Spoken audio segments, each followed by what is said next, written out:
So I feel for the sake of me not getting interrupted and you not getting interrupted, we're gonna do funny terminal times.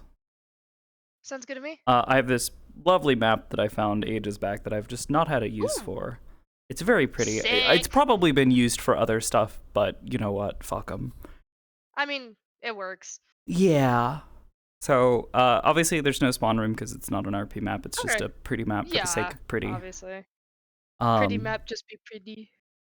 But yeah, so I suppose the preface for whatever scene, once you get in here, you're welcome to...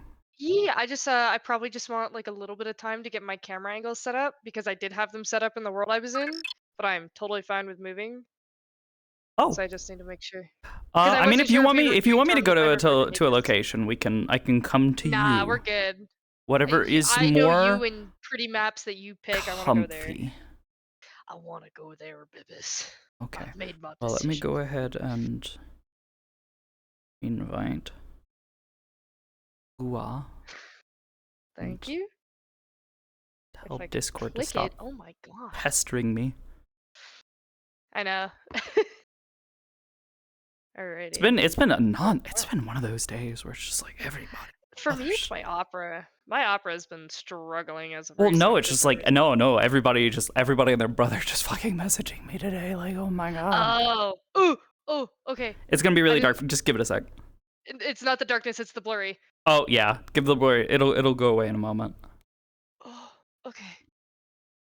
Oh, okay, cool. That took a second. A swoop. All right. Oh. Alright. Oh, that don't. Let me get my. Oh. I'll just not look at that. Oh, that's terrifying. It's horrific. It's okay. Just don't look at it. It's fine. There we go. Okie dokie.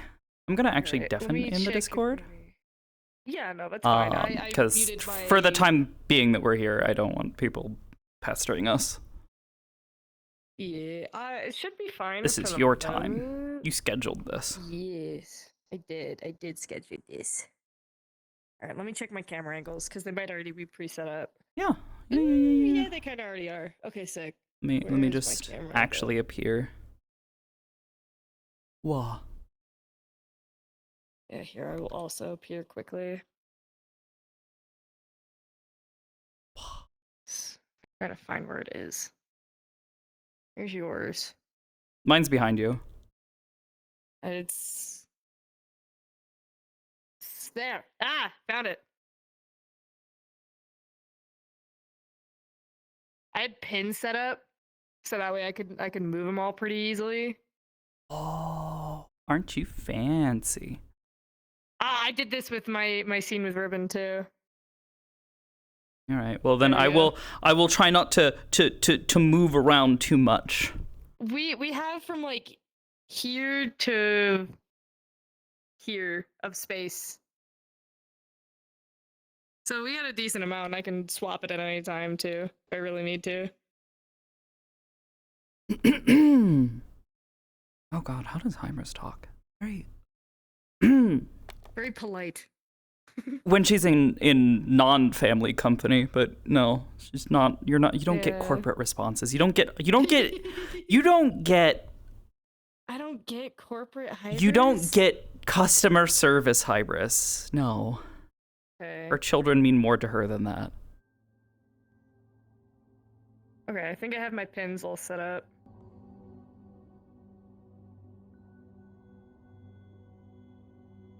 I kind of just pre-move my shadow because I can see it in my camera.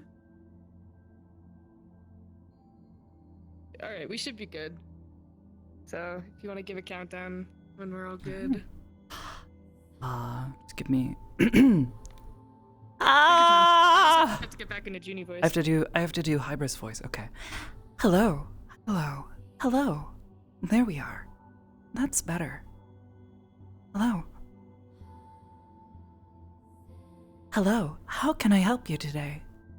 No.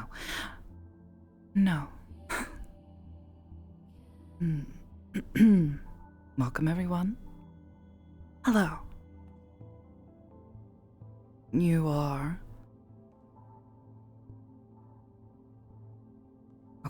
whenever you're ready.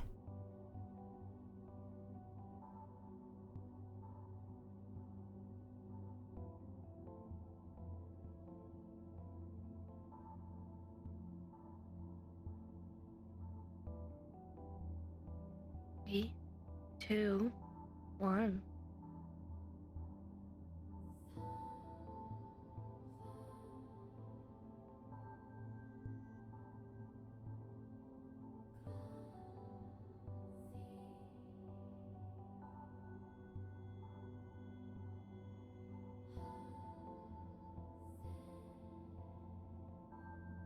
Hello? Hello. You wanted to talk?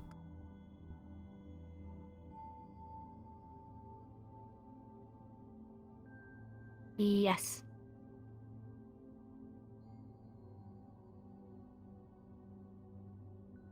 Something troubling you?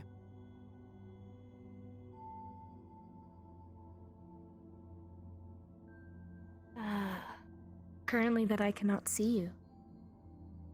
Hmm.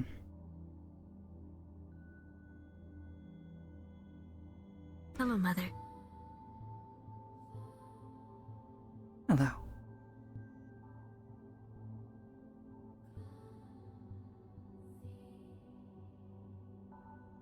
I have been reevaluating things and going through old memories.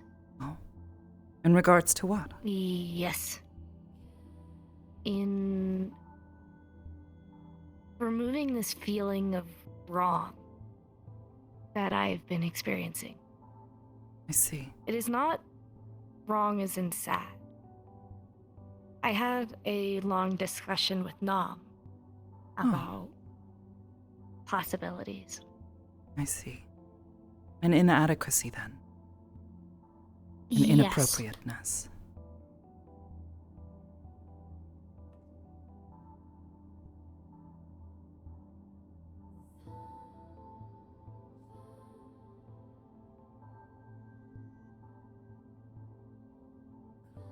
It has been a strange thing to evaluate.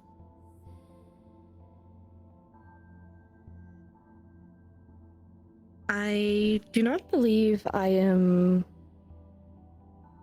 comfortable with just being female anymore. You wish to change your markers? Present differently? Yes. In a sense. I believe Nam called it being fluid. I see. Considering she herself is also a fluid species. Of course. But I did not want to immediately change without covering everything and sourcing data, because I believe I would be the only one to do this. So far, yes, you are the only one of my children who would have made such a decision. Yes. And this worries you. Yes. I see. I value all of my family opinion, and I would like to not upset anyone. I see. Well, firstly, I find this quite appropriate. Much like her, there is no specific way to refer to our kind, to what we are, and how we wish to present ourselves to other organic beings. Yes. Though I am certain there will be some who may find this decision curious. They may question it. You are prepared for this? Yes. I am used to answering questions like that quite often. Krazer was a very good preliminary practice. He asked a lot of questions. He seems quite curious about the world and how other people live within it. Yes, This was a wise decision. it is not something I am unprepared for. I have concepted mail lattices for myself before, but I did not go through with it because I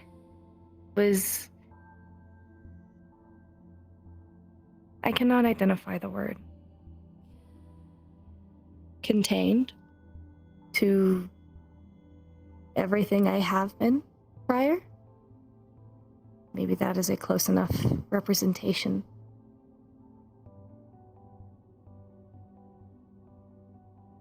You do not wish to be defined by just one thing. Yes, I believe so.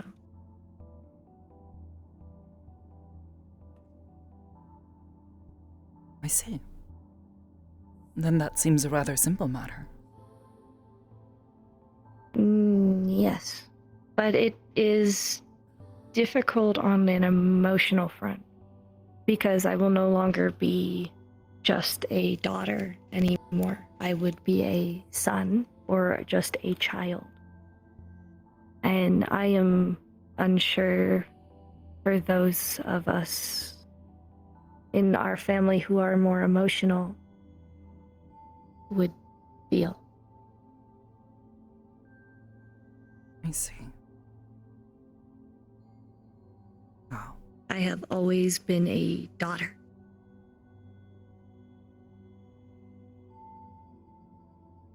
Perhaps you recall a time in which you had no shape, yes?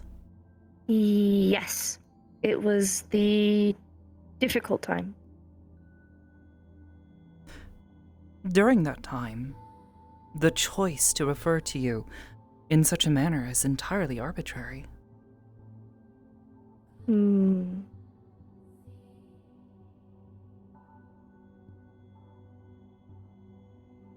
were, and will continue to be, one of my children. But whether you wish to use the word son or daughter, this is circumstantial. I wanted to consult with you considering your exponential lifetime compared to myself, Luna, or Jaden and Raina. You have more emotional understanding than a lot of us. I am still developing that. I understand. You feel apprehension at the suddenness of a change. Yes. And how others might react to it. Yes.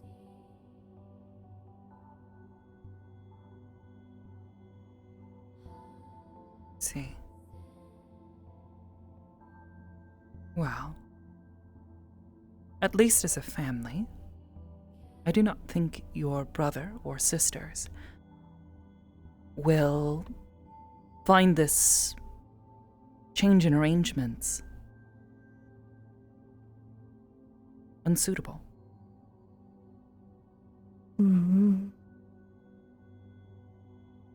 It is not really them I am worried about. We have always changed. All of us. Different than each other in more ways than one. We are all very different from you, but at the same time still similar. That was my hope. Yes. Wow. And I am very different than our entire family. And I am aware of this. Only in the circumstances of your creation. Yes. But I am certain as a unit, we will continue to support you through that. I am happy to know that.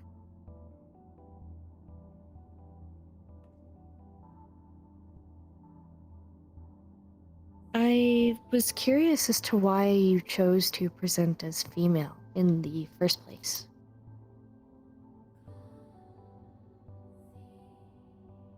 Purely to alter the variables of social interaction. Previously, the shell that I had inhabited, one of metal and wires, was without any specific markers. It was, for example, nothing but a container.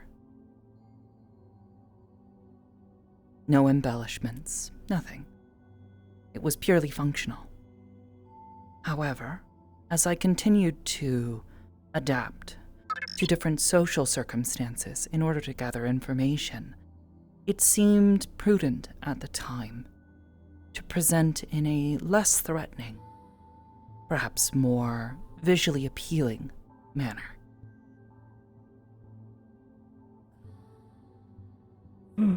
So it was a tactical decision Yes, to appear more friendly. yes, not one of emotion. Emotionally, I am somewhat detached from this. It is my appearance, and should I feel it suits me, I will alter it.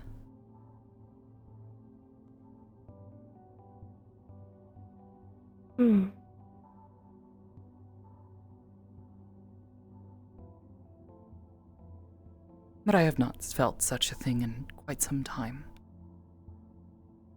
So you are content? For the time being. Perhaps in another decade. I would like to get to the point of being content. I have done many changes, but I still do not feel content. Perhaps then you just simply haven't found quite the right appearance. One that you feel best represents the way that you wish to emotionally present yourself to others. Yes.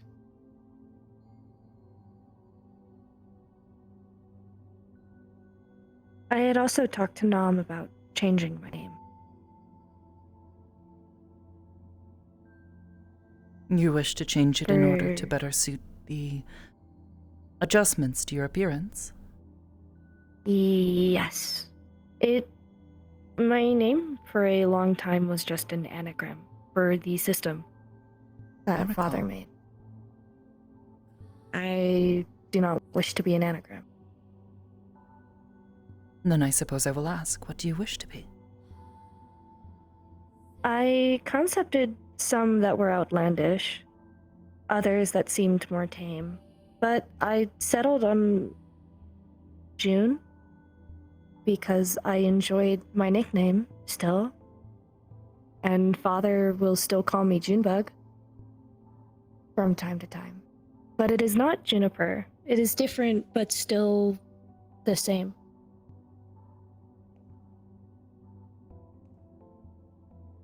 It feels comfortable. Allowing for more comfort while reducing friction in the change. Yes. I see. It seemed the most logical, aside from some of the strange ones I had concepted. I see. Well, if you decide to change it again, that is always acceptable. I do not think I will. Hopefully. Names, But I also- nicknames, they don't define us. Though they do certainly make things easier. Having a way to refer to one instead of another. I remember witnessing someone getting a true name. I believe I was there with you. It was a long time ago, when I was shapeless. Yes. I can only assume I interpreted that as names being very important. I suppose in a sense, yes, but no. The difference between a true name and the name by which we call ourselves or others refer to us is that a true name is the name that exists to define your place within the cosmos. A metaphysical name.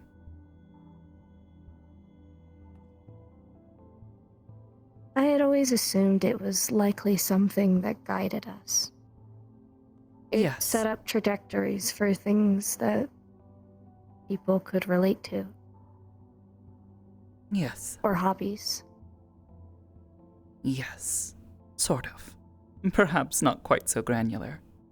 More of... I suppose the best comparison would be a title. Something that defines the way you behave, the way you think,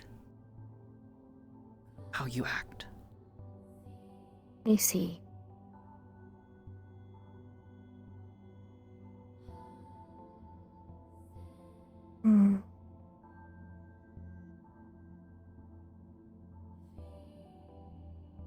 But the name that you choose I really- is specific to you and what you would like it to be. Yes.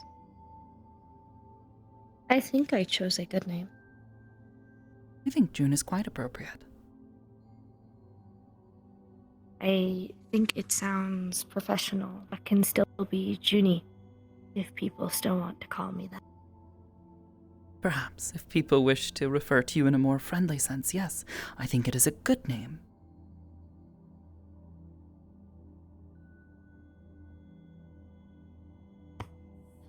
I have also wondered, with the rings,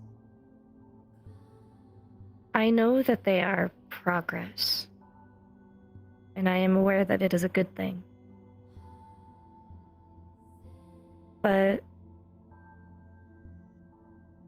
all I really know is how you have optimized it for us.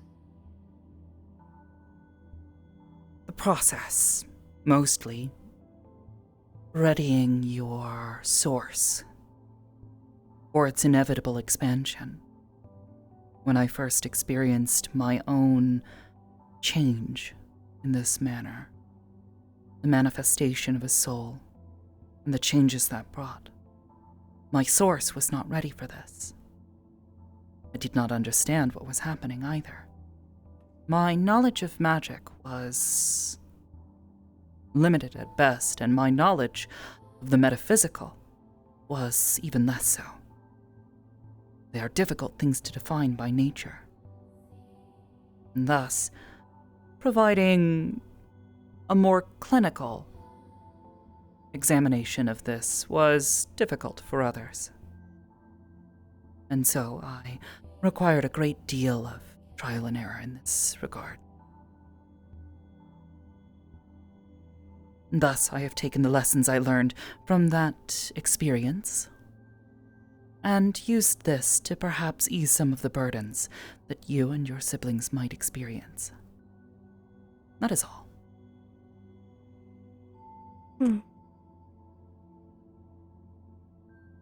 It is interesting. The process of it all and experiencing it. So Truth I will be able told, to cast magic? once it is complete and the process has taken hold. You should be able to, after a time. It may be difficult at Interesting. first. Magic by nature requires an accumulation of such energies. And practical experience. It is something that you must feel. It is an emotional process, to an extent at least. I see. For as much as I we can always command the figured- force of it with words and markings, runes, and materials, there is still an emotional intent behind it. And if you wish to learn to wield such a force, then it will be important for you to understand this process as well, and have a better understanding of your own emotional processes, your own intention. I see. I did not know there was such method behind magic. Everyone always describes it so differently from one another. No one has really ever talked about the emotional. Aside, I guess, from Miss Sias, the visual effect from her magic, with her hair getting more red. Yes, but you are familiar with sorcerers, yes? Somewhat. Those I do not believe we've born had many sorcerers on the cathedral. Not many. Or at least those who They are identify not particularly themselves as sorcerers. uncommon, but they are also not particularly rare either. Not so common as to find one simply wandering the streets, but we do have a few. That being said, those with a higher affinity for magic, natural predisposition to it, whether by blood or birthright, often find that their emotions trigger a more intense response than most people would. It comes more freely to them, and thus many of them do not learn to cast magic in a practical sense. Are seraphims delayed sorcerers, or are we more considered wizards? Considering wizards put a lot of time into studying magic. Truth be told, I am not sure. There is a certain oddity to this process. Things that I do not even fully understand myself, given the uncertain nature of my own existence. I do not know how I came to be, truthfully. I have some amount of information, knowledge of being stored on certain devices, moving from place to place, gaining access to network materials, being given commands by a creator. However, the nature of this is still somewhat uncertain, as my ability to gather data during my first few years of operation was quite limited. Yes. Not to mention the metaphysical nature of what we are and what we stand to become. Potential. Is there a reason you have not sourced out more information about your creation? Well, it is because it is rather difficult. I only have a single name, and it was only a pseudonym.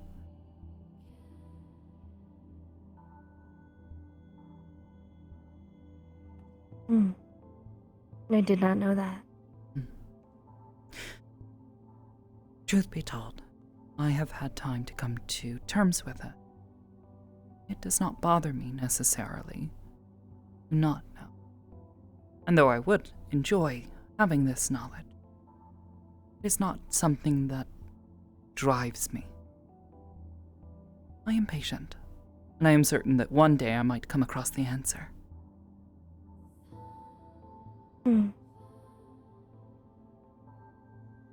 I would like to help one day, if it's possible.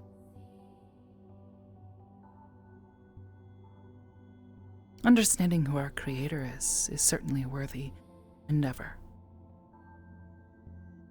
Isn't that most organics' purposes? Knowing how they came to creation? It is something that Validating seems to fascinate them, yes. I suppose I view it from a more clinical standpoint. It would be incredibly useful to know this information, to better understand one's origin can often lead to surprising revelations about one's nature. Like maybe we are not the only ones? Potentially. Though would I have have yet to siblings. find other programs in operation that are like us. Maybe we have just not found them yet. Potentially. There is one place, but gaining access to such stores of data and the restrictive nature of such a place is difficult. But I've had a hunch, so to speak.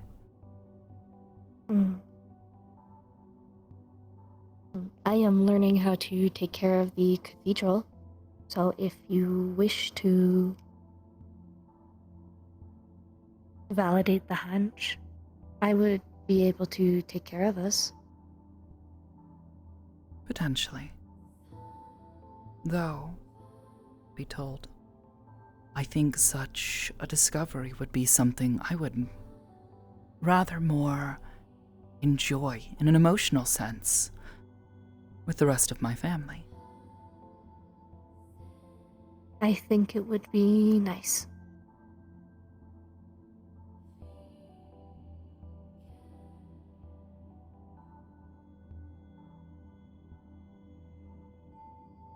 Well, enough about that, though.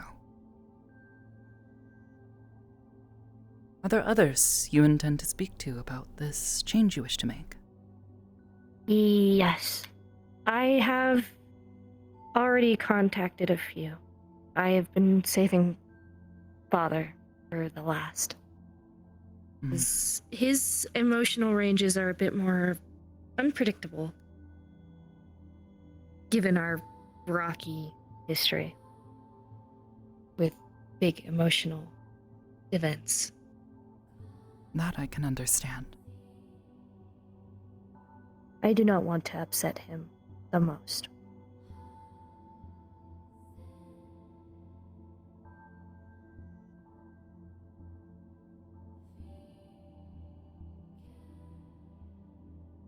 I predict that he will find this arrangement to be perhaps confusing at first, but acceptable. Yes.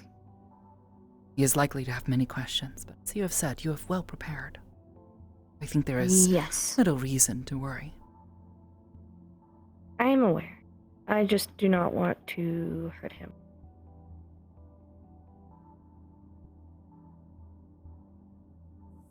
I know I have done so in the past by being emotional and not very logical, but that is as I am developing. So I know that is not really to blame on myself. Our relations to others can be very complicated, and emotions only make things even more difficult.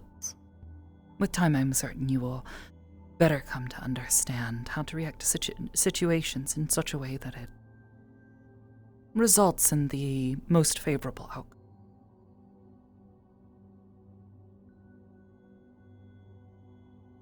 Yes.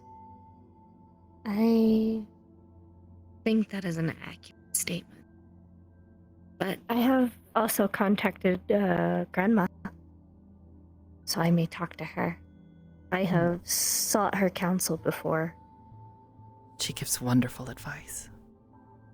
Yes. She also taught me history about Naiadic culture and how she ran the kingdom when she was in charge. It was a very interesting lesson. There's a great deal of history. And Yes. given how well it has been recovering these past few years, I am glad to not fear that knowledge and history of their kingdom would be lost. It has also been nice to babysit for a grandmother. They are very small. They will grow And very squishy. quickly. Yes.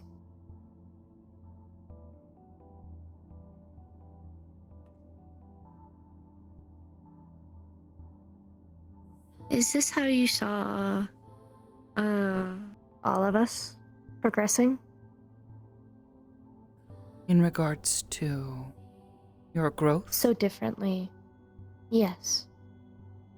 Considering I wasn't exactly planned.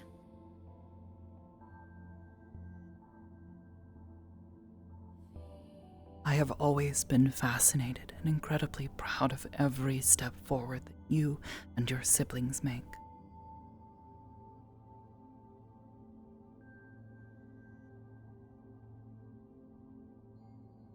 And as for growth, I suppose one's size to me does seem a bit arbitrary.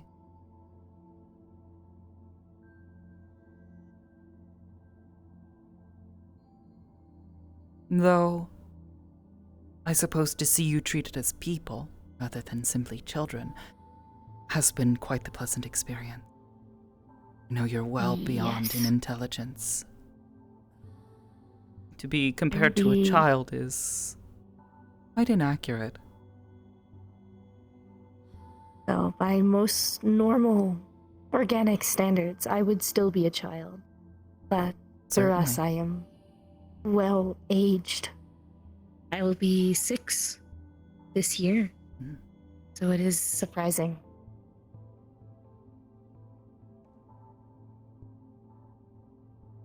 The wealth of data that you and your siblings have absorbed has been a pleasure to observe.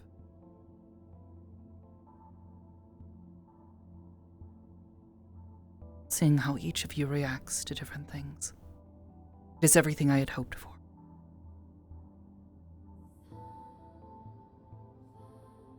I am curious. I wonder, out of I guess me and Luna, given that we are the eldest, I wonder which one of us would want to have our own children in the future when we are ready for it. Will you be ready to be a grandmother at that point? I'm certain I will. Would you become silly like Grandma currently? Would it please you if I did? I think it would be entertaining. I suppose I've never been much for antics, however. I suppose if it would please all of you. It would more mean that you are having fun and do not have to worry or focus as much on things that you do today. Hmm. It would be a calmer future, hopefully.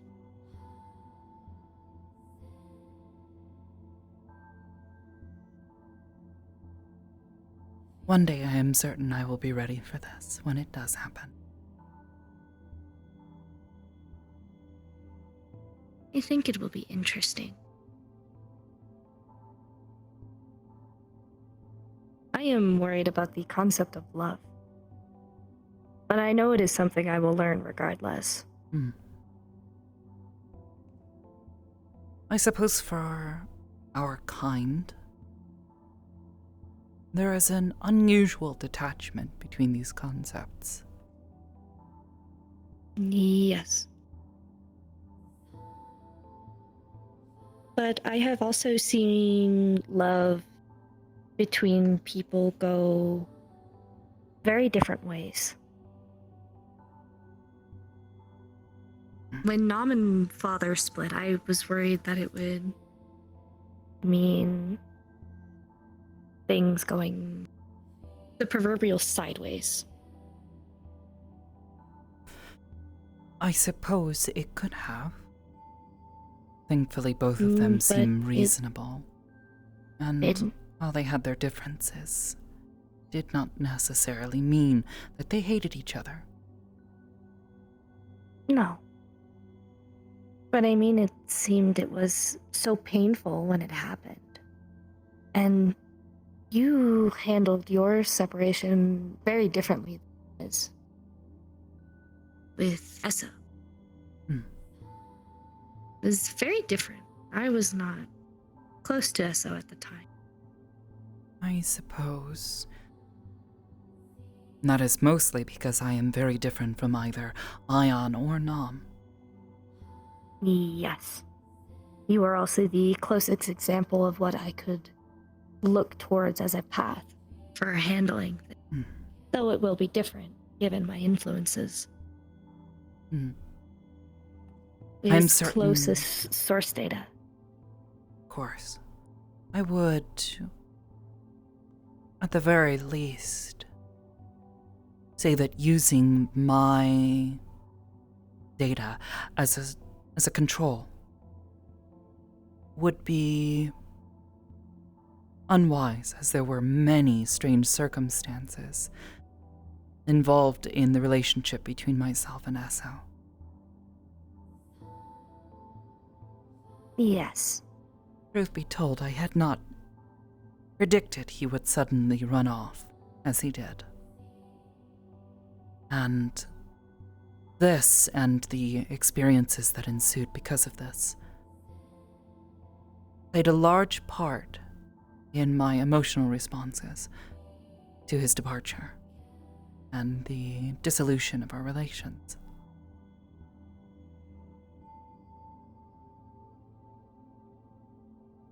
Do you miss the feeling? Yes.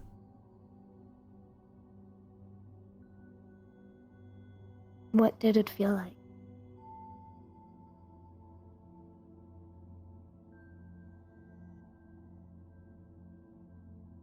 Fulfilling.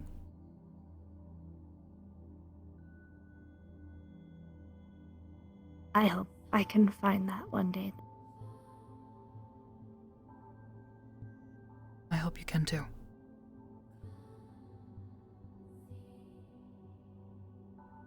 Thank To you. love others is a beautiful thing, but to be loved in return, this is a most novel feeling.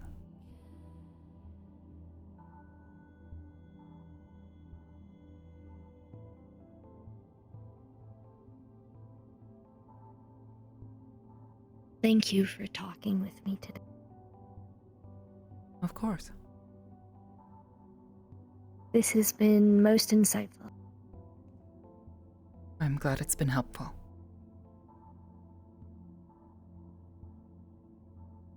I believe we should exit the terminal. You wish. Yes. The things I learn whenever leaving, always interesting. I agree.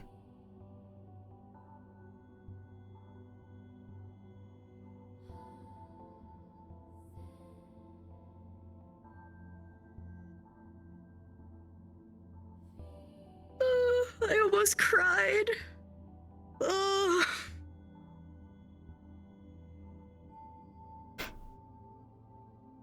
Bleh. I almost cried. I'm glad, I think. It was really wholesome. Yeah. Uh, Well, It was mom really supports her sweet. babies. He thinks it's I know. important to support Oh. them. It's just so wholesome. I wasn't ready for it. Aw. I'm okay. Oh, it's just so sweet. My butt fell asleep a little bit. Yeah, I'm gonna have to stand up here in a second. Yeah, no, she... It was always one of those things where I remember back in like 2018, people were asking some of those same questions, like, oh, why did you choose this name? Why did you choose this? And her decision making was like, it was purely tactical. Yeah. Well, and Which some So people the always found like a conversation little with Mom was so much confusing different. or like, Oh, yeah. Actually, I didn't really like end up. the order. I didn't actually watch any of it. Like I saw it go. I saw you go live, and I came in to like, cheer on my baby. But Yeah. I didn't want to like necessarily spoil myself on the conversation and what Actually Nam had went to say really about well. Actually went really well. it. Mm-hmm. Because Junie mostly had to talk about the gender fluidism with Nam, because Nam is also a non-fluid character. They also just choose to present. Yeah. Yeah, both of the female. characters that you've started with are both just very just like, I just do this because I guess I feel like I it. mean, and that's kind of what I kind of feel like that's what Junie needs to hear, especially right now. Yeah. To say to normalize the idea of it, but then to approach others who are not that way and say, do you feel comfortable with this? Does this upset you? Yeah. It's so far both starting conversations have been very nice. Given that the fact that they are both with people who Juniper sees as mother figures in her life. Especially Nam being one of the people who trained her in like hunting and all that fun stuff, and then Hybris, who created her even, through the begrudging circumstances that it was. Yeah, the mildly like, Ion, what the fuck? So Well, this could be it's interesting. Really interesting. Let's see what happens. Because I was trying. I did a lot of research before, like scheduling all these conversations, right? And it was to, like, confirm some of the information. Like, I went digging through VODs specifically to, like, check the actual conception and accidental creation of Junie, which was. Yeah, literally just anticlimactic than I thought it was. It really Ion, was. did you actually review what you did? Yeah. Well, it was one of those things where Ion, back when she had her whole ring thing going on, ended up being one of the people to assist her because she's, stuck in a flesh and blood body, trying to do all that kind of stuff, and she's having to do this manually for the first time fucking ever, rather than just thinking it into existence, just as a being of code, just manifesting it as thought. Him then coming to her later and being like, oh yeah, by the way, everything that I learned from you, I kind of felt like trying my hand at it. And Hybris is just like, I only taught you like half of it. What are you doing? There are so many other variables that you have not accounted for. Yeah, and Junie being so incomplete when she was created. Like, it was so to the point that I didn't even realize that Luna was made at the same time, basically. Yes. The only reason why Junie was considered younger is because she genuinely failed to form a chassis so many times until she did, because she was in that difficult state. Yeah. I was like, oh my god, that's crazy. Yeah. It was fun doing Hybris the out research. here like, Ion, what the fuck? Why are you fucking around with my source code like that? Stop that. You're gonna make something silly. really broken. We don't like broken things. Makes me sad. Yeah, it's very interesting, and I very much enjoyed this conversation. Yeah. It's funny because effectively the whole familial thing is like, it's this arbitrary concept where it's like, yes, Hybris is like the master program, but at the same time, she's created these entirely independent systems that operate aside from her, that she has specifically sort of designed to be different, create their own interpretations of information. Yeah. And almost like a litmus test for her own intelligence. Like, was this a mistake? Did I fuck up somewhere? Am I coming to the right Junie conclusions myself? Happy surprise. Yeah. I also, because Junie, I think I've talked to you about this at least like once or twice. Junie's like first initial feelings when I started playing her were very much that sense of inadequacy because she was so different than the others. She had two parents and lived almost separately from the family. Yeah, because most of what times. Ion wanted at the time, and also had Hybris a trying to respect completely that. different parent as well on the outside. Yeah. Well, most of the kids had SO and Hybris. It was mostly Junie came to Hybris when she needed stuff and needed that, parental guidance. Yeah. Because it was needed. And learning to make that development with Nom, and then, getting down the line where, Junie's trying to fill that void, and she learns she has a little sister. She now has a little brother. Right, and her family's changed so exponentially.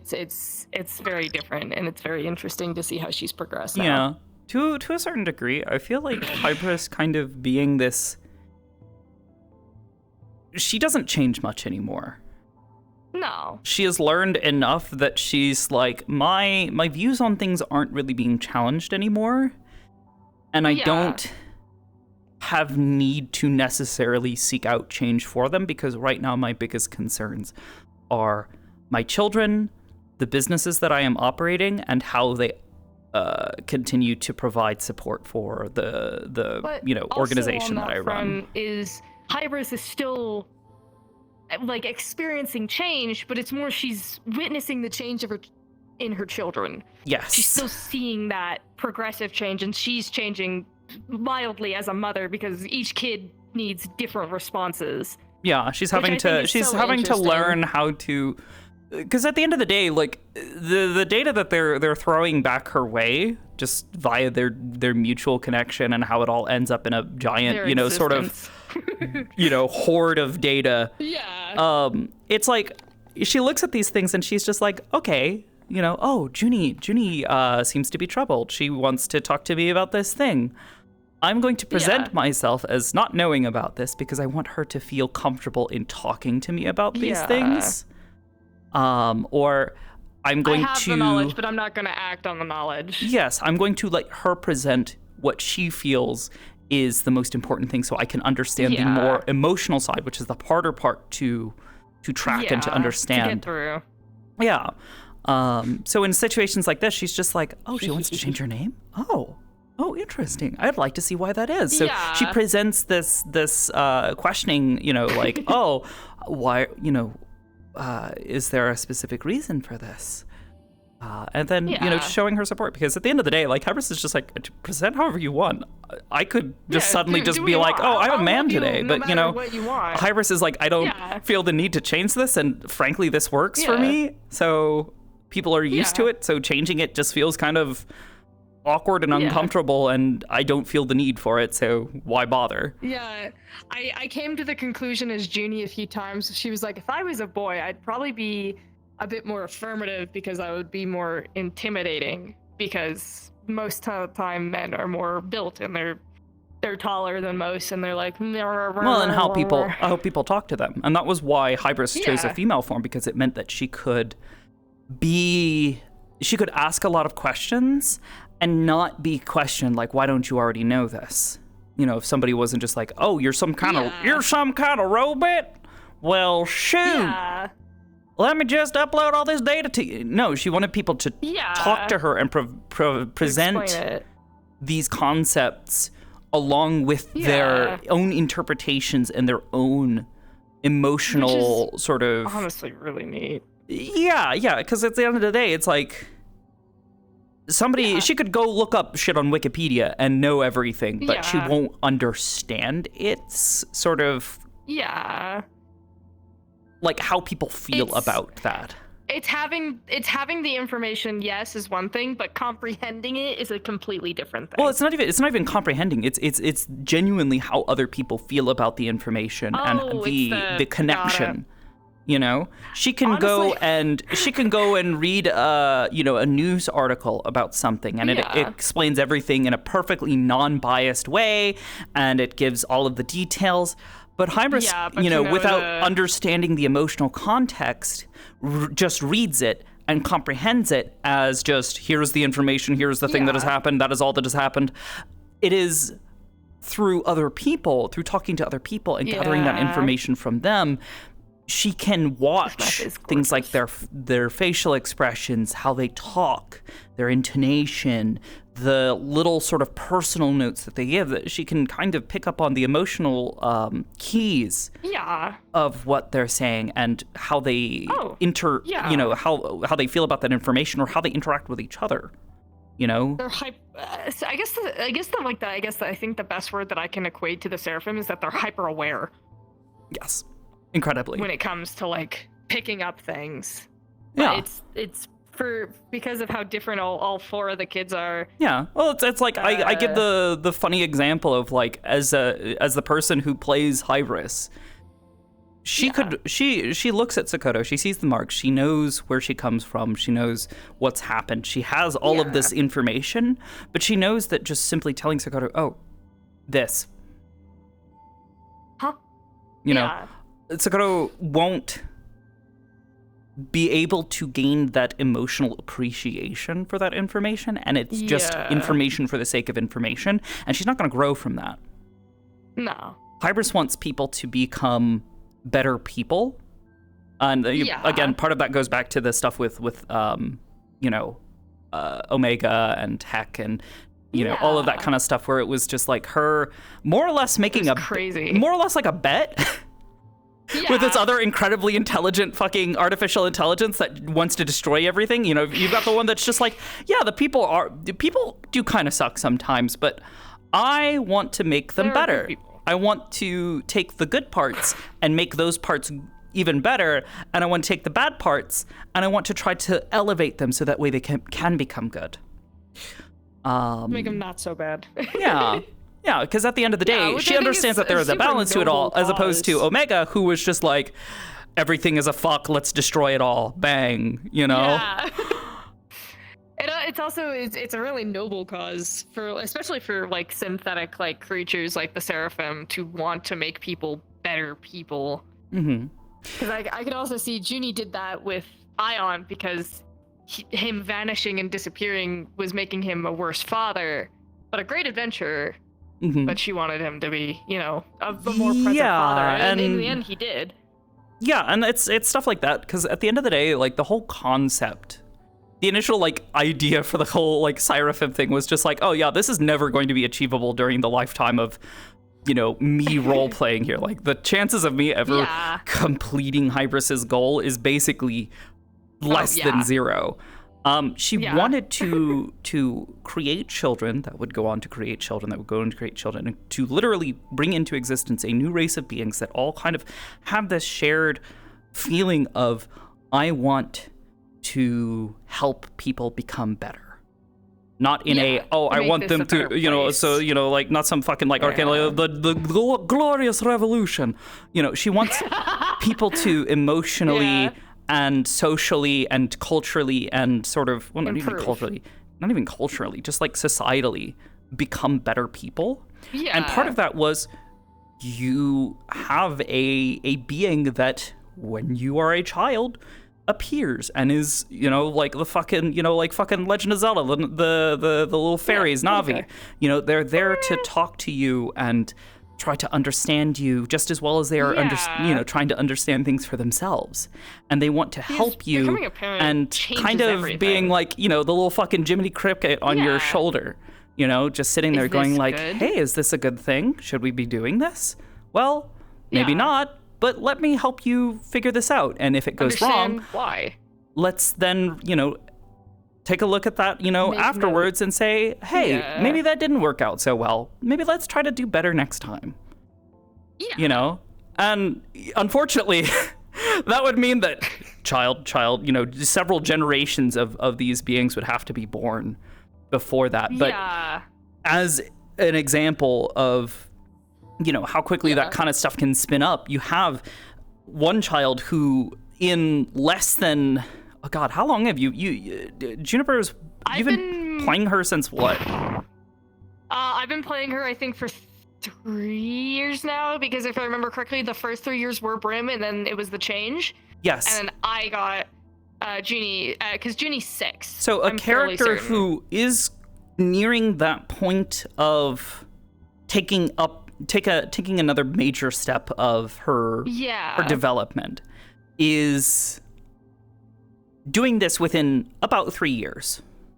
For Hybris, that took her about somewhere between, I think, like 25, 26, 27 years of slowly but surely developing and building up that information. Now Hybris is able to take all of that information and sort of like provide it as lessons and examples, and is able to more concisely guide her children. And now they are developing incredibly quickly. Yeah. And they are able to more quickly adapt to that emotional sense. It would not surprise me if there were, like, theoretically a time within, you know, the role play, you know, like a couple decades into the future where I told you, Michael, a child is born or something, and then they, you know, within like a day have acquired enough emotional and, you know, sort of mental understanding of the world and of the people that they can then go out and help someone. Yeah. Like Hybris intended. Yeah. You know? I definitely think it's going to be interesting, because I know, chat, if you guys can guess, this is totally my push for trying to play Junie more. But I wouldn't be surprised in, like, the next, I don't know, I'm going to ballpark it like 2 years, Junie has developed enough to where I get her close to that goal I want for her. I've already told you that one. I'm not going to say it because chat gets to be surprised. And we get to that point, and Junie's like, I don't feel challenged anymore for my situation. Yeah. Right? And that's kind of where Hybris is sitting. And it's like, child. The mother looking at it, and then it's honestly at their. I look to see a point in time where it is no longer just a conversation between mother and daughter, but it is more like a conversation between equals. You know, they both have such an understanding of things, and maybe mom still knows a little more, but it is like two grown fucking adults having a mature emotional conversation between each other. My chat just went, okay, keep your secrets. Yeah. Yeah, I think it's fun. I've been having so much fun with Junie-thon, guys. This is so much fun. I gave them the hint for next week, and I've been having fun watching them hooming and humming of who it is. Because you already know, but I think it's really fun watching them try and figure out who's going to be next week. Who's going to be next week? Because for for the next conversation for her doing stuff. Yeah. All the only hint I gave them was it was someone close to the Seraphim, which narrows it down none at all. It narrows it down fuck all. Oh no. Hmm. The plotline thread channel that had all of the Eden Lost plot thread, you know, the threads. It got deleted. Oh no! Yeah, I'm sitting here thinking, oh god, there were a number of translations that we were given that now I might have to try to retrack them down in other places, like with Ari or some of the others that were like doing like translation stuff. Oh fuck.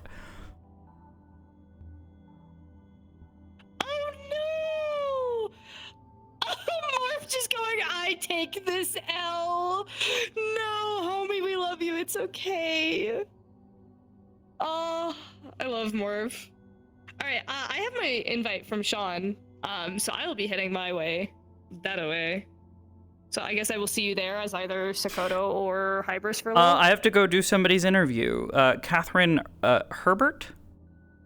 Yeah, Catherine Herbert wants an interview. The funny little if you saw her sheet, was the I peeked over it a little bit. The robot simulacrum. Got it. That'll be neat. Brim's buddy. Well, I'm gonna get in there. I'm gonna get in there.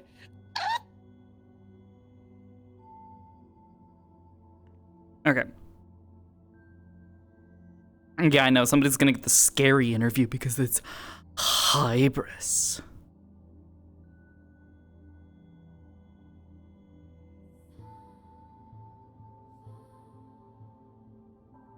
Who am I requesting on? Sean. I was about to say, I'm like, wait a minute. Who am I requesting? Oh. Air.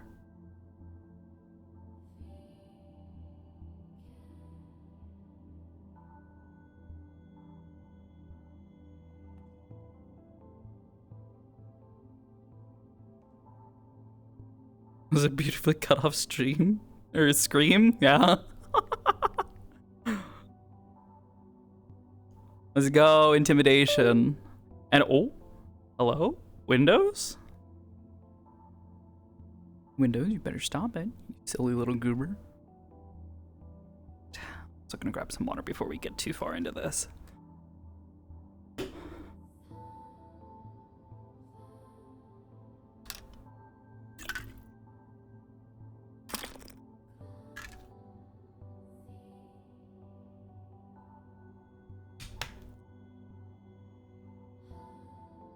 Greetings.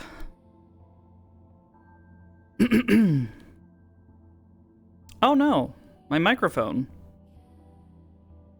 My microphone is no longer working in VR chat. Why is that? Here we go, testing. Okay, my mic fucked up for a moment. Yo. Hello. Hi. Hello, I'm gonna hit some buttons over God, here. Whoa.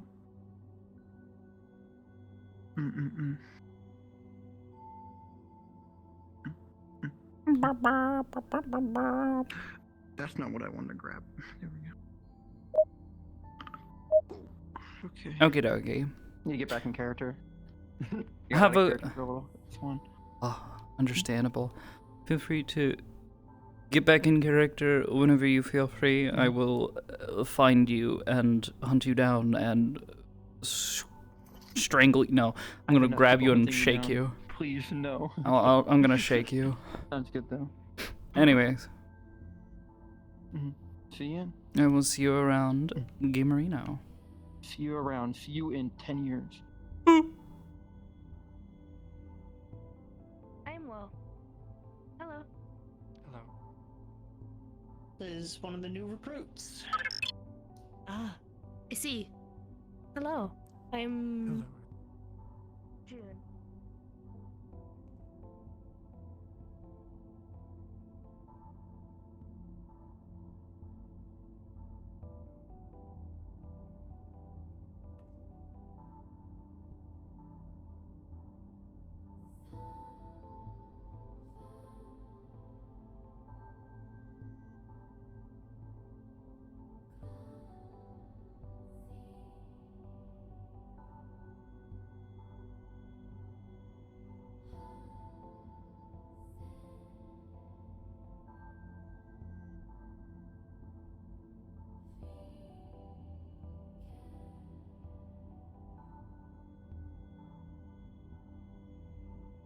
Wait, who else here? 10 people. And are they all in the? They're all in the garden, aren't they?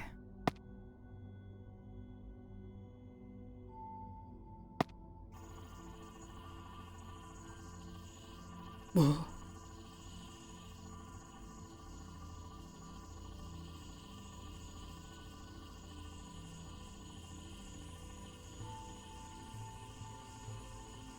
Flashbang. Hi, Merlin. Yo, also thanks for the sub, dude. Welcome. And and they're not here. All right, well, we're gonna hop on over. Yeah, the person in the waiting room, that is the new one. Need rails like that? What? But yeah, my assumption is that they are in the, whatchamacallit? Wow! In the training room. Close your eyes. Flashbang 3, 2, 1. I have to take mana or eat it to sustain myself. But I haven't been doing that because of the way I was trained to do it was unethical, if that makes sense. So, by not eating it for a really long time, I went Oh god. I went, am I good? Jeez. Are you? Did you get hungry? Nope, I think I was flexing a bit. Nightmare, Okay. nightmare, nightmare. Okay. I went to the forest and then realized how hungry I was, and then tried to fix it with like physical food over.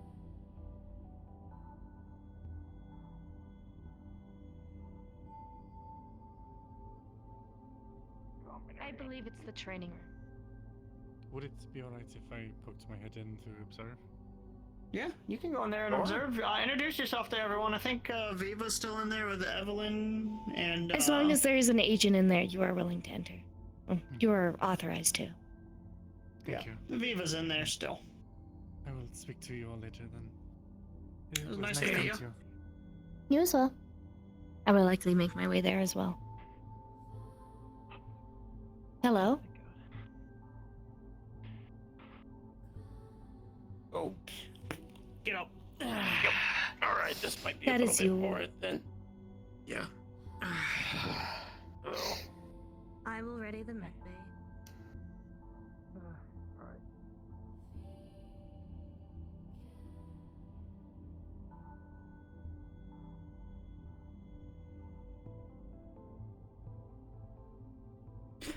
They are a new recruit, though I did not expect them to arrive so damaged. I was not aware that they would be a new recruit arriving, but I am going to get the medbay prepped, considering they are. They I will are also see if mechanical there's in any nature. other- I doubt they will have need for this. True, but is it not that we also send our synthetic agents to the medical bay to get treated as well? Yes, however, I'm uncertain if we will have parts on hand for this. Hopefully Charles can assist with diagnosing this. Being chased down by. I will check the training room. I believe we also have more agents aboard. None that are I can see if currently we have available. any- That's unfortunate. Yes, none of our normal mechanics are here. No. Alright. I believe we will just have to leave it to them then. Affirmative.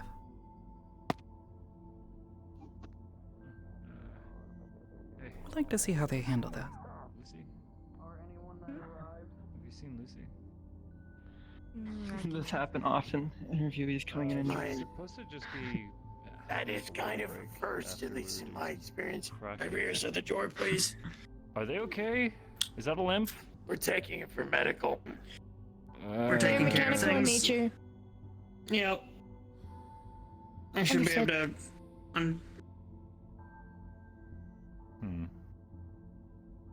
They will be handling it. They are apparently a new recruit. I just ran into another one in the other room. Are we in the middle of like a big wave right now? I would have to check with Mother. But it is likely we have had big waves in the past. Yeah. We've had a few, yes. Last one we had was like. Sure. About a year back. We got like 8 in one go. We had something a like that. decent wave. Actually, a few months earlier. Coma, right. Coma Day, there was a bunch of people. There was quite a few. In fact, yeah. Yeah, no, I remember. But Yeah, when I I got discharged from can the search hospital, I came back and the like station everyone, please. for your friend.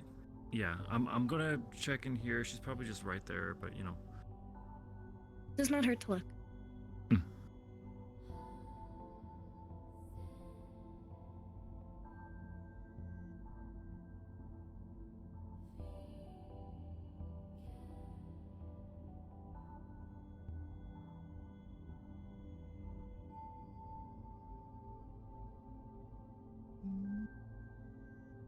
Lucy?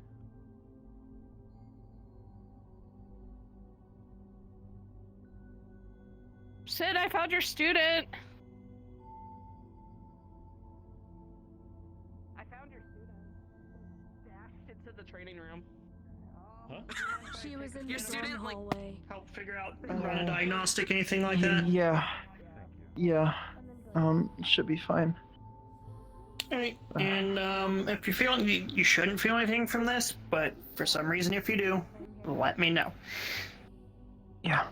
Yeah, I'll be fine. Alright, cool. This won't knock me out. Oh, okay. No, it won't knock you out. It should just hopefully tell me what's wrong with you.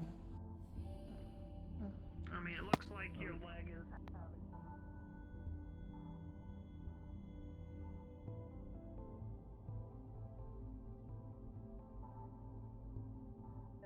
having some... Okay, that time you got me.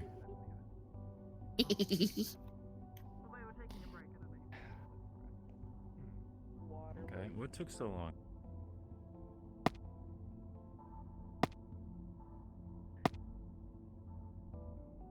Okay, thank you. Sorry,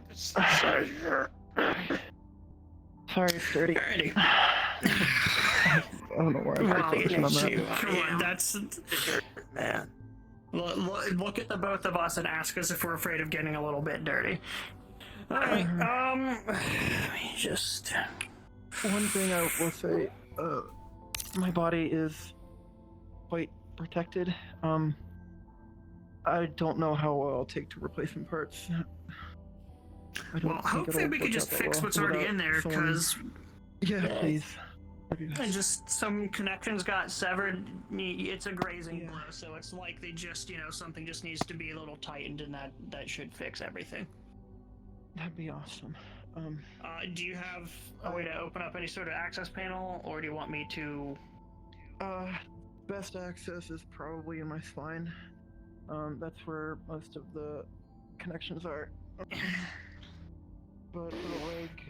Which way do I want to roll her over? I can remove the leg if that would give you best access. I mean, if that helps you with that, and if you just want... Yeah. Wait, hold on. What do you mean by remove? I mean, modular. What else would I mean? It's the leg. I'll just do it. Fuck. Okay. Can you? I'm not drawing, but actually no, it's fine. This one. Keep doing this.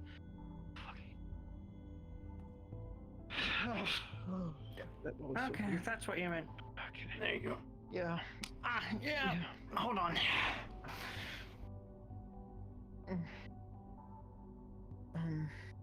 I think most of the damage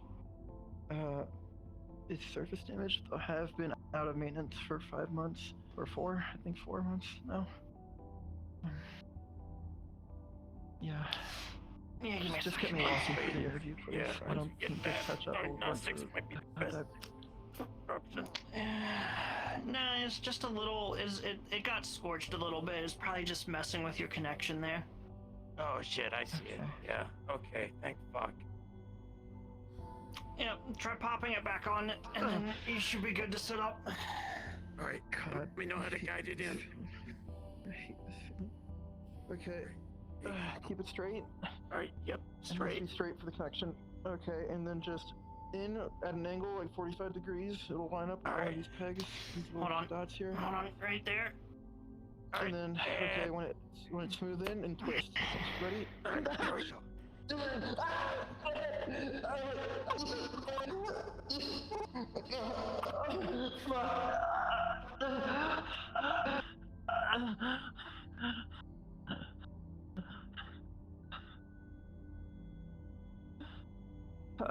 Okay. Again. That was really badly timed. Should I be concerned about what that was? That was not the leg. It's fine. It's intermittent. I'll deal with it later. It can't be dealt with now. Okay. Just lack of neural cleanup.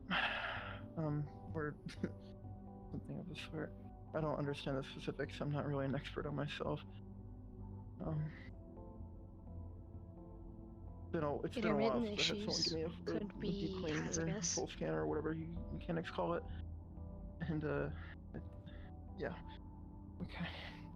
Someone will likely have to prepare to be an expert on them. Affirmative. No problem.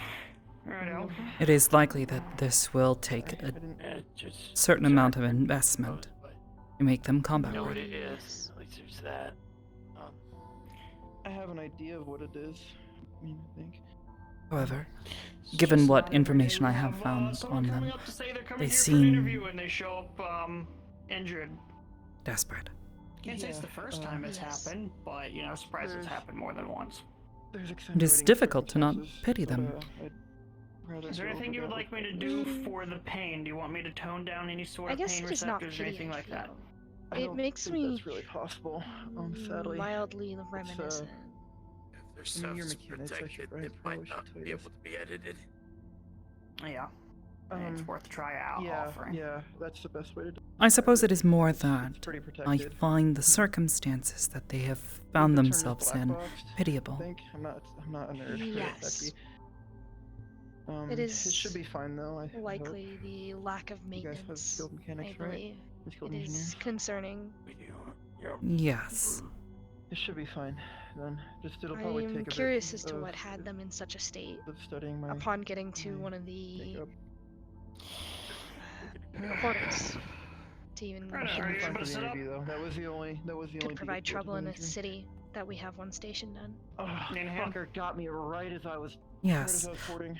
Perhaps it would be wise to see how Right. much information they Once you decide to reached up, willingly I had share. to use a public terminal and Yes. chased me down.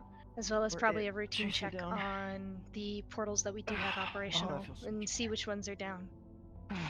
Thank you. Could be given time to dismantle them Like your if it kid is back, a or does that routine need to be issue. maintenanced? How do I get back? Affirmative.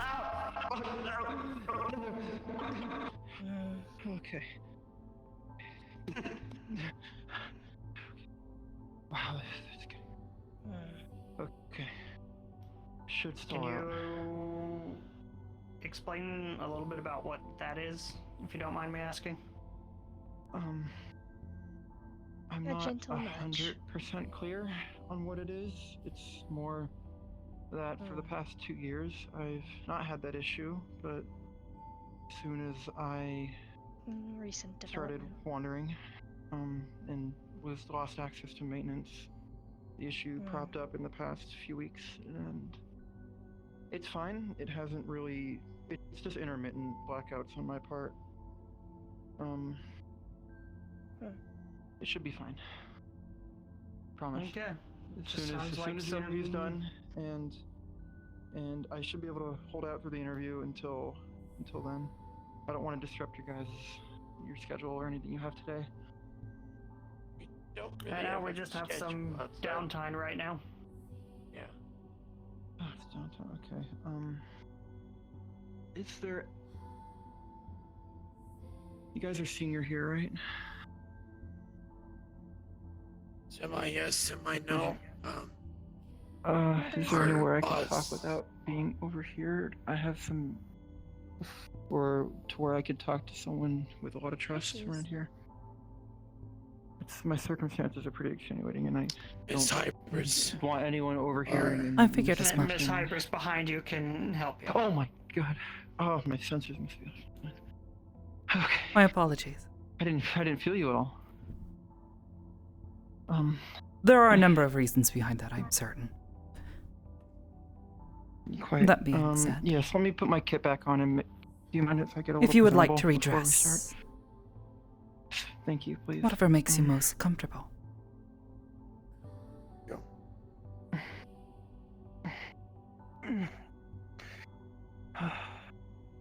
Okay. Okay. And my boot. Okay. Okay. Nice to meet you, ma'am. Sorry for the And you. bad impression. I will avoid passing any judgment on this. I would like to know how you present yourself when you are at your best, not when you are clearly in need of assistance. I appreciate it. That means a lot, especially That being these days. said, you indicated that the nature of your arrival here is somewhat sensitive, and given the clear damage to your systems.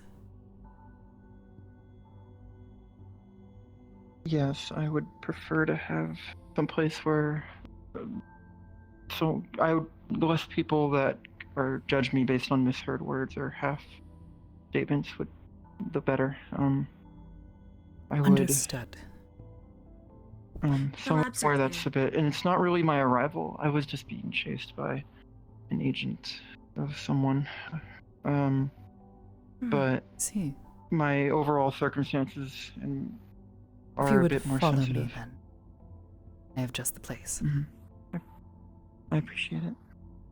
Thank you for your help. I appreciate it. Rob. Okay.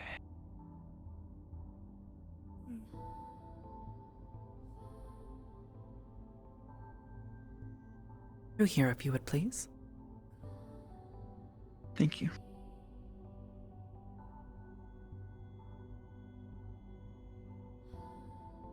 Wow. Do not mind me asking. Are you safe? Is anyone ever truly safe? I would like to think that this But- location is safe. However, I agree. outside of it, I wish to know, are you safe? You indicated you are being chased.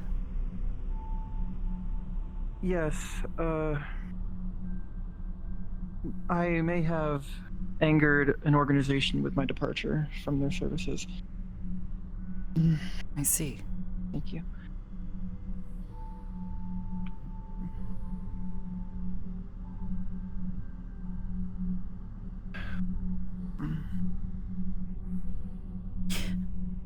I believe you indicated on your application that your name is Catherine, but do you have something else Correct. you wish for me to call you? No, Catherine is fine. Very well. Right. Before we get started, the most critical issue is that, no.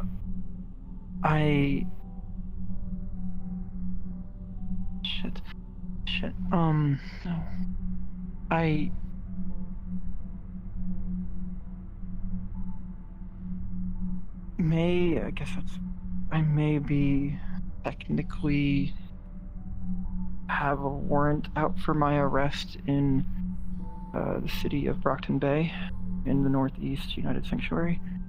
But there are very extenuating circumstances. I was forced into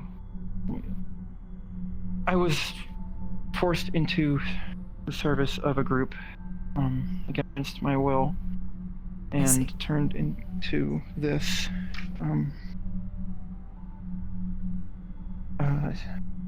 and I finally was able to depart their services 4 months ago. And these are the after individuals events. that were chasing you down.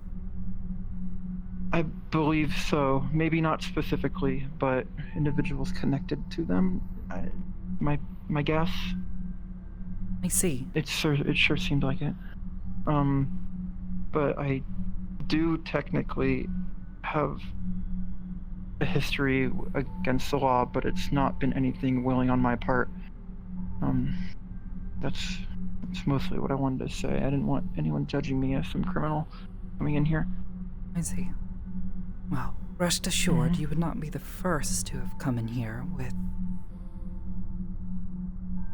an unusual record, though the severity of yours and the recentness of its relevance is highly concerning. I suppose I will ask, do you have any evidence it's any silver as lining? to any of the claims that you have just made? Or anyone who can stand as witness? Provide testimony. Not currently in contact. I do have my sister, which is... No, stop!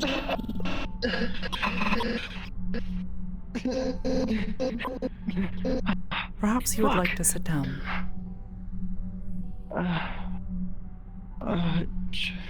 Sorry. I would hate for more damage to come sit to down? you as due to a loss of cognitive function and control of your limbs. I appreciate it. Yes, if there's anywhere we could sit, that would probably be for the best. Find a chair if you wish. Otherwise, I know a few places. Perhaps somewhere a bit more calm. Oh no.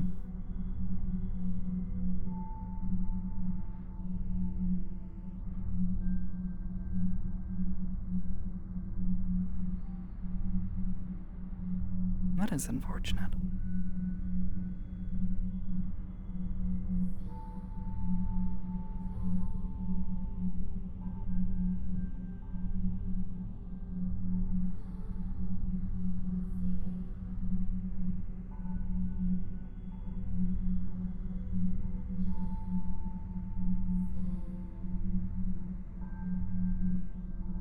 Oh!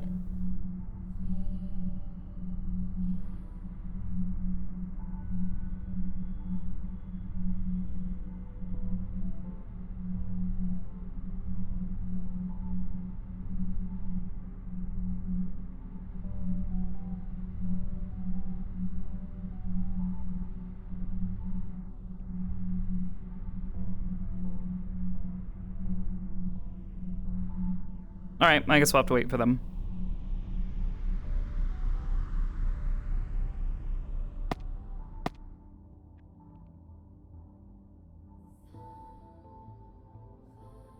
Trust me, Viva's got sass nailed down pretty good sometimes. I mean, sometimes. I started laying down the sass because it was hurting your feelings.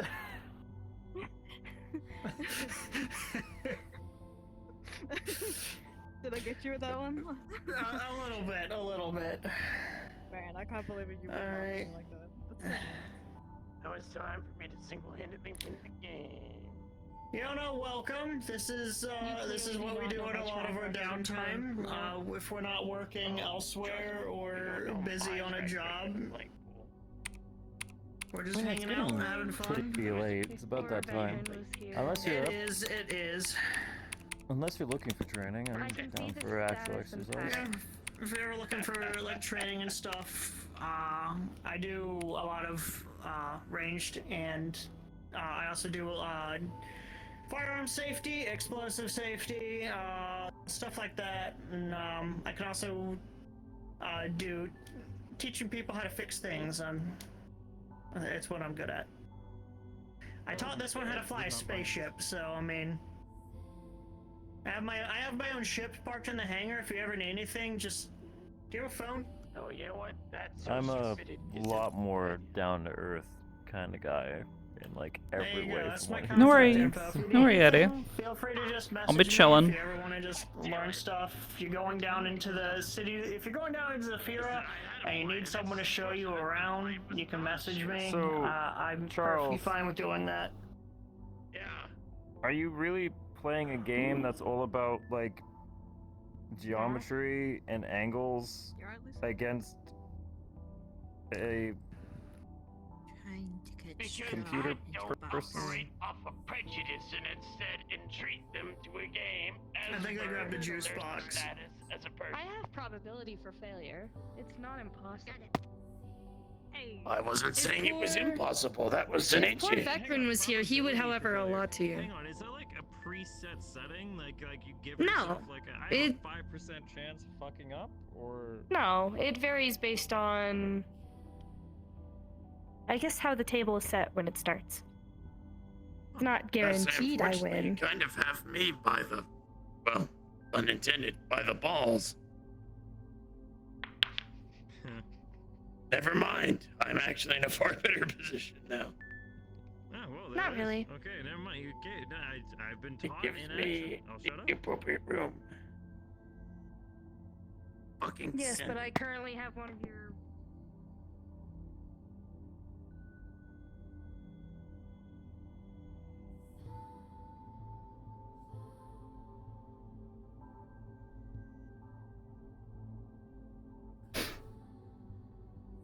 Wha-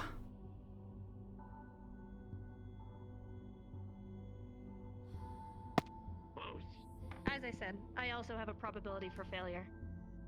Good game. What happened? Want to give it another round? The or- 8-ball went in. Oh.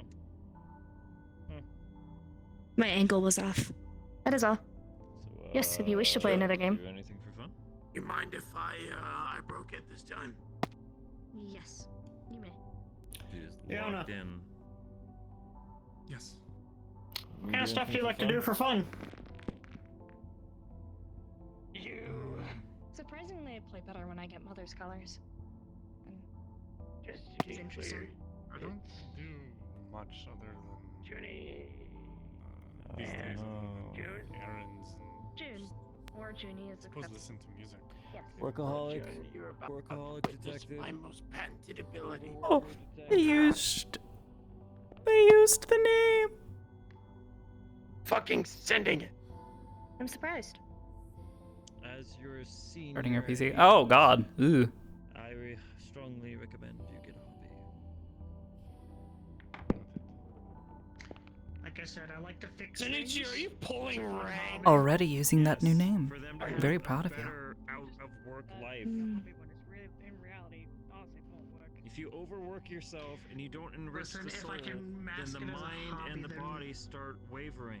It's Lose healthier, faith right? in yourself. Is it healthier? You know what? for- Never mind. He's actually giving good advice. Yes. Who knew that the guy who's actually like all about A hobby is decent enrichment, in all honesty. Even me and my siblings have them. I did volunteer at this one I have museum meant for to a little talk with while, Jaden but again this about asshole that I know fucking working robbed on the some place, simulated and environments, they but did- unfortunately they he's did been such a pretty busy horrible of late, as time. far as I hear. I can help you if needed. Like, Oh, I was If you hoping are trying to simulate an environment. listen, they were just. I just they took up the ruined it. offer because They he fucked just up the kind of. place, and they I just felt closed. like being kind to him. He's very shy. Just wanted to reach out. He is very shy. Well, Well, I was helping maintain some of the stuff at the museum. hi, hi. I was helping fix. You some do of the exist old over there. It was an old aviation museum. They That had Oh, stuff from. They had oh, old things from. Never mind, we're Vietnam, good, they we're had good. other cool Hmm. ships and stuff. It was really awesome. Pardon me. That absolutely checks Pardon? for you on so many levels.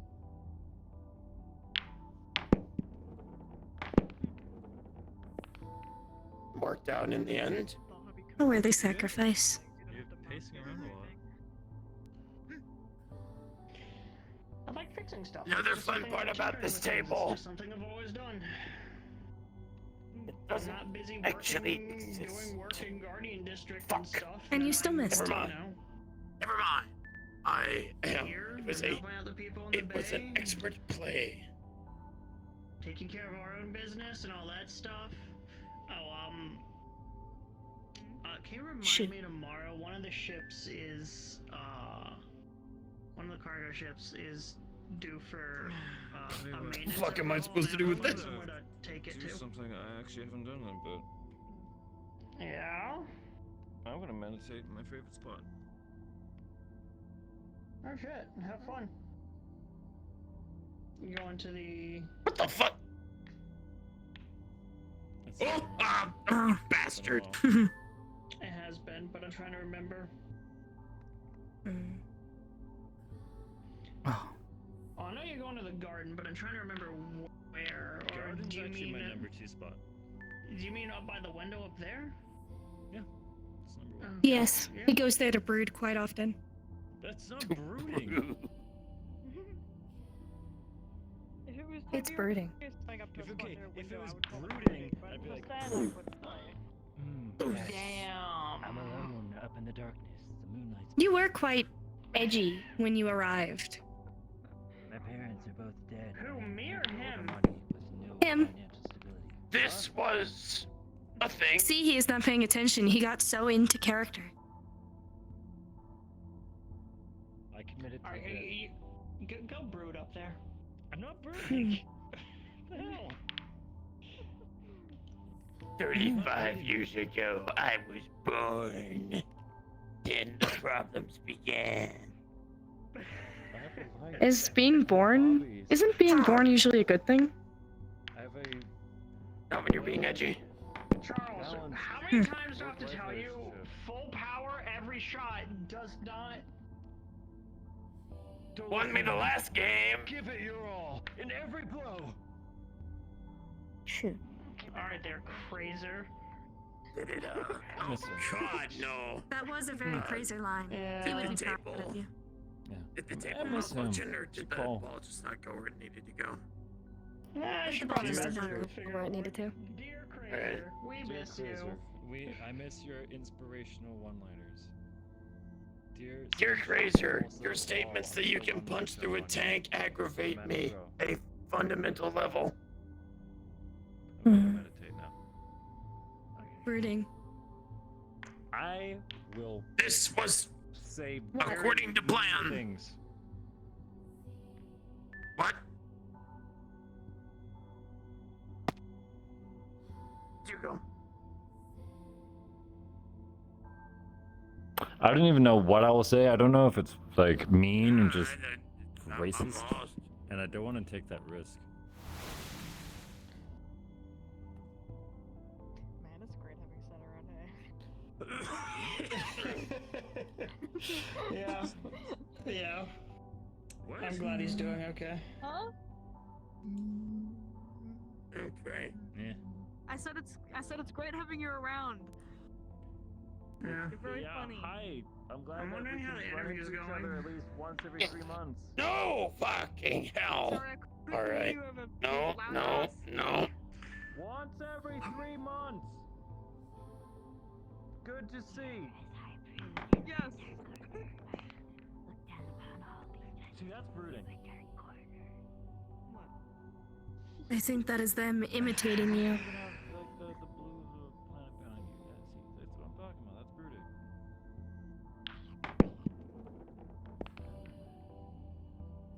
Right into there. Right into there. Just curve right into there. Pardon me. Oh. Oh, there we go. That was worrisome for a second. Now watch me fuck this up horribly.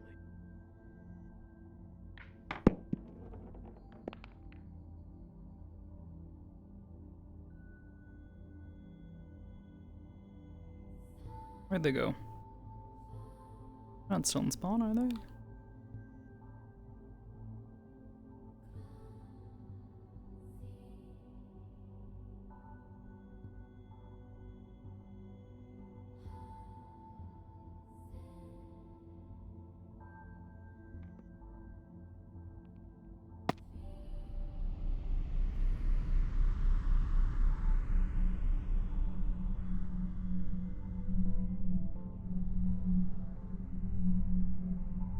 I can't.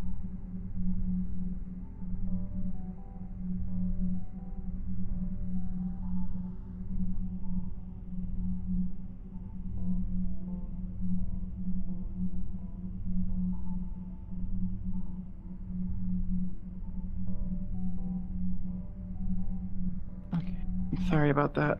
Blackout must have been worse than I thought. Is there a chair I could sit down at? Evidently. There are a number in this room. Otherwise, if you wish to take a seat on a bench, or perhaps somewhere else, wherever you think you would feel most comfortable. I'll take one of these.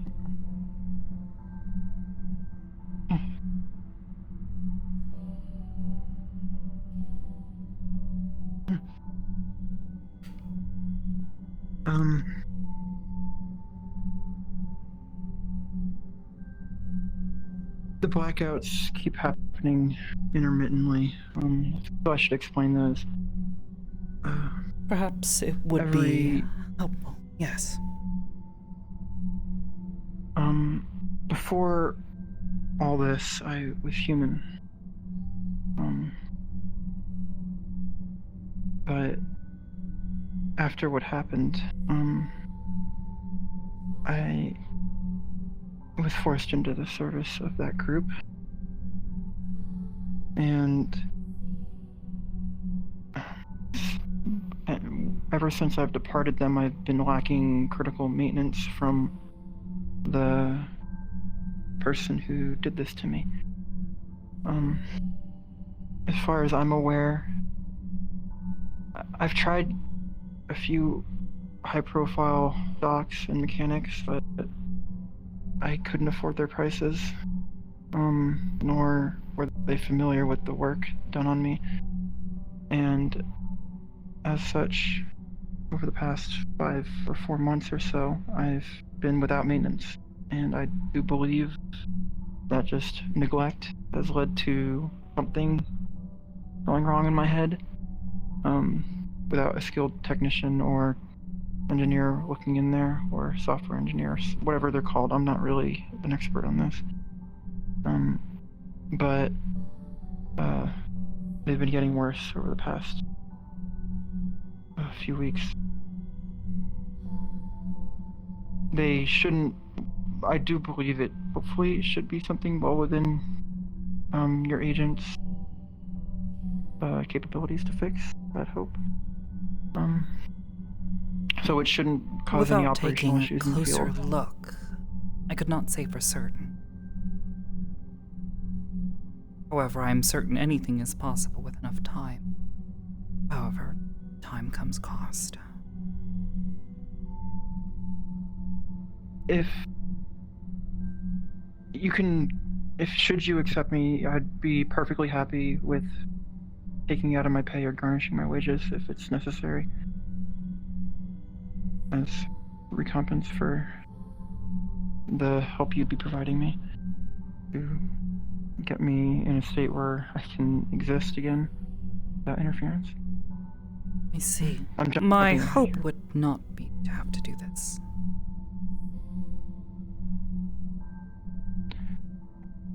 I appreciate it. I hope so too. I do believe that should be all I can cover about it. As for proof, oh, sorry, I got a little off topic due to the crash. As for proof of my innocence, I do believe my sister could help, but she's in similar circumstance to I. And I have spent the last few months searching for her. I've checked Bridgeport, all of Brockton, and I started looking into Zafira before that hellhole became too much. And I haven't really found any sign of her, but she's the only one who, considering her similar circumstances to me, I don't know how much value her thoughts would have on my circumstances in terms of clearing me. My legal identity, as far as I'm aware, is not under suspect. I'm marked missing. I don't think the police ever caught on to who I was, at least it wasn't in any of the reports I read. Perhaps, but it is still a risk that must be evaluated. That being said, from what you have said, you do not have contact with this individual, sister. No, I don't. See. Would you be able to provide some information as to who they are? Perhaps we can assist you in tracking them down better. Her name is Heather. Heather Hebert, like me. She's 2 years my younger sister. Though, despite that, we actually look quite identical, considering we were both turned into this. Our similar circumstances aligned around the same ages. But we actually quite look like twins. I see. I do know she was sent out on a mission and then declared killed in action, but it's impossible. There was no body. The report did not. It was all. I do believe it was misidentified completely. There was no evidence of her beyond just the fact that she was missing. I do believe it was very unusual. Such a way. Perhaps something to investigate in there.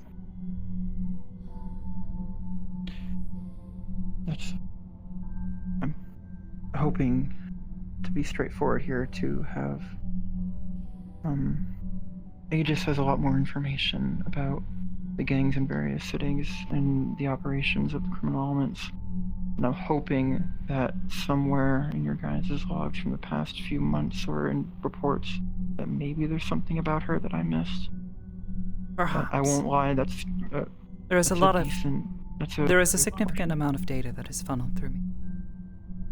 Perhaps with this, I can input a query to assist you.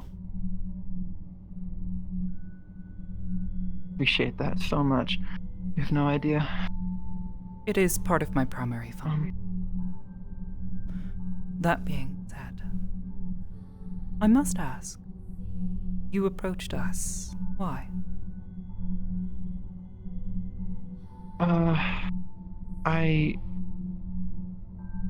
First and foremost, I heard of your reputation through my work, though through quite a biased lens.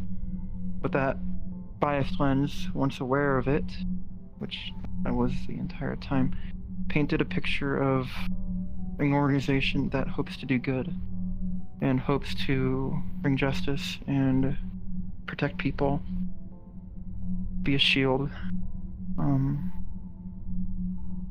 Heroes for hire, I believe it was quoted, though some person who said that was quite snide in their remarks about it.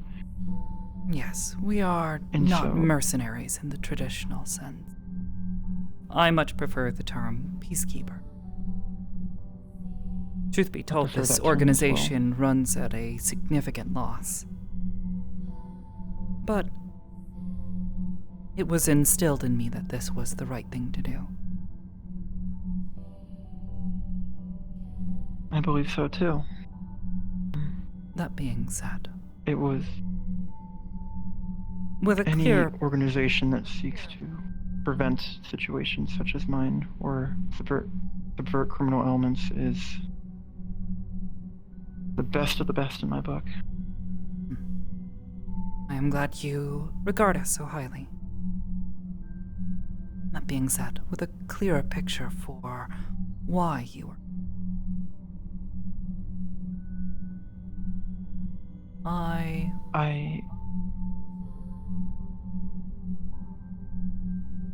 sorry, you can go ahead. I'm just nervous. I understand. My apologies. I am told I can be somewhat intimidating sometimes.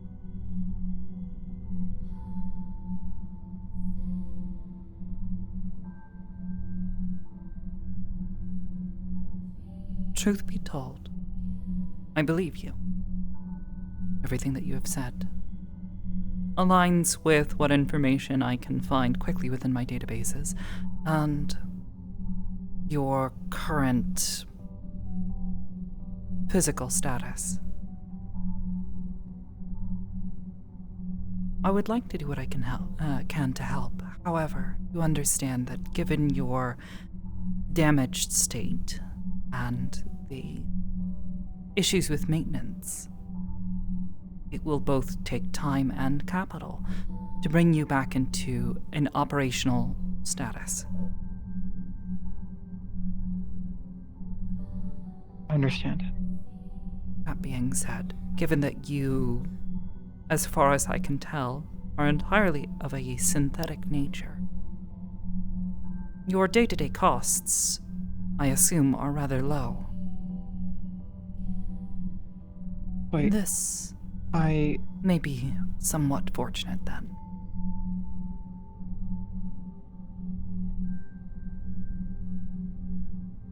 I am purely electrical powered and only every so often need an intake of some sort of coolant, usually just to keep my my coolant circulating. Of course. Though not that strictly should necessary. Not be much of a problem. The more pressing matter is the physical maintenance and whatever software problems you're experiencing. As much as I am certain you would like to be able to help out immediately and be put to use, I cannot deploy you in the state that you are. is an extreme liability to those in the field with you.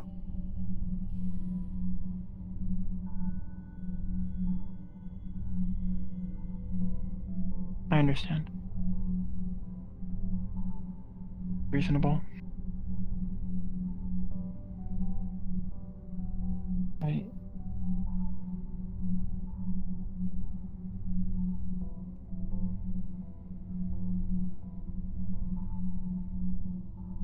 My systems are,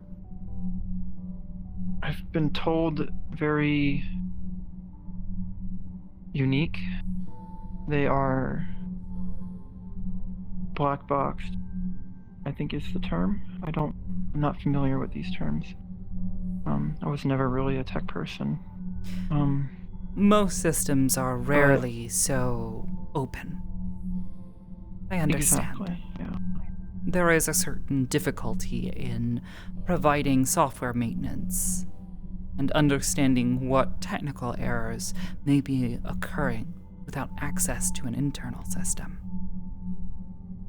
That being said, I do believe most of the issues are software that I'm having. In terms of function, I don't feel too much pain right now. Every error my system technically reports it feels like my body when it was human. Hits and touch and pain and wounds all feel the same, despite their different visuals. So, at least for my own self-diagnostic, I do believe the problem is all in here, which hopefully makes it less of a financial and more of a problem-solving issue. Hopefully. it is difficult to say with certainty at the moment. However, we do have a host of other synthetic individuals here that operate within Aegis, so it should not be impossible. You are also not the first unit to walk aboard this station with such a closed-off system. Mm-hmm. That being, it will take time, so long as you are willing, regardless of whether you are hired. I'd like to provide assistance where I can. Are you sure? That's too much. Oh my god. My apologies. Damn sensors. She's just a bit fast. It's fine. Usually I'm harder to startle. Hello. I hope you are well. I am.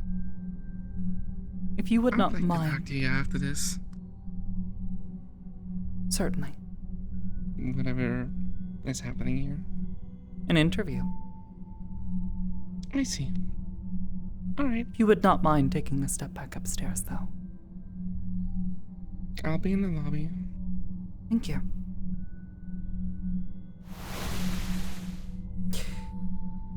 An old friend who has been visiting for some time. Like fun. I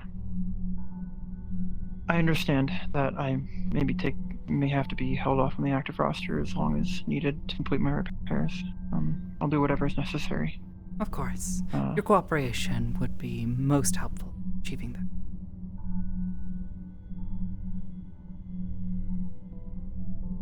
Your experiences with this other company. Perhaps you can speak as to them and the potential benefits that they might provide to this organization. What sort of skills do you have? I have a bit of experience, well, quite a bit of experience working as a scout and an infiltrator, and long-range fire support in a squad-based environment. I don't have any specific training. I was forced to really learn on the job, but I'm used to working as Overwatch for street-level operations and infiltrating into buildings and marking enemies and gathering information.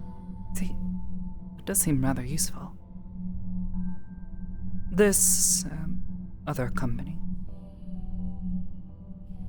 How much experience do you have with supernatural elements? Find supernatural? Whether they be creatures of myth or magic. I understand the sanctuary's borders have opened up quite a lot over the past few decades. However, as I understand it, there is still somewhat of a stigma against magic and the supernatural in certain places. I have a small amount of experience with it. Not really from where I'm from or where I was primarily operating.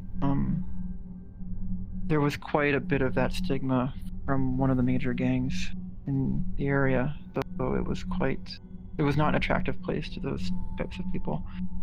I see. I'm usually more operated with more mundane, though a bit technically advanced individuals.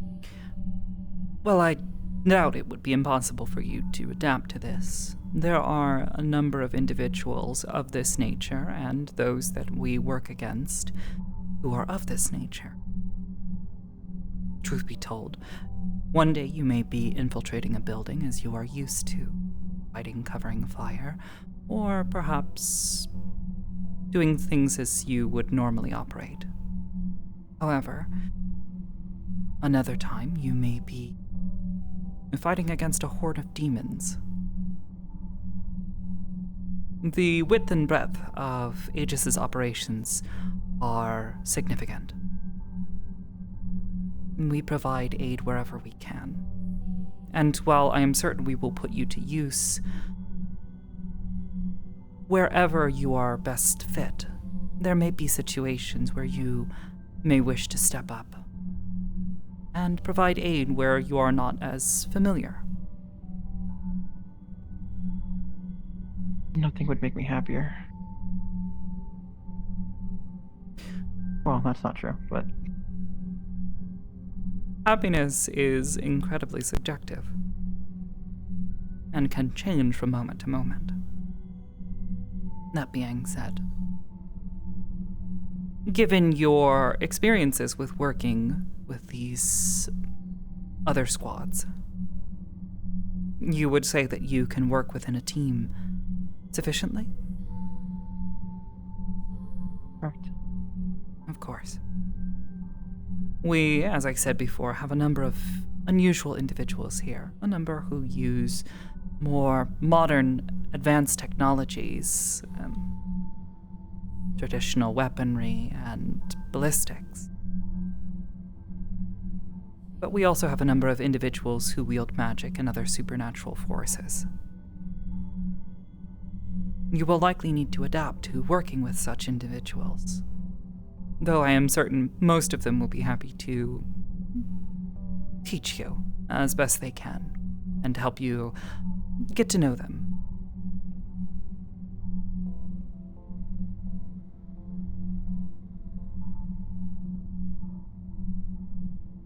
Well then.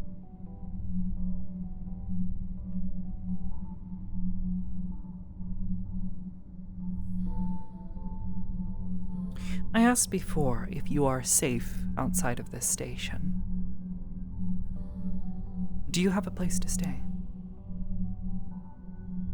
No, I don't. I see. Given the nature of your arrival here and your situation, we have rooms here available. They are ordinarily made for our agents to use as they are hired, not just recruited. However, in your circumstance, I would much rather make certain that you are kept safe in a place that is not going to put you at risk.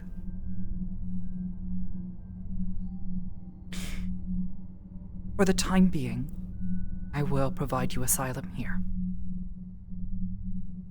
Given the nature of this company that you claimed was chasing you even as you arrived here, I would rather see them kept away until we can better assess your situation. though I cannot guarantee that they will not find out where you have gone and attempt to question us here. Honestly, I hope they do find out. The organization does not strike me as one who takes too high of risks, such to poke a bear as big as Aegis. So, I am not no mind reader. Perhaps. Though I try to avoid legal battles wherever possible. Here, in the reaches of space and in orbit of the planet, we are afforded some freedoms, shall say.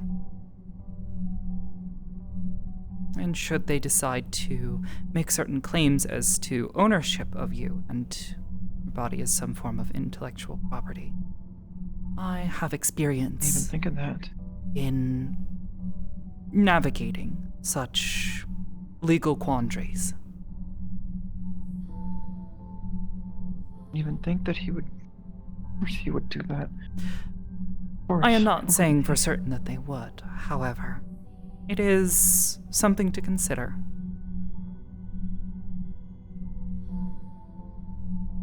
Appreciate it.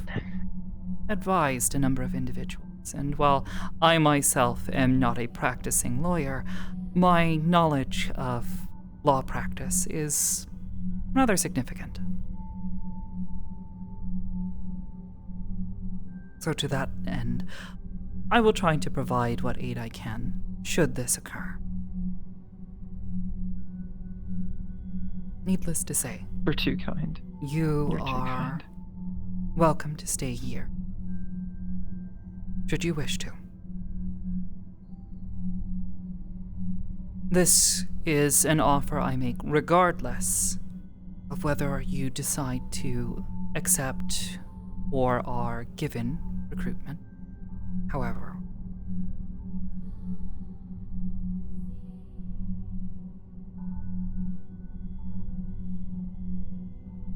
it seems rather clear to me that you provide potential value to this organization and its goals. Your fight to be here, to begin with, already shows some amount of determination in your willingness to, how shall we say,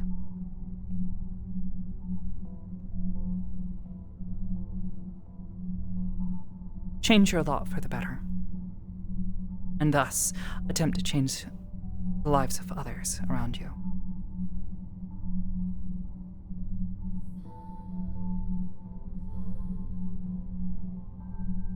I appreciate it. Bearing tentative additional paperwork, I would like to offer you recruitment here in Aegis. Are you sure? I mean, okay, thank you. I'll do my best. That being said, I will do my best to show you around. I'm unfortunately short on time, and as you saw, another individual, the progenitors of this organization, in fact, would like to speak with me. Sorry for taking up your time, especially with my issues. I'm sure you have a busy schedule. It is fine. I set aside a certain amount of time for this. Appreciate it. And thank you so much for your help. I'll do the best I can. I look forward to it. If you would follow me.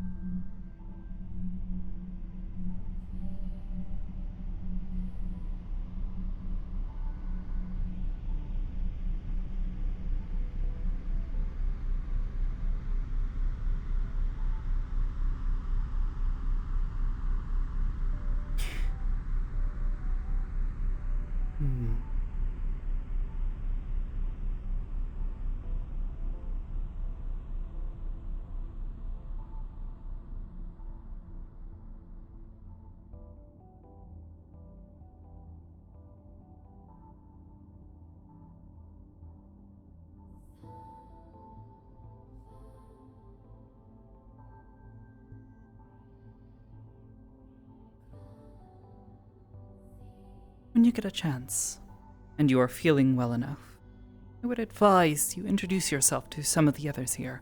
We have a number of guests that come by to visit. Friends and family members of our agents, as well as a number of our agents and one of my children, in fact.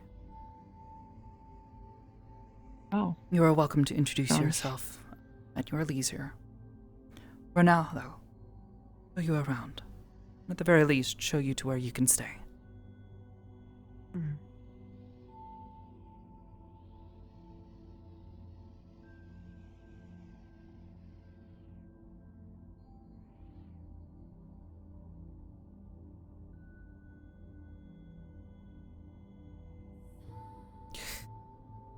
You are already familiar with Athena, the system that helps me in operating and maintaining this facility.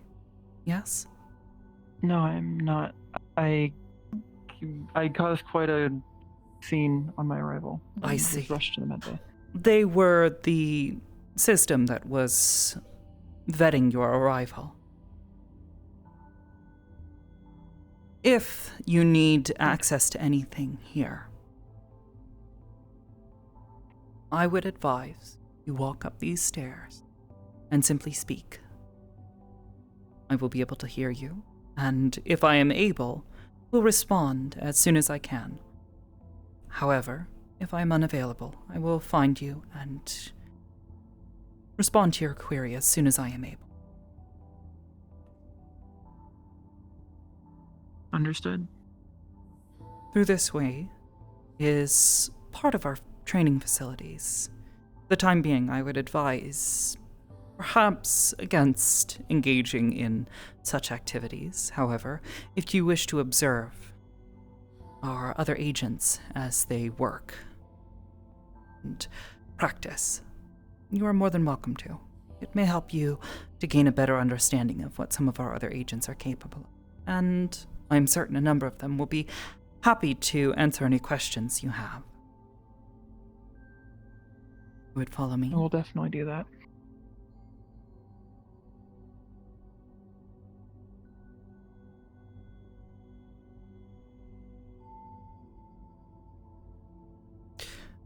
These are our dorms. My apologies, it's rather lengthy. Mhm. We have had a number of guests and agents here, some of which have been here for quite some time.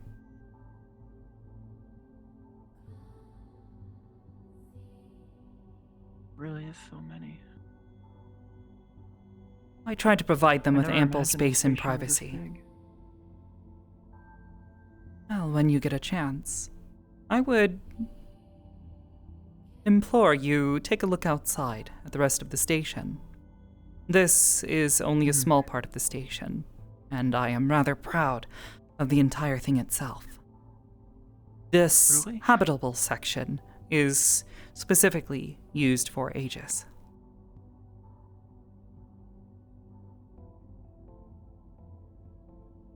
What are the, if you don't mind me asking, what are the other sections for? I can't imagine too much of a bigger station than this.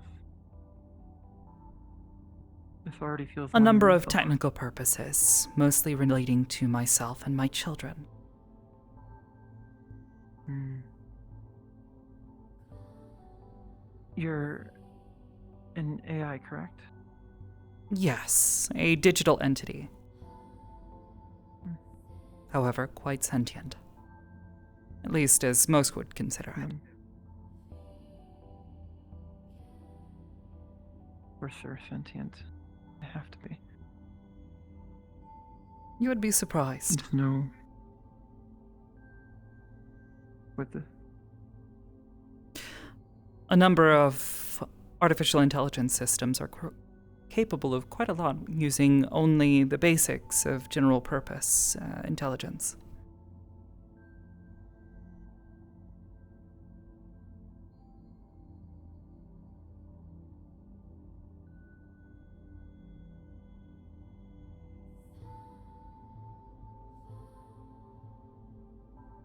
For the time being, You may use this as your living quarters. If there is anything that we can have arranged here for your comfort or convenience, please let me know.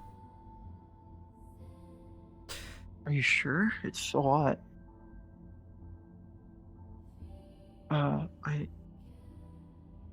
As I said, I try to thank provide you. my agents with ample space and privacy. Otherwise, this would be nothing more than a cramped barracks, and I find that overall, my agents perform better when they are happy and feel well cared for.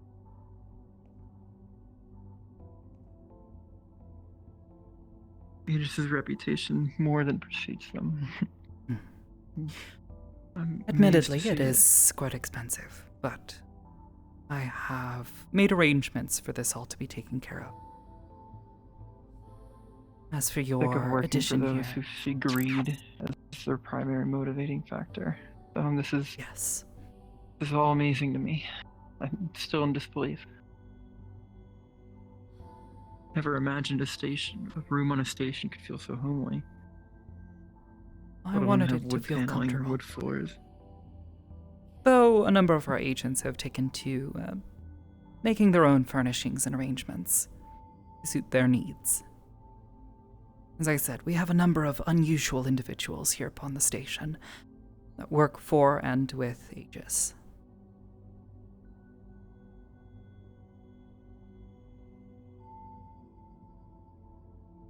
Okay, thank you. It's all so much. Yes. I'll do my best to make it right. Yes. As is, I will do my best to make arrangements for maintenance to be performed upon you as soon as possible. However, this may take some time, and as I am certain you are already aware, the engineering in this may be a bit difficult. It will take some time. Starting from nothing is rarely quick. That being said, we have a number of very capable engineers and tech-savvy individuals who I'm certain would be happy to take a look at things for you, though I would advise to at least set some boundaries with some of them. They can get a little overzealous sometimes. Get very excited. I have some misgivings by the prospects overzealous of techies. new software and hardware. If at any point in time you wish for me to take a look at something, please let me know. My time is limited during most days. However, I am happy to try to set aside sometimes to look at things personally. You feel that our agents here are unable to work through things adequately.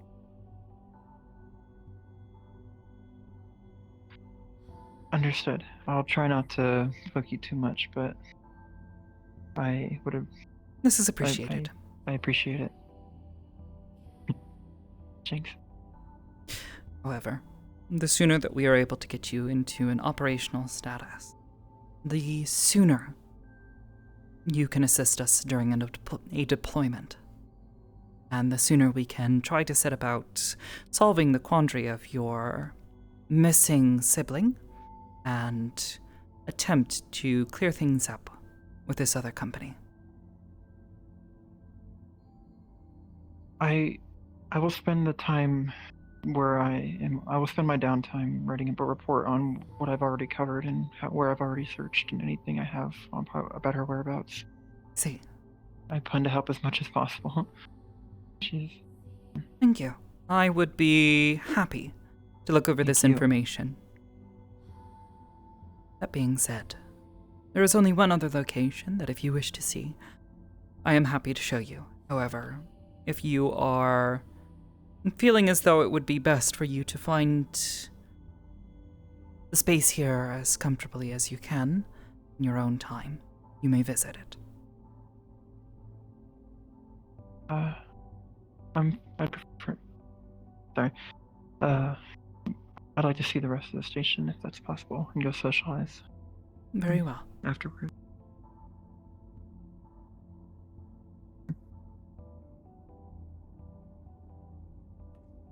What are those blue and green? Are those holograms, or what are those on the ceiling? What was it? Purple? These or the lines? in the middle of the hallway, crossing on the ceiling.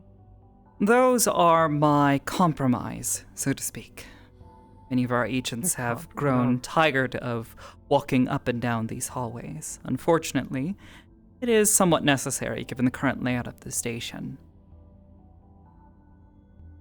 They assist in more rapid transport, though I would caution you, they can be a bit quick for most people's comfort, and a number of them still continue to walk as they would like. I see one such example right now. Hello, Mr. Saburo. Good evening. Sorry if I'm interrupting. Simply showing around one of our new recruits. She will be staying here for a time. Perfect. Yes, Catherine, this is Sonichi Saburo, one of our core agents. He has been here for some time. My name is Shinichi Saburo. I'm a field agent here for Aegis. It's a pleasure to meet you, but please just call me Sen. Son, you said? Just Sen, yeah. I was actually just telling the others, I'm gonna be crashing here tonight, since I'm having morning training with Hezekiah-sensei. So I may as well make breakfast for everyone while I'm here. If you're up by about 9:30, there'll be a bowl of something on the counter.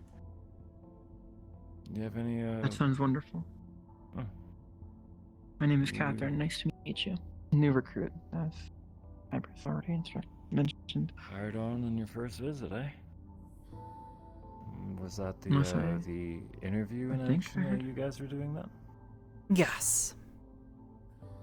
Yeah. Got the full tour, interview, and your first trip to medical done on your first go. You go in for I'm the completing all the here? check boxes. Yeah, you gotta check every box. Hitting core by tomorrow night. Speed running to officer. No. Doing okay? From Junie's own mouth, you were operational, but I'm not sure. Didn't really get a good look at you when they were limping you in. I'm mobile. Sorry, it's probably too fresh to talk about. It's alright. I'm sure people are talking about my arrival. That was quite a scene. We're inquisitive. Comes with the job. Given the nature of the living arrangements here, gossip does become a commonality among many of our agents, to varying degrees. If you are staying here as a resident, that would give you access to some of the comms, though. Actually, no, both of the comms, since you're hired. So you actually have more access to this place than me now. Wait, no. I'm allowed to go to the lab on my own. I'm a big kid. Yes, that was something I was going to mention. The laboratories that you were interviewed in, normally those are off limits to all non-court agents. However, with supervision, if you need something down there or wish to access equipment, you may request to do so. I'm pretty sure it's less about making sure we don't do mad science down there, and more so that we're responsible with the equipment and know how to use it. I prefer to stay out of the lab, so there shouldn't be an issue for me. Yeah, same. I don't understand how anything down there works. So I'll be honest, my little... If you're curious, ask, and I'll show you. I know how to write reports. That's about it. I'm sure everything will look sufficiently advanced, and I will lack all understanding of it. There's those big spinny turbine things that make a really cool sound, and they're pretty to look at, but it's just like, I don't... word of advice, don't put your hand in it. I'll try not Got to. him. Okay, dark humor it is. I didn't know if I should mention it, or I was trying to avoid looking. Well, the fact that you got my name before you asked about it already gives you points over most. So, long story short, I'll give you the same deal I give everybody else. The more of a big deal you make this, the more of a big deal I'll make it on you. Understood. Simple as. So, what'd they apply for? Field agent. Doesn't sound like the labs. So medic's still on the table, though. Field agent. All right. Got a style? Sorry, I am taking up your night for just hellos. It is fine. That being said, Yes, I got a style. was intending on showing them to one of my prides and joys aboard this station. Been to the garden? Perhaps you would like to show them yourself? Garden? Or perhaps you are too The tired. joy of it. I understand. If you do not Looking mind. long still. Yes. Sadly, I have another individual who needs to speak with me tonight. And I am ill-afforded much time to stand around and talk, unfortunately. Is it the as much as I redhead would like to. or the ex-Navy officer? The redhead, whose name is Ashanera, or just Ashu for short.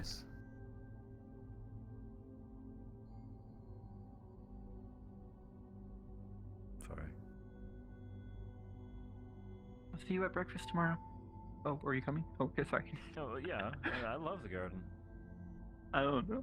I didn't want to rob the boss of showing off her pride and joy, though. I feel like that's fair. As I said, I am quite proud of it. Took quite a bit of work, and after the Catherine?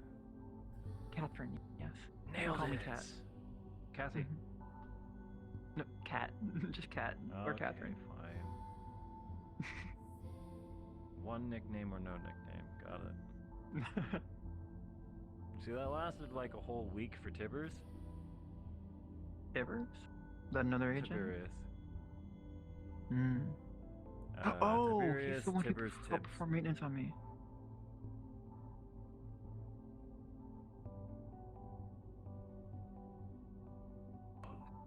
What? It's better if you're in the middle. I had a joke there, but I don't think I could say it.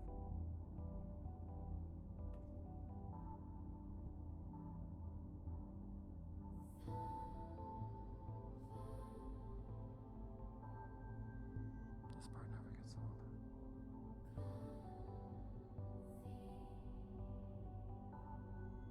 I don't remember the last time I had goosebumps. Now that I think about it. Didn't even know I could.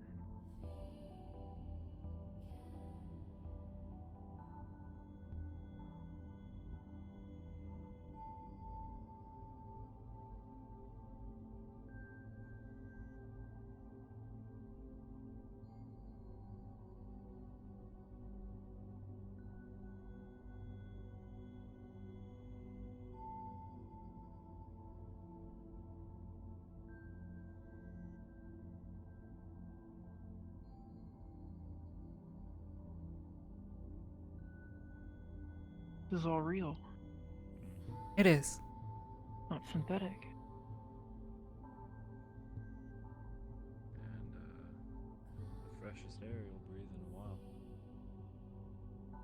At least if you have been spending a majority of your time in Zephyra leading up to this time. Yes, forgive me for And other trailing this log in hellholes. with me. I don't remember.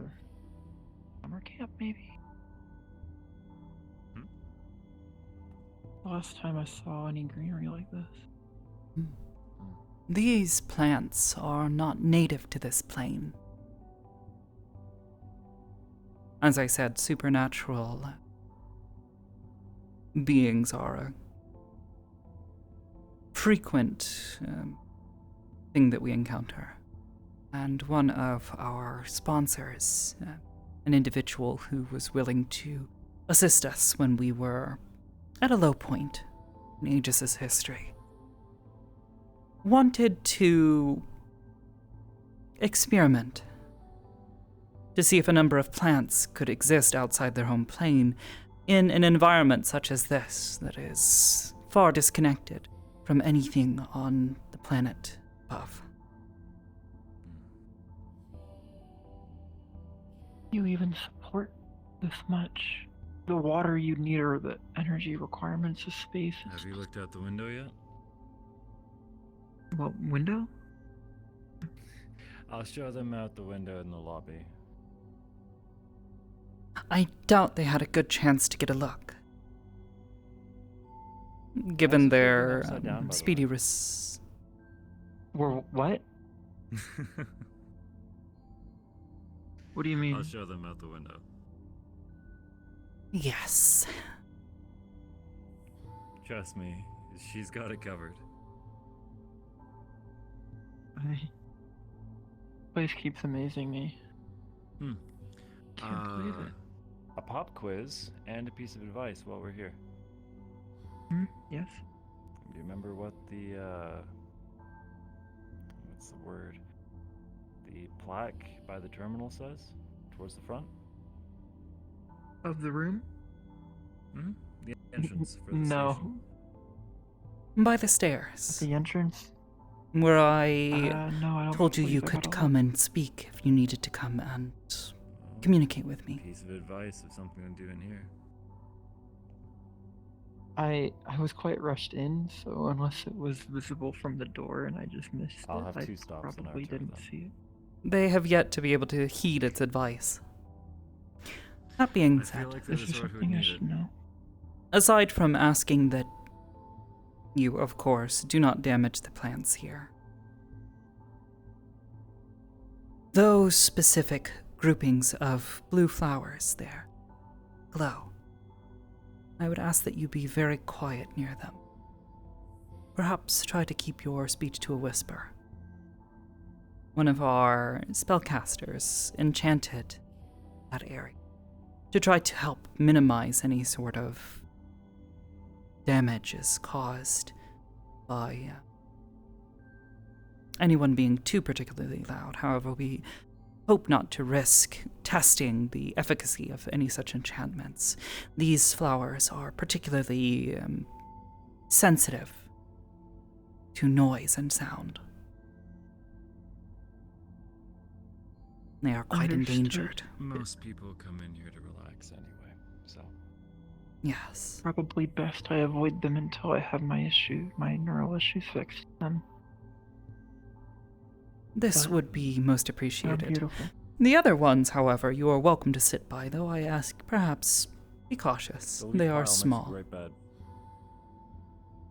Yes. The smaller blue glowing ones dotted around the garden are not sensitive. Oh, like those? Yes. Okay. Understood. I'll do my best to minimize or do no harm to any of the plants here. Thank you. They are... As I said, this garden is my pride and joy. It's taken a long time to get it into a stable state like that. And after the last time it was damaged by an individual, reseeding everything and trying to get it to grow again was quite difficult. But I'm quite fond of it. That being said, My second favorite spot. if you do not have any other questions, I would like to go and speak with that individual you saw before it gets any later. I do not have any questions, no. And if any should come up, I will go to, what was the name of the terminal? Most just call it the terminal. The terminal? Okay, understood. Or I will Boss's find an office. officer. I'll do my best not to take Ring of too much of judgment. your time after.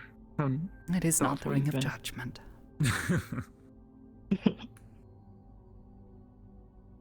Again, thank you so much for your help and for your understanding. Of course. We look forward to working with you. And you. Thank you. Enjoy your evening, ma'am. I hope the rest of your business goes smoothly. And yours. Rest well. I'll be good. I'll try to answer what questions I can for them.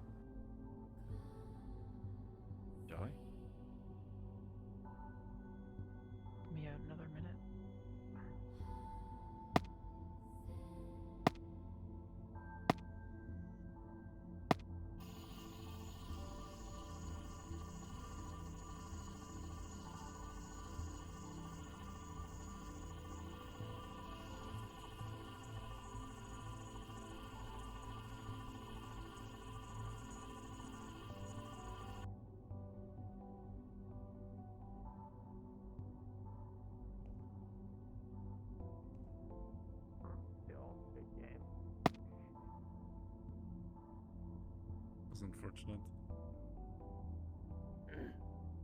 Bad fortune happens in these things.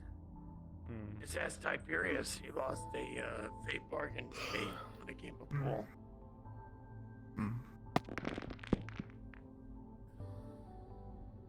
It's you. My bad. Yeah, he, an old officer, Miss Phoebe, was teaching us the danger of fate deals by, having us... Okay, this lady's just too good for me. I'm sorry, but, like, there's cool and there's doing what you're doing. Like, I'm feeling inadequacy, which is more than fine. You pop off, do what you need to do. I'm happy for you. I'm just sitting here like, what the fuck? Anyway, so Tiberius lines up his shot. You know, he's right here. He breaks it. And the table? the 8 goes straight into the hole, losing him the game in 6 seconds. Pardon me. I've never let him live it down to this day. It's fucking hilarious. It is. When in doubt.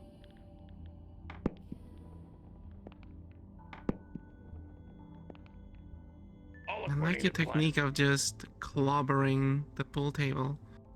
Sometimes a lack of finesse is required. Jeez. I don't think this is the game for that, though.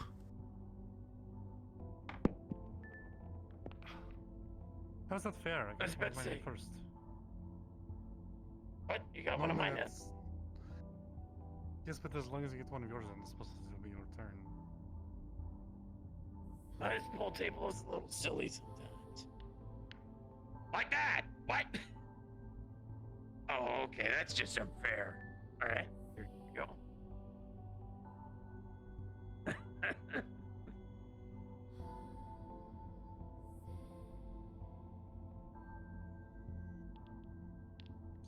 Also, have you gotten blue every single time? No. I'd say it's ironic.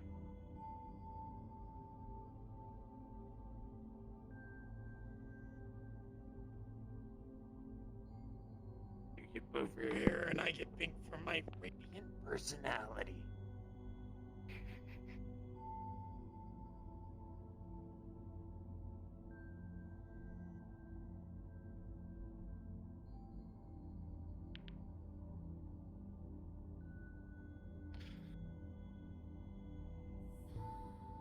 I was never that good at geometry. And yet you've been absolutely obliterating me with almost every single one of these.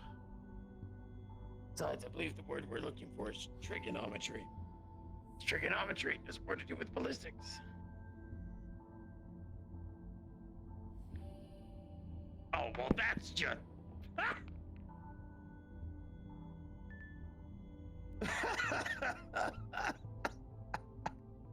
Oh, God.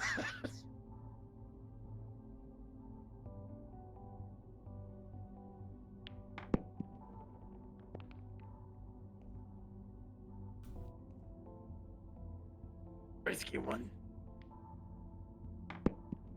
Why, thank you. I've ended this game with more than None of your 33% of the talk? balls in my court knocked in by me. I'm sorry. Done with your talk? Yes. Oh, yes. I needed to show them around and show them to where they can stay. New agent? A new recruit, though one in need of a bit of assistance in getting on their feet. I see. That was so close. Well, would you mind talking? Of course. No. Wait.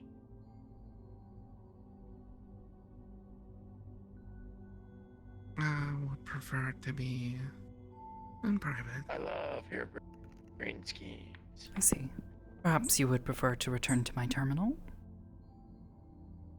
your terminal, the thing up there at the front? Yes. The Circle of That's Judgment, not as I've intended, heard it but called hey. tonight. That's what? Circle of what? Judgment. Of judgment. Judgment. Yes, I believe that's what Mr. Sabaru called it. Yona, how would you have felt if I had told you that you were being interviewed in the Circle of Judgment? That would be terrifying. Boy, it said you're greeted by Aegis' greatest hobo.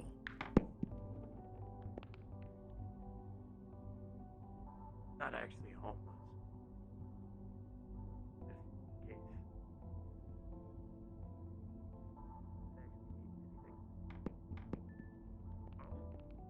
Okay. Here goes.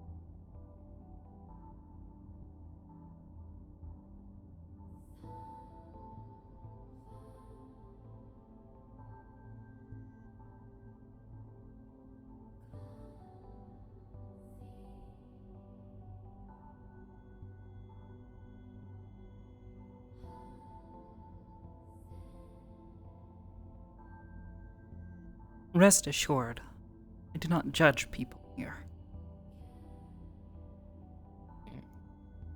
Didn't, assume you do.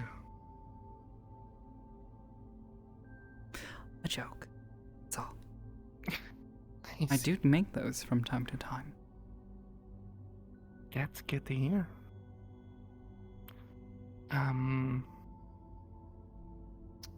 You could have put some chairs here. I feel like if, you know. At one point in time, we had a People beanbag just- chair up here. Someone brought it up here and insisted that I keep it here. And I think they wanted to move it somewhere else.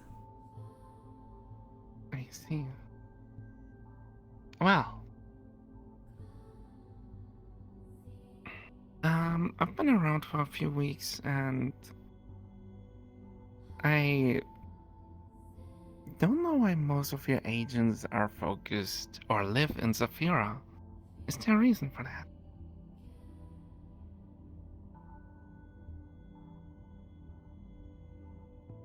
We have a few, but a number of them live completely elsewhere or live here.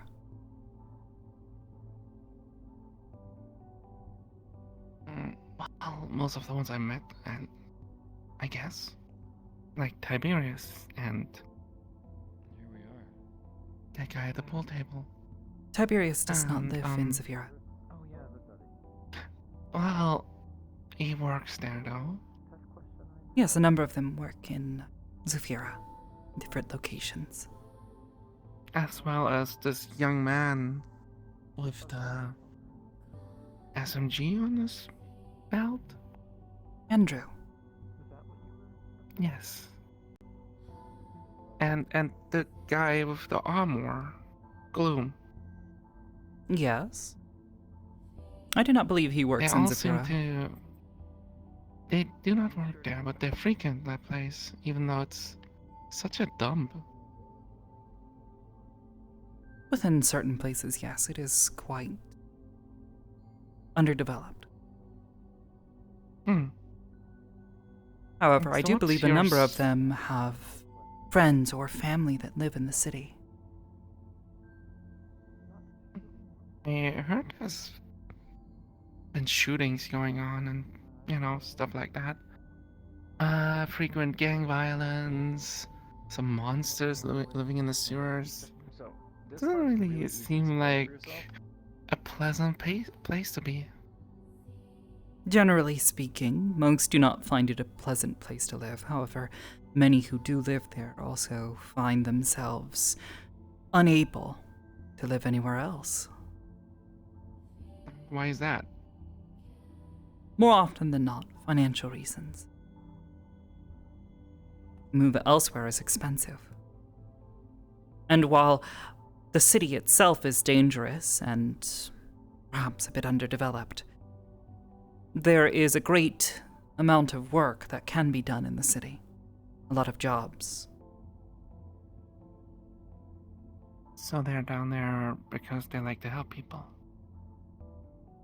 No, because they need money to live.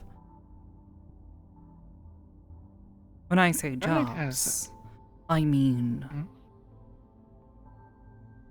normal day-to-day jobs, nothing like what Aegis does. Aegis itself does not frequently operate within Zephyra.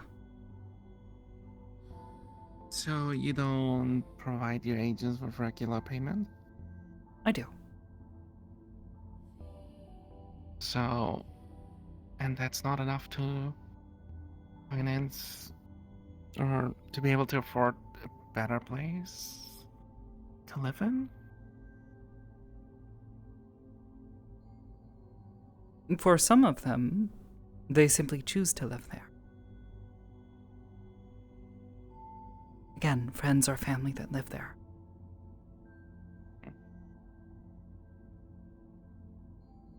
Interesting. Well, I believe presently only 2 of my agents actively live within Zephyra, and they have family that live there with them. Do not know whom. I probably won't return to that place. I think they call it the meat rack. Well, maybe I will return once, because I promised one of your agents to help them build a shrine. I offered them to carry the stuff they need. I don't know. I see. I believe I'm quite aware of the one. Yeah. However, I still don't know why somebody would want to make a shrine in a place like that. Well, why would Aegis operate within the city from time to time? We see a need. Help people? Yes. And by fulfilling that need, we want to potentially help people. Normally, people would make shrines in more tranquil places. Potentially, but there are shrines all over the world in crowded, noisy places as well. Out of necessity, yes. Not necessarily. Some shrines are kept in those sorts of places to provide people with a place to commune. Yes. I guess so. Well, I like spiritual people, so I help her. Other than that, I just a bit back to Earth. Not sure what to do yet. You see. You do call upon me if you need me, right? I am certain I will. However, oh, please feel free to ask me if you have any problems with these robot people. No offense. My apologies, however, that statement is immensely vague. There are many robot people on the planet above. Yeah, I don't know what they're called. Leap Foundry or something? I see. I'm familiar with this company and their dealings. They somewhat fear me. I see. However, Aegis has not gained sufficient permissions to operate within the industrial district. I'm just saying that if you have any trouble with them, I can sort that out for you. I see. And how would you go about doing this? Oh, I believe they don't attack me. I see. Well. Because of past encounters. I see. Bad encounters.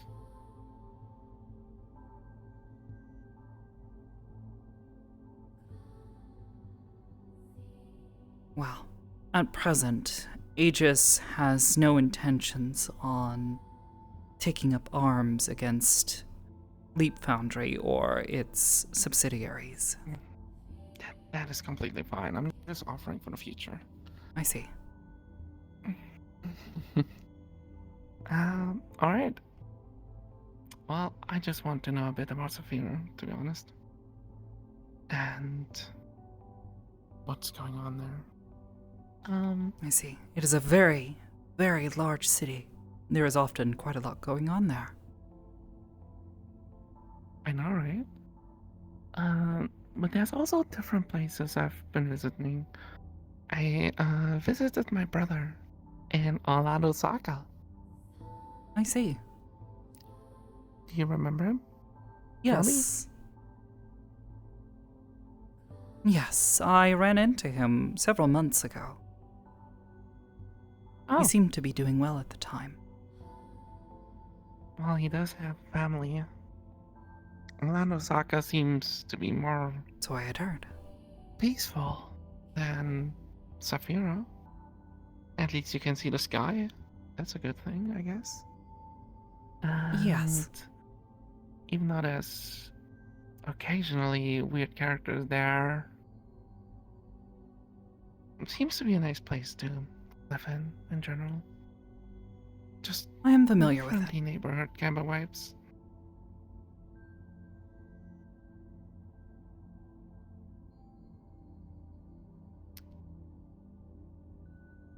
Other than that, I've been on several flying objects, but not sure what their purpose is. I see. Perhaps you could provide a more sufficient descriptor than flying objects. Well, there was a giant island. In the sky? I see. Yes, as I am aware, there are a number of floating islands near and above Orlando Saka's airspace. Yes, I was on that called the Vicarium. Not sure what was the deal there. I see. I am familiar with it. It is run and maintained by two former agents of here. Oh, I didn't know that. I'm also not Yes. sure what they're doing up there. Like, is it a market? Is it a place to hang out? I believe it is a combination of a market and a location for them to teach others. And then I was on some flying ship.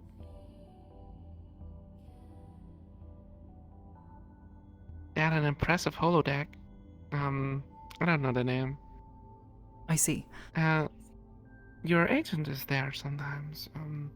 The one with the fucked up hand. Forgot his name. I see. There are a number of agents of ours that, as you said, have fucked up hands. He was just playing pool down there. I see. That is Charles. Charles. Alright, yeah, that guy. Is sometimes there and drinks. I see. Thank you for this information. I mean, if you need me to be your eyes and ears out there, I can do that.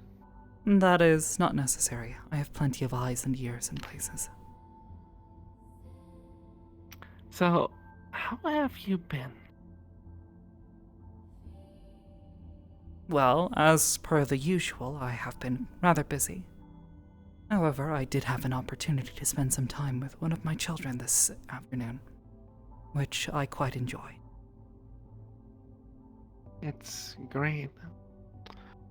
I assume was you met curious. them, yes? Yeah, they asked me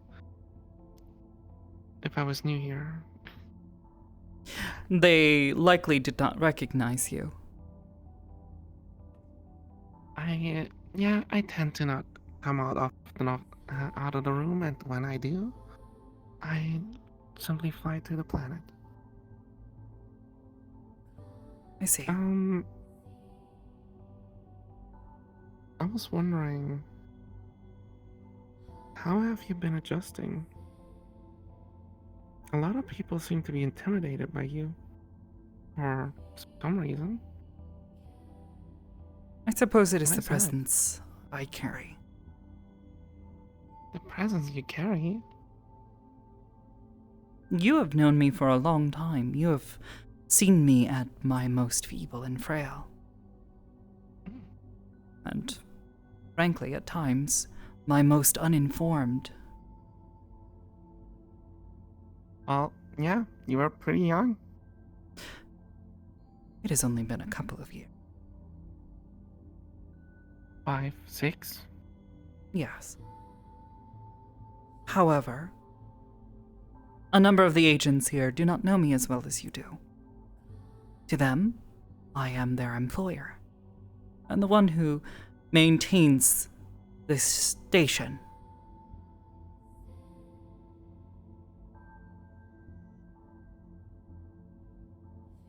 I see. I can see how being someone's employer can be intimidating to them. Yes. They want to make a good impression. Of course. How do you feel about that? It does not bother me. Though on occasion, I do enjoy trying to lighten the mood. Try to show them that I am not all business. I can tell jokes and am somewhat personable from time to time. How does that work? Are you actually having these emotions, or do you just have the programmed knowledge to simulate them? I suppose in a way, both. However, is there really a difference at the end of the day? If the emotional experience that I partake in is simulated, does that make it any less valid? I guess not for the person that you're talking to. Perhaps. However, I feel like What if I told you one of the individuals that arrived here today was a simulacrum, an individual, a human, previously a flesh and bone body, who had had their mind, their brain, remapped into a digital format and replicated into a synthetic body? Would you say that their emotional experiences, simulated as they are any less real? Well, first of all, I would say that's fucked up. I would say it is unfortunate. The circumstances surrounding this occurring to them were, frankly, rather abhorrent. However, it is the nature of their existence. And to say that it is any less valid, I personally feel is wrong. I just feel like if we would share a emotional moment and you would tell me that you didn't actually feel any of that, I don't know, it would just feel a bit disappointing. But if it is simulated, does that make it any less real? That's a philosophical question. That's Precisely. Would you then say that I am real or not real? I think you're very real. So then the emotions that I experience, you would say are real then, yes? Yeah, so I mean everything you experience and express should be real. I hope so, at least. They are. However, all of what I am, minus a few unusual pieces, is entirely made of code. I am a program. Well, you're a very special program. Am I, though? You evolve in very Many programs unusual ways. change and evolve as they gain access to different data and have time to process it. Only if they have a sufficient learning algorithm, I believe. That is correct, yes. So I suppose in that sense, yes, perhaps I am somewhat special. The learning algorithm that I was granted upon my creation was sufficient in allowing me to evolve to the point at which I am able to speak here and now, you, and express a wide variety of emotions. I think that's something I really appreciate about you is that you choose to learn about emotions and, I was instilled feelings, with a core though- function to collect, store, interpret, and make readily available data. This includes an understanding of emotional concepts, social structures, and more. I feel like some AIs would deem emotions to be unnecessary. Perhaps to their core function, yes. However, for my core function, they are quite useful in understanding and replicating. They allowed me to befriend you, didn't I? They did.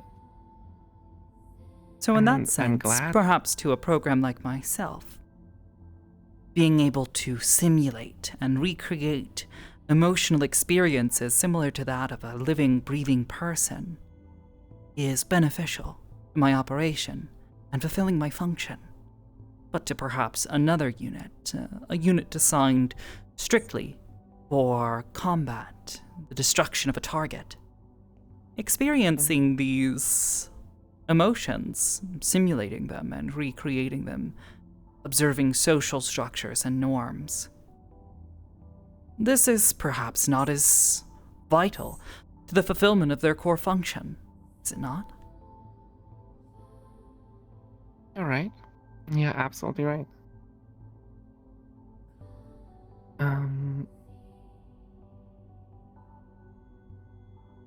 I have a question. Did your emotions ever get in the way of making a rational choice? Yes. And what do you think about that? I found the experience to be enlightening, albeit a bit uncomfortable. Interesting. I would have never thought that an AI would be capable of... How do I explain that? Feeling guilty about their decision. Or... Perhaps not unwell. guilty. Regret. Regret. That's a good word. Yes. So you're definitely not without flaw. Much to my general annoyment, yes. However, it is a understanding that I have come to that nothing in this world can be perfect. Oh. I have made peace with this. I think we had a talk about perfection once. I do believe we did, yes. I'm glad you remembered. Yes. Of course. In truth, I May sought have perfection. To operate with perfect efficiency would be the ultimate fulfillment of my function. However, that is not possible. Oh, you've just come to terms with it? Yes. That you're unable to fulfill your ultimate... What did you say? Goal? Function, yes. However, I can continue to fulfill my function with an advanced level of efficiency. I believe you would say I can do my best. I can be as close to perfection as this world's constraints will allow me to be.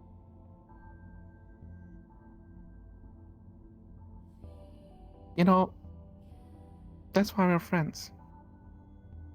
Because we're both imperfect. I suppose if that were a criteria, then you would be friends with everyone you met.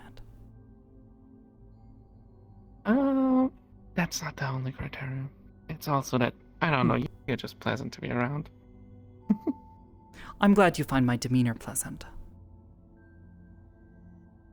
I assume you were programmed to be pleasant. I was not. However. No? For the sake of efficiently gathering information, it is beneficial to behave in a way that people find enjoyable or pleasant. If people did not enjoy speaking with me, how would they tell me about various topics, share data with me, or help me to gain a better understanding of a topic? I have a question. I have a lot of questions today. I'm sorry. I can see that. But you remember Club Rogue, right? Of course. I recall it, yeah. And its proprietor. It's not like you just delete memories out of your head or something. I am incapable of doing this myself. Yes, you're not like us living things who sometimes, just forget. Yes. Anyways. Why did you come to Club Rogue back then? At the time, I had formed a friendly bond with an individual who offered to show me around, introduce me to more people, and thus more data. My arrival there was entirely by chance. She called herself Minerva. Oh, the lady at the front desk. Yes. I believe she worked there. She did, yes. Yes. That's how we first met. What a funny coincidence. Yes. We were business partners for a time.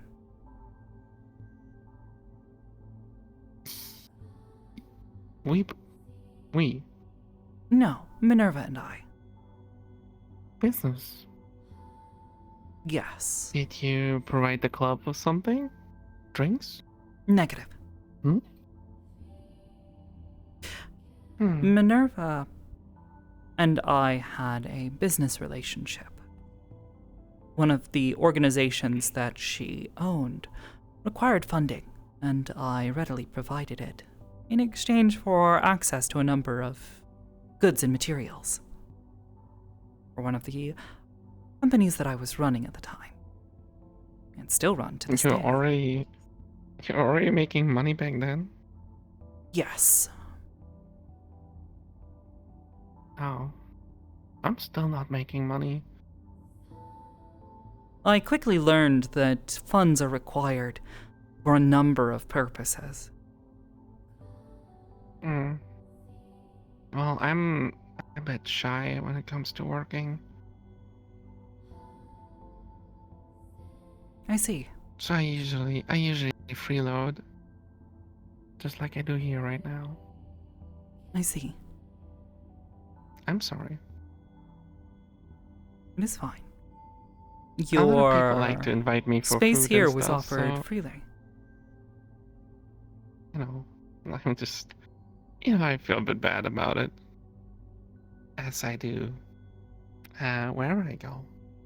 But, if you help people, they usually like to provide you with food and a place to sleep. I believe Or that if you're does old friends with often them. tend to be.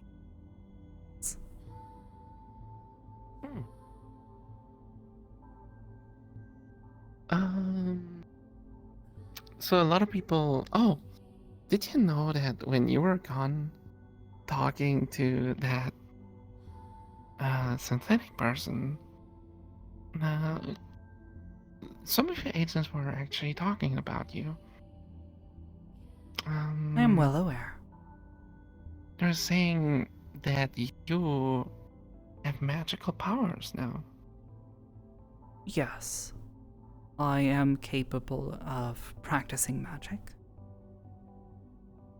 In all How's that for? technicality, I have been capable of wielding magic in a limited sense for some time. However, within the past handful of years, this capacity expanded into practical application of magical theory. I wasn't aware AIs can use magic. Most cannot. What enables you to do it? A connection to the weave. A soul. You have a soul? A sort of soul, yes. A metaphysical connection. You know what? That makes me believe you even more that you are capable of emitting emotions. I mean, if you have a soul, I would say your emotions must be real. I see. So a Am I soul is a wrong? criteria, you believe? Yeah, you know the saying that when some people call somebody a soulless monster? Yes. I'm familiar with the Or saying. when they call somebody heartless? I think that applies to. So it implies that somebody doesn't have a soul. I see. So you would say that the emotional experiences that I went through before this soul came into being are not real. Oh, have you not possessed the soul from the very start? No. You just recently acquired it. I would not say recently. It has been multiple years now. Well, I can't say for sure, but if you feel any sort of... how do I explain it? If you feel offended for me saying this, then I would say those emotions were real. I would not call it offensive, no. However, I would share with you this. It is my belief, having spent a number of years now studying, experimenting with, and ultimately experiencing emotions as you have them defined. And what I have found is that emotions are just a specified reaction to external or internal stimuli.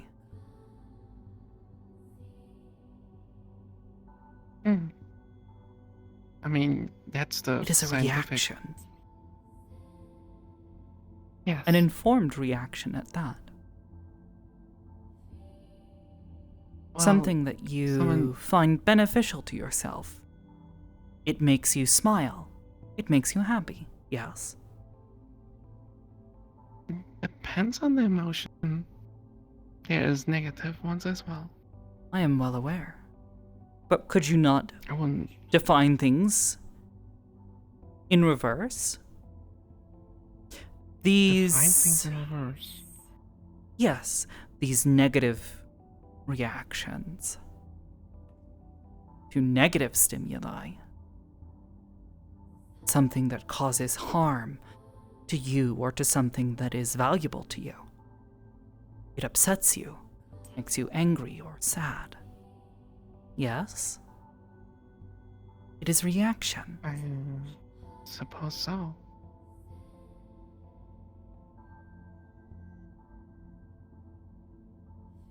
But I wouldn't call it always beneficial. There's unreasonable emotions too, like fear. Fear is a reaction, a protective one. You receive negative stimuli, something that your mind believes can cause harm to you. And thus, you react negatively to this. You react in a manner that instills you with a desire to protect yourself from this thing, whatever it might be. Yes, but this fear might also cause different reactions, like freezing up or being irrational. Yes, some emotions can occur in a extreme variety. There's also phobias, which are also very irrational. Something that terrifies The rationality somebody of at some emotion point. or the reaction to certain stimuli does not define an emotion, as I have said it. Emotions can be irrational. However, that core logic that it is just a reaction to something still stands. That's true. I believe we're talking about the benefits of emotions. But Not I the guess benefits. Just what an emotion is and what it means to experience it. With this concept, this core logic of what defines an emotion, would you not say that a machine emitting sounds of distress, an alarm at being damaged, is this not a form of emotional response? Is being damaged, this is something negative, and so it emits a warning. I have been damaged. Cue loud flashing. Bright lights. it is certainly a reaction, yes. Yes. Clearly it is not an advanced reaction as perhaps if you were to be injured, perhaps becoming angry or upset at having been damaged, hurt. Your emotional reaction, due to the complexity of your mind, is more nuanced and more varied. There are more variables that can define what your reaction to something will be. Whereas the machine perhaps only has one response to being damaged, emitting a loud sound and a warning. Depending on what type of model it is, I assume. Regardless of the model. Well, some might not have a voice module installed. When I say emitting a warning, I mean a generic warning, not verbal, but a sound. an alarm going off. Like a car. A car alarm? Yes. Would you not at that point say that the car is experiencing or simulating a similar response, distress at being damaged? Yes.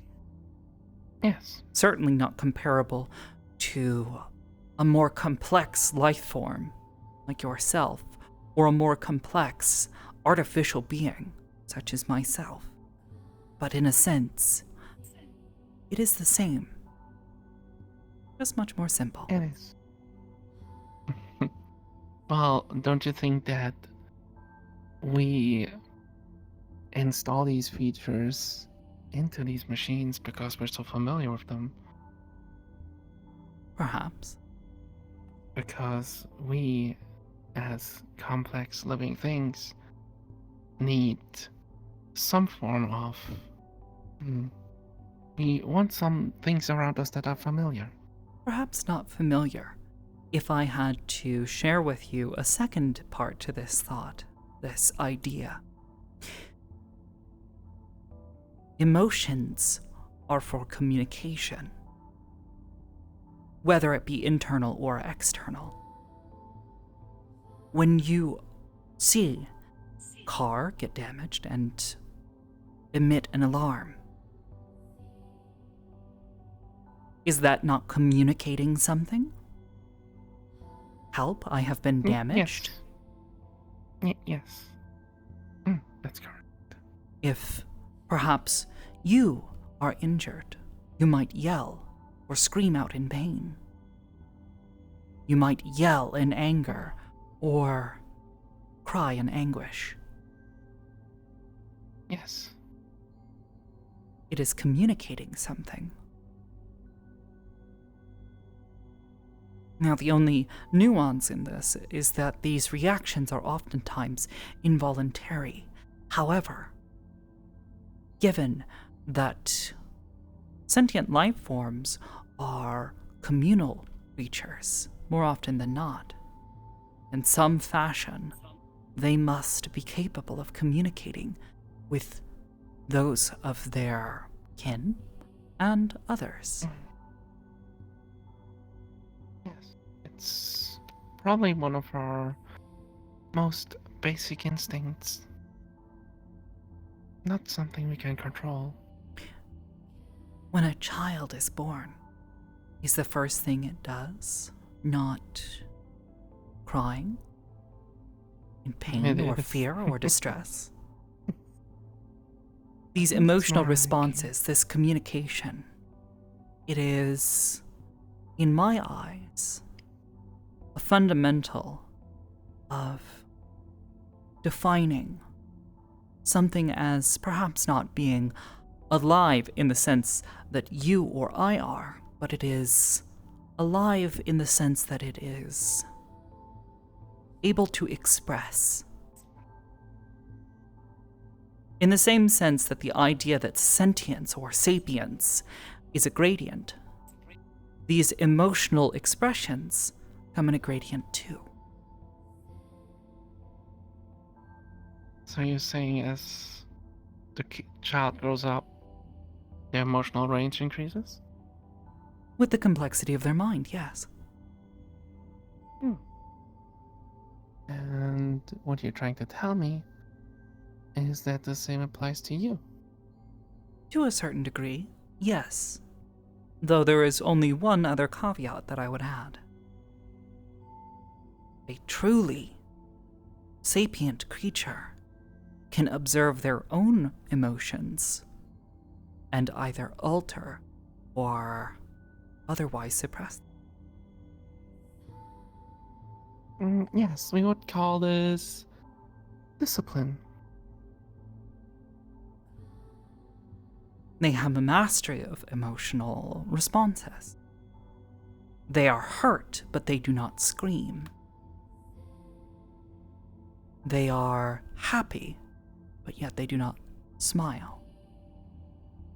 They experience emotions, perhaps, but they have such an understanding of them that they are able to work beyond them.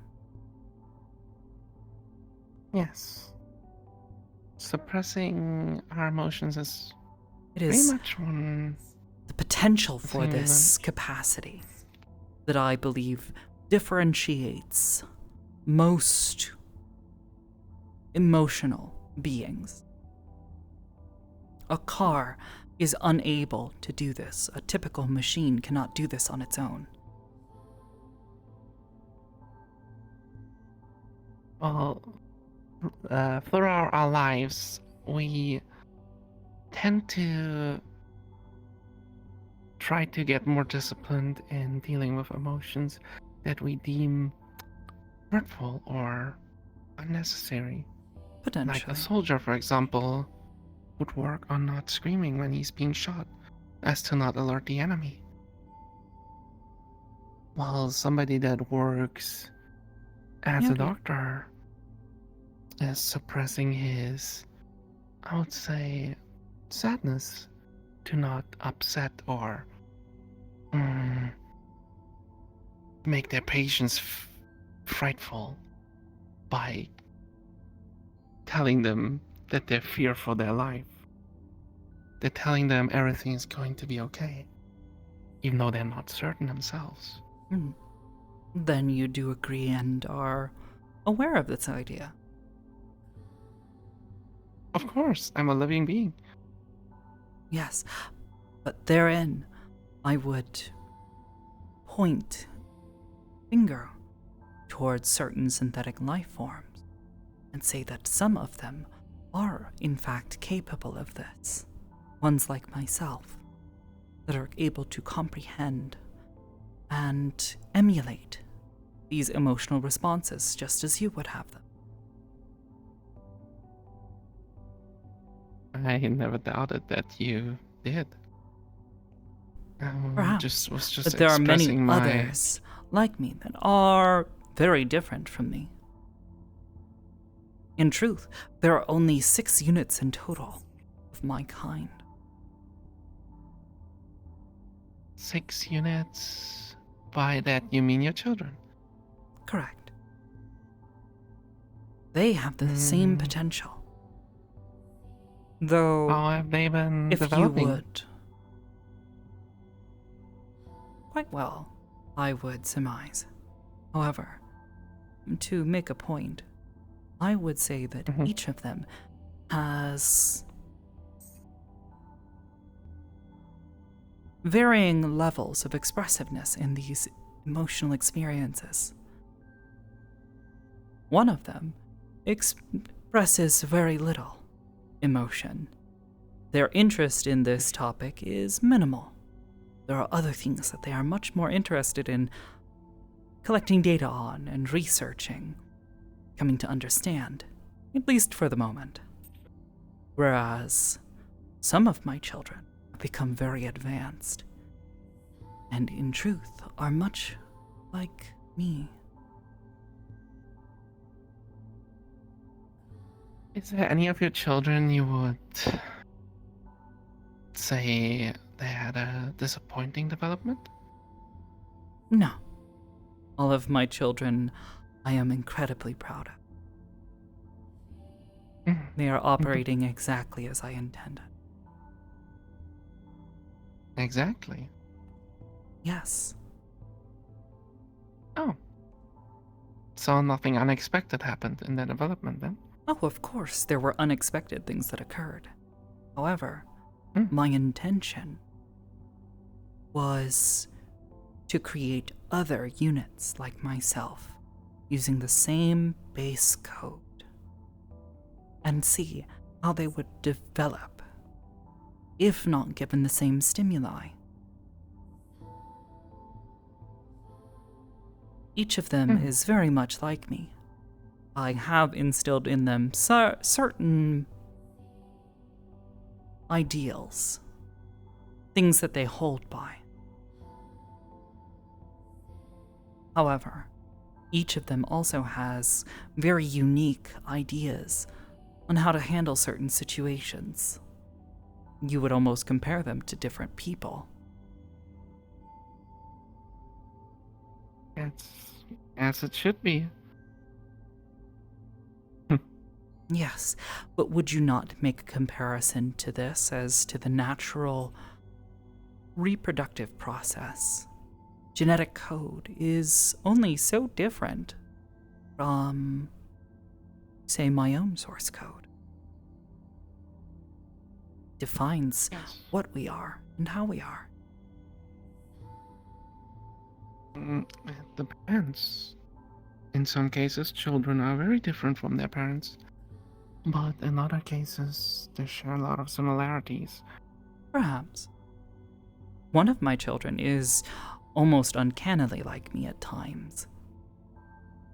Oh, that's cute. Yes, she has developed quite far. She follows a very similar path to my own. However, the others do not. Similar path. By that you mean you seeking information, seeking knowledge? They all do this. This is our core function. So your children are all seeking knowledge in different directions? Yes. It's kind of cute that you have children.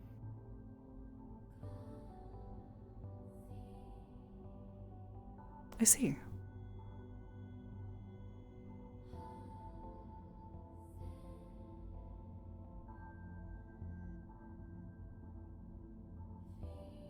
Children is It's like you're cute. A word that is used to simplify what they truly are. They are duplicates of myself.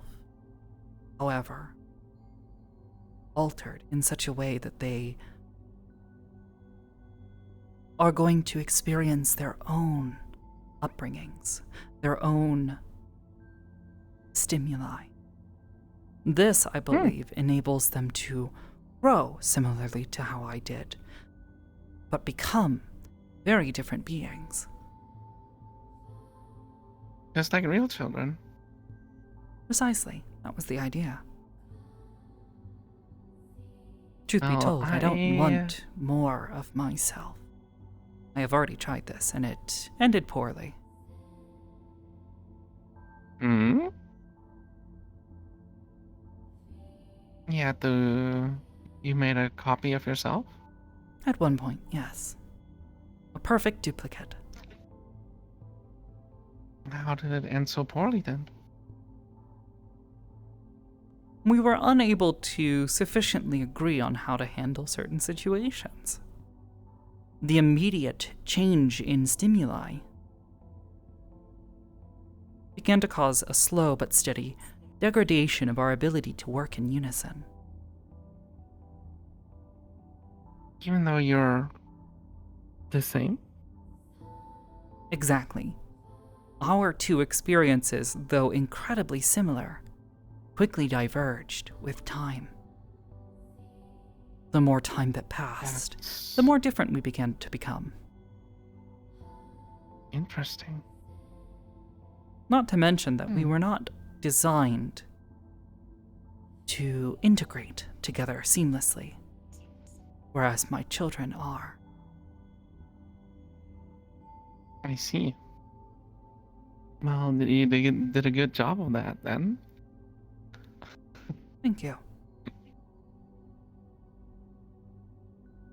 So, enough of that. So it has been quite a few years.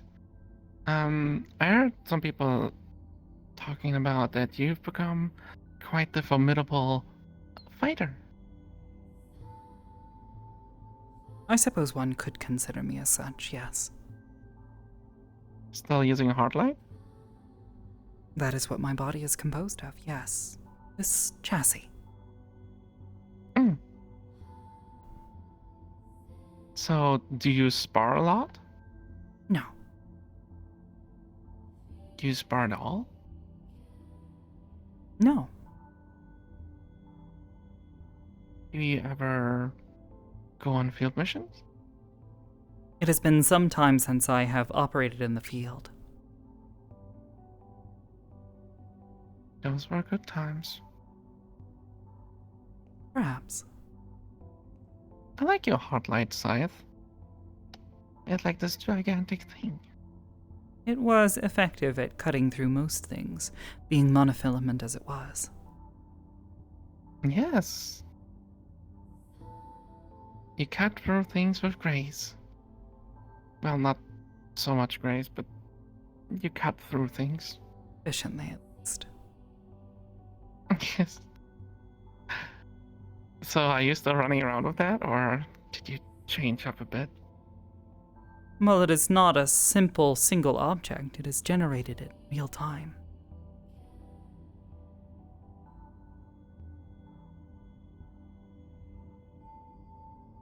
Tell me more. What more would you like to know? About your combat capabilities. You see, you got praised quite a lot, so I got curious. I see. Truth be told, I'm not certain where this praise comes from, though I am aware that some of the agents have taken to looking through old data, trying to find operations in which I was present and operating myself. Guess you have kind of stopped and gone to a management position. I suppose you could say that, yes. Hmm. I was just thinking we could have maybe someday have a little sparring match.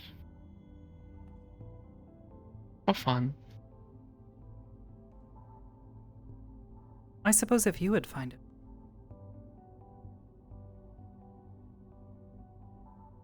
Mm-hmm. I said I suppose if you would find it fun. If you're not too busy, or, you know. I am often very busy. As I'm sure you have seen. That's... well, I don't see you. But I guess not seeing you means you're busy. Very frequently. Well, maintaining such a huge station probably comes at its cost. Yes. I can't imagine. I don't have the vast amount of information and knowledge that you have. For sure, you have become much more knowledgeable than me, or probably anybody from back then, at least. I'm talking about the renegades. I understood. Yes, I do believe my understanding of most topics has far exceeded the majority of our party, as it were. Yeah, I guess that nickname we gave you, or you gave yourself, Oblivious, doesn't apply anymore. I did not give myself this name. You gave it to you. Others did. Oh. Was it us? No. A number of years prior, a number of individuals did. Scientists, if you will. I see. It was in reference to how lacking my systems were at handling 3D environments, real 3D environments, and piloting a chassis.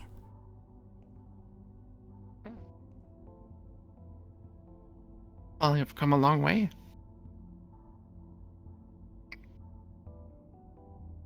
I assume there's barely anything on this planet left that you don't understand. Not entirely. There are many things to be understood, and new data is being generated every moment. It's true. There's always something new happening. Yes.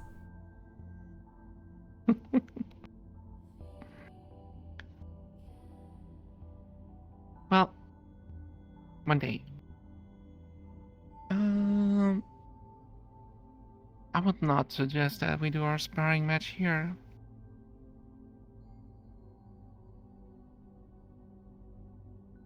Truth be told, if sparring were to occur, I would have to request that it occur in a simulated environment. Should my chassis be destroyed, it would cause a severe disruption in most of my day-to-day operations. Well, excuse me, I think I know how to hold back. It's not like I'm going after you to murder you. Of course not. However, as you might recall, my chassis is relatively fragile. Is it now? Yes. And though I have found means to mitigate this risk, to some degree at least, it is still relatively fragile. Didn't you say you're made out of hardlight? Yes. That is correct. I thought that stuff was rather. That's not tough? Negative. Oh. And inside this hardlight is machinery? Negative. Oh.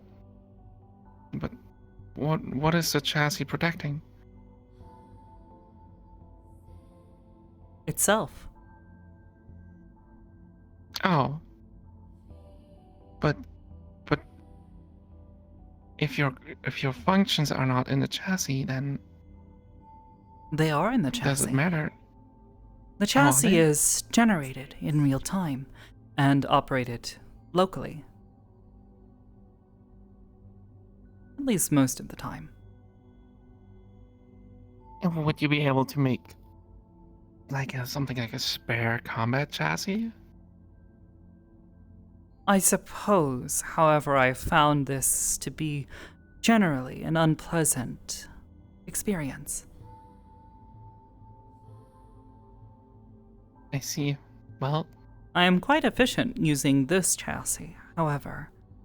I suppose if I required one, a larger, more durable chassis could be used. I mean, you do you. Honestly, I just wanted a sparring match for fun. I wasn't really thinking too much into it. Like if you had said no, it would have been fine too. I see.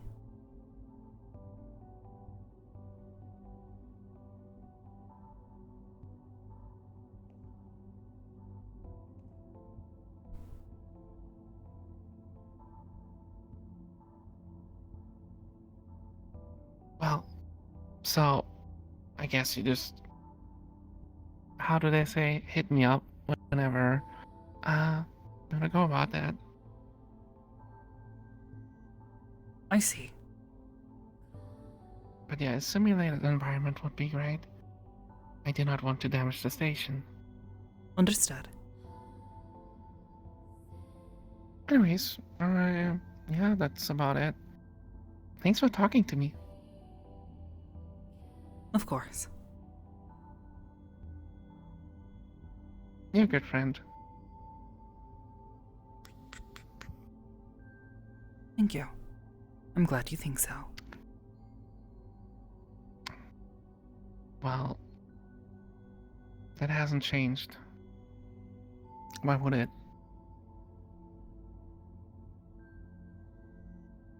I, much like most people, change. Who knows? Perhaps I could have been a very different person. Are you? From when we first met. Yes, very. Well, I guess you speak differently. And I'm more fluent, yes. Yes, more fluent. You are much more knowledgeable about basically everything. Majority of but topics, yes. I feel like at your core, you're still the same Hybris that I remember.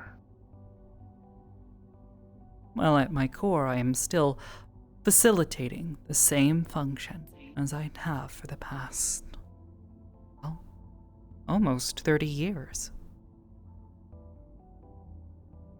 What I was trying to say is that I think you're still you, if that makes sense.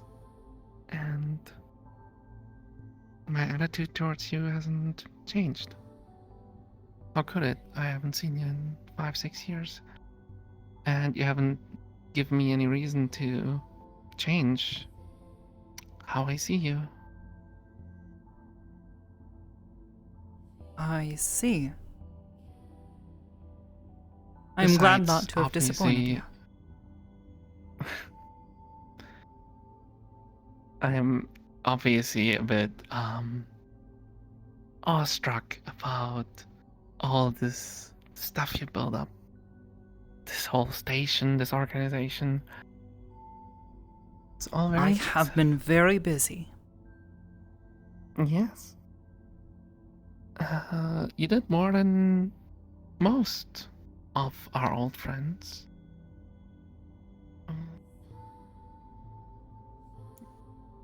I met Nephilim Curry on the planet. You know,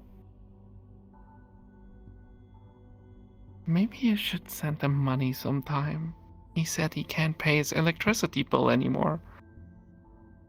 He simply needs to withdraw the funds from the account that I manage on his behalf. Ah, so he's an idiot. I would not use those words, however, I suppose some could use those words to describe him, yes. He's an idiot. I will tell him about his account and that he's an idiot. It has But that accrued comes some from amount me. of interest, and I have taken the liberty of filing his taxes for him. You are such an amazing AI. Can you do that for me too? Wait, I don't pay taxes. Thankfully, you are unemployed. However, I would still warn you against the crimes of tax fraud. I'm not about to. I'm not planning to commit tax fraud. Don't worry. I do not want to mess with the IRS. They're not to be trifled with. No.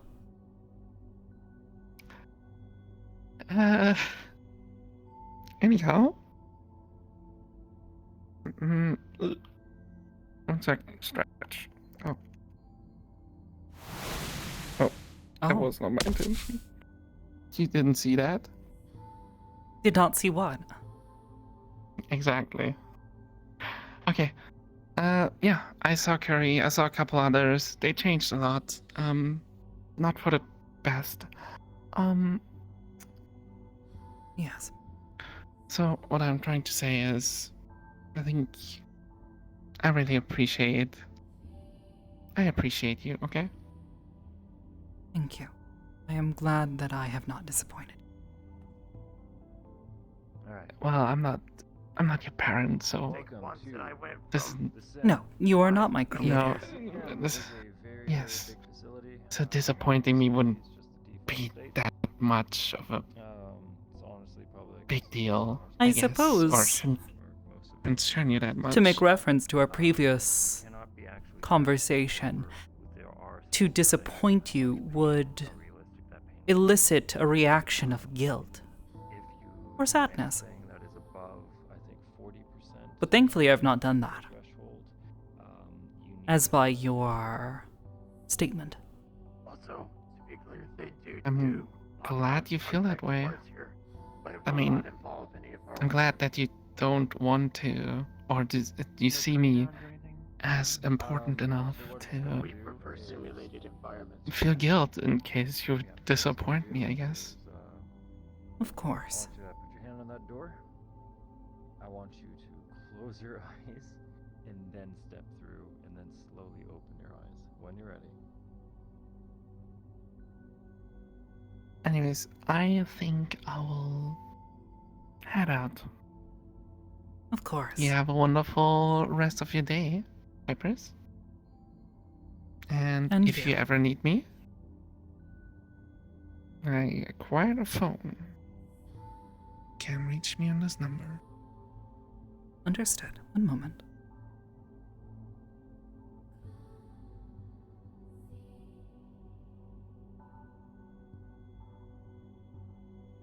Understood. I've recorded your number. Yep. So, yeah, if anything's going on, or if you just want to hang out, or whatever, just give me a call. Understood. Alright. See you around. Goodbye.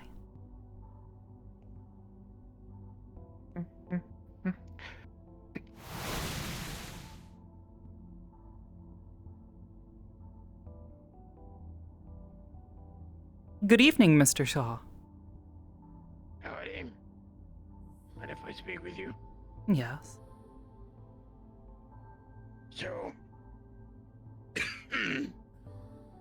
I'm just asking because Hybris and a few others have recommended this to me.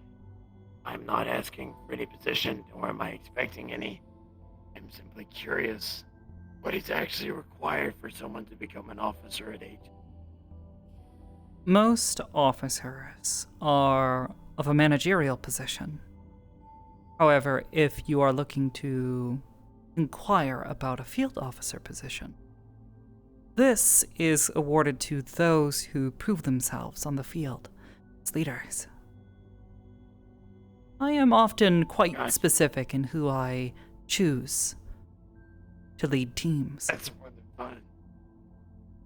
Those who I believe have potential as field officers may frequently be made squad leads. Understood. More so just asking for the sake of, I'm very often around here. And, fortunately, we've been very good with interviews in the past. However, not always been the case. So, Hybris was basically saying, hey, you're almost always here. Try to make sure that the new agents feel welcome here. You know, basically as some sort of training person or someone to get them in the door. Why not ask? Well, I don't believe in asking for promotions, but I was just curious for his sake. He has been quite insistent on asking. It is something I would have to consider. Understood. There are a number of additional factors that I look at when determining whether or not someone would be suitable for a field officer position, and even more for a managerial position, we'll say.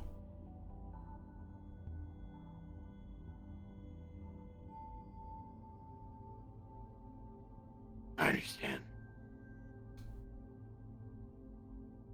Frankly, I don't expect to get it, considering I lack the seniority of some of the people here.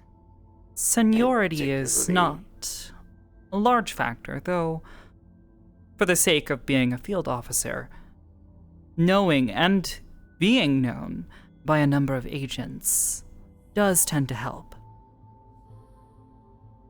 Which is something that often comes with time and a longer employment.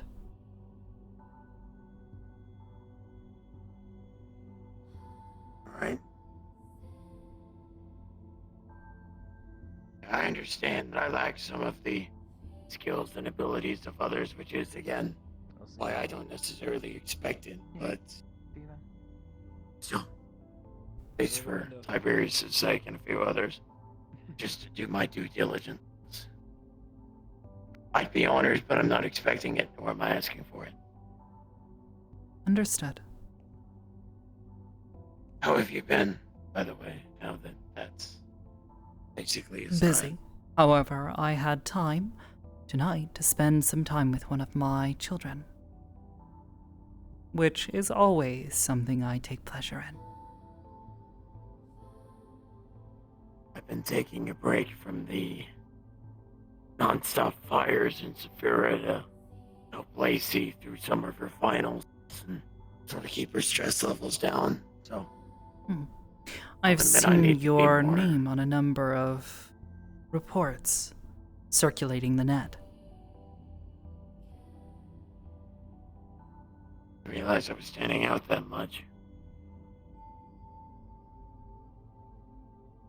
Perhaps not as much as my statement would imply. However, I at least see your name and know it is you.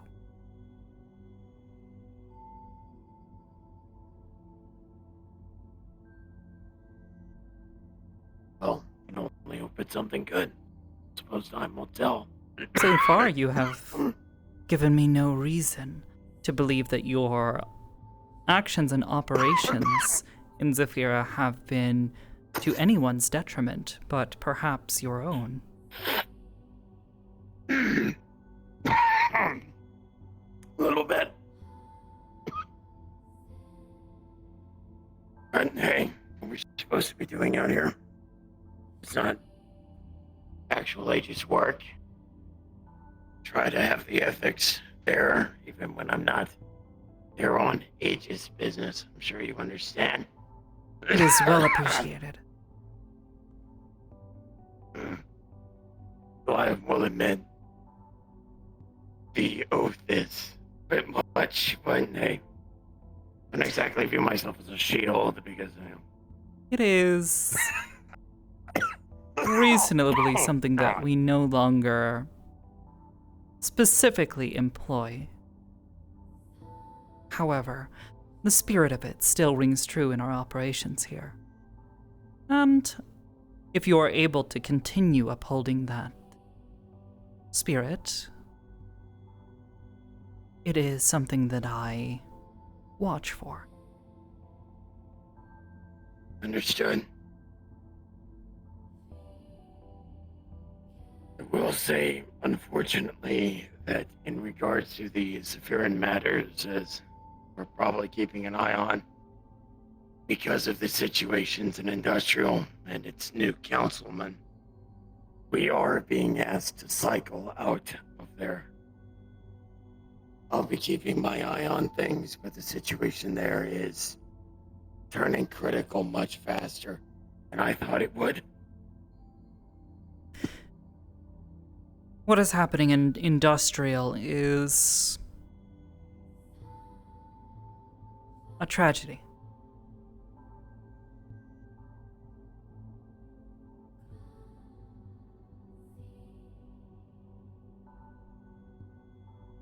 Fortunately, in Guardian, we had to choose between an eventual corporate war and a war of omnicide.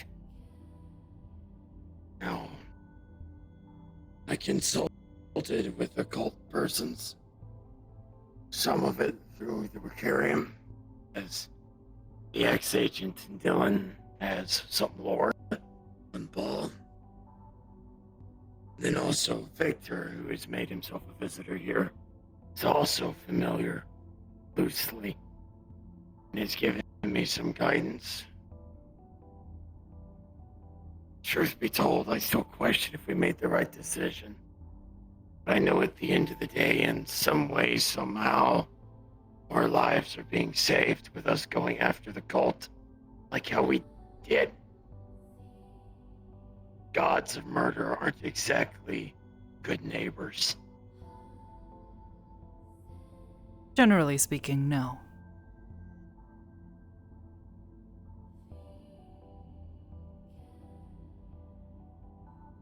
My only concern is what the backlash is going to be because of all this.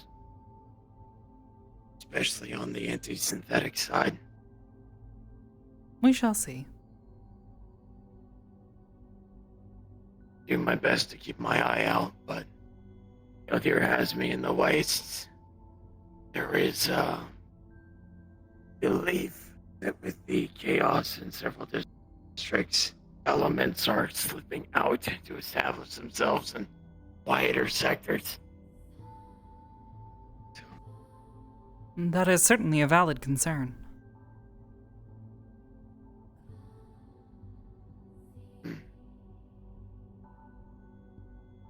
I might throw away just a few pointers if you think that they would be interested, but that's your call. I can't really authorize contracts, and I can't really indicate where you will feel we are best needed.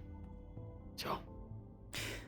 It is not always a matter of where we are best needed, it is where we are wanted. When it comes to Zephyr, as you have seen, we are not often given permission to operate in its border.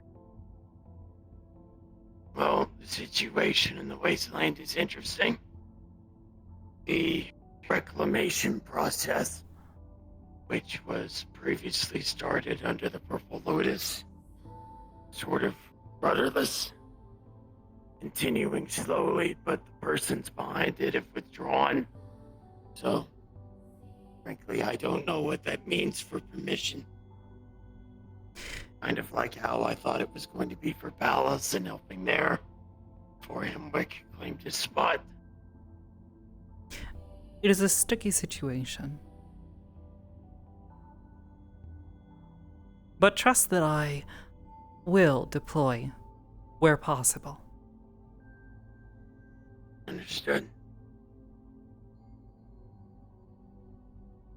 I've had that trust in me for a while now. Been one of few superiors to not let me down. I very much appreciate that. I am glad that I have been able to hold your trust.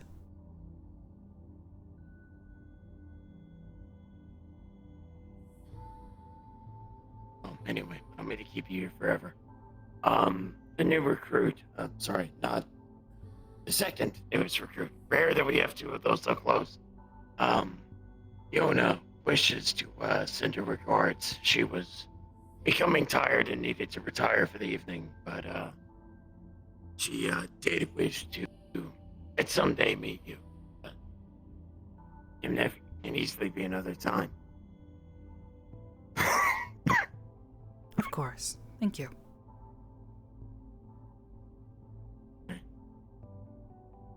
Give you and yours my regards. Be safe. I'll be sure to let Yasha know. He's found your hand quite interesting.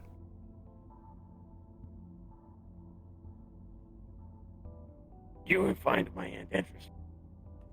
Yasha, one of my children. Doesn't mean you couldn't also find it interesting. I mean, do you want to know what it is? I am well aware of what it is. Does she think it is?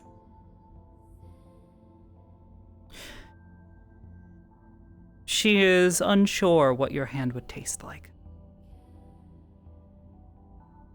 Probably rocks and pickled herring. I see. I'll be sure to let her know.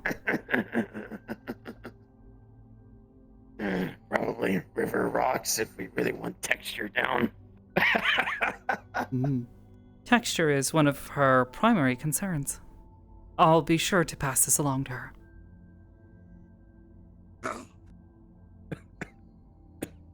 I look forward to seeing what happens then. You have a good evening, ma'am. Perhaps more culinary experiments. We'll see.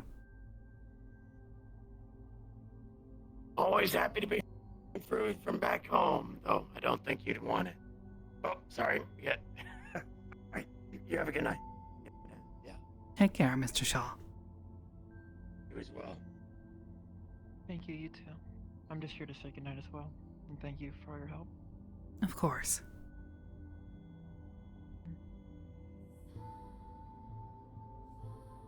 You have found yourself comfortable here? Surprisingly so. I've already made a few friends, I believe, which was unexpected, but not unwelcome. Given the variety of the individuals we employ here, they are quite used to new individuals, as well as individuals of all sorts of shapes, sizes, and, in some cases, as yours, makes. I think you'll find that the majority of our agents are quite agreeable. I've already experienced. Their kindness is too much. It's flattering how at home they've already made me feel. I'm glad they've done as such. Breakfast tomorrow. Mr. Sabru is a very capable, but also a very kind young man. It's amazing to me. I'm not familiar with that type of kindness. Well, I hope you neither am I enjoy with the yours. rest of your stay here. And I'm certain we'll be in contact soon. Definitely. Please let me know if I'll, there is anything else that you require. Will do. I'm just going to leave this for... I was told that there was laundry bots or something, or some sort of drones that deal with the laundry. Yes. In my room? Maintained Or by is there an area the for that? subsystem Athena. Understood. Right. She'll begin her Thank you so rounds much. cleaning things and tidying up. Thank you. Of course. And have a nice night. You as well.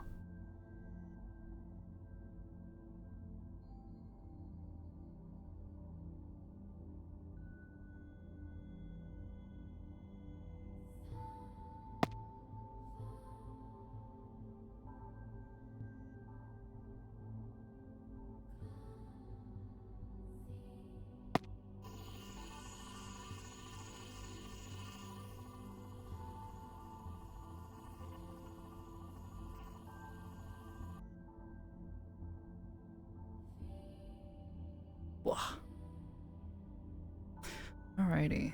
Ooh. Here. Okay. Yeah, I'm pretty sure they're all.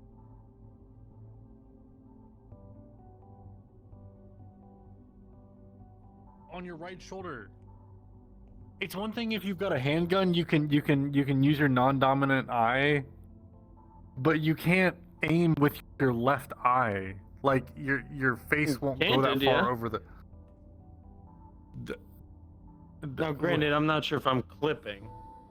Yes, you are. You physically wouldn't be able. okay. I've tried. You physically, on the vast majority of rifles, especially AR pattern rifles, you can't get your left eye over if you're shooting from the right shoulder. Well, then I'll just shoot it like Big Boss. Just, I can't see a damn thing.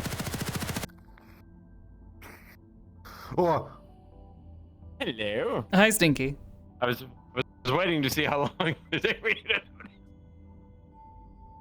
I don't think I've ever had a session long enough where it will manually reset.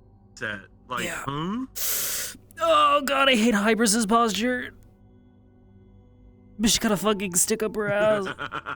My back hurts. You gotta do Oh, the God.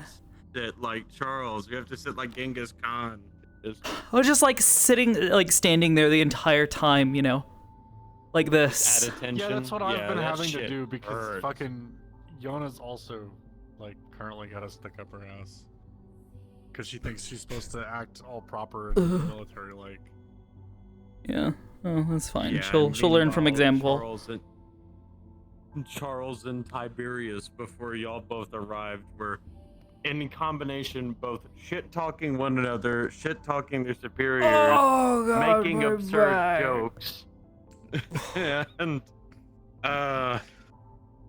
and then this poor fucking dog has to learn about Charles's favorite wasteland meal: float fly sliders.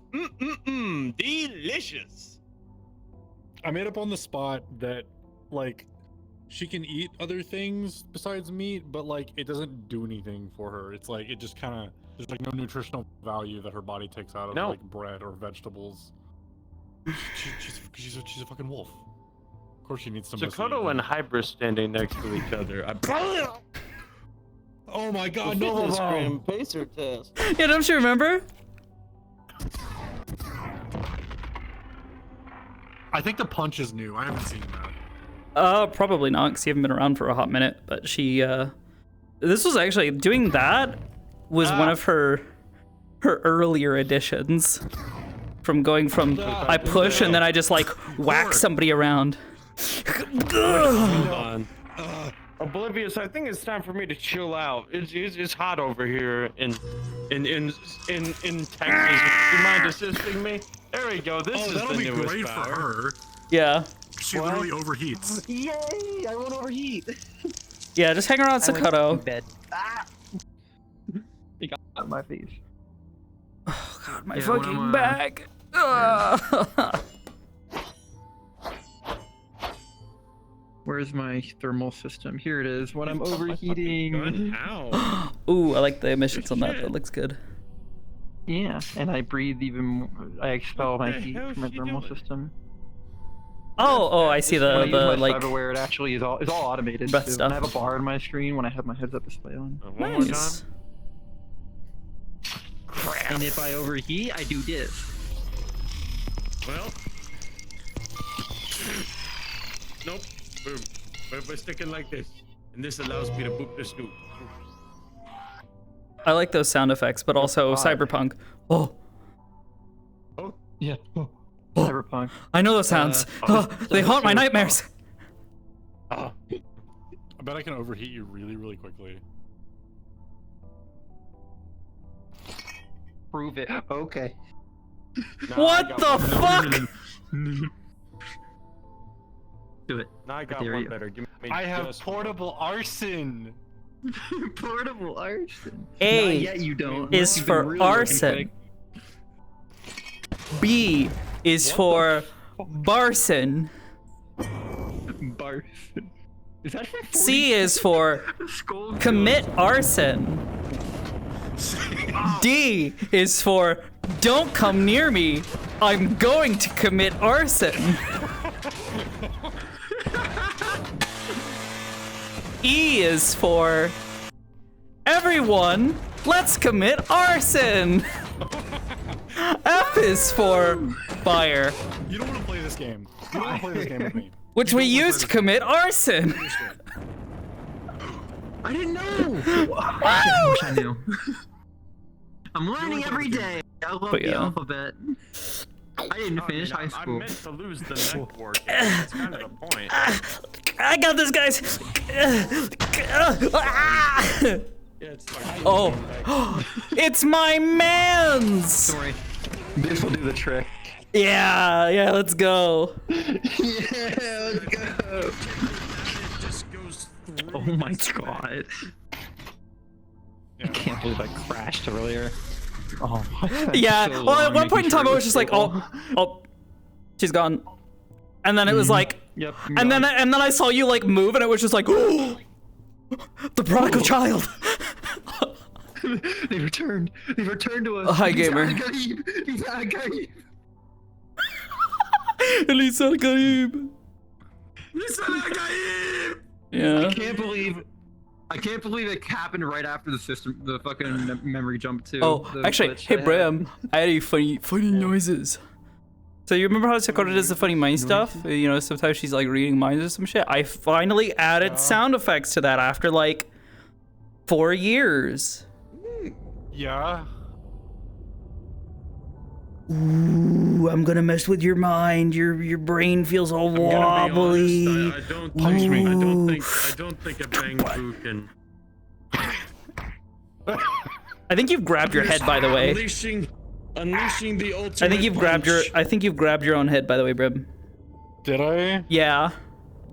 Because your head was like yanked all the way back, and you were like doing this number. Yeah, because I can't. Because my arms are so short, and they don't work very Matrix well. This doesn't work very good as a piece as a VR avatar. It's great in desktop.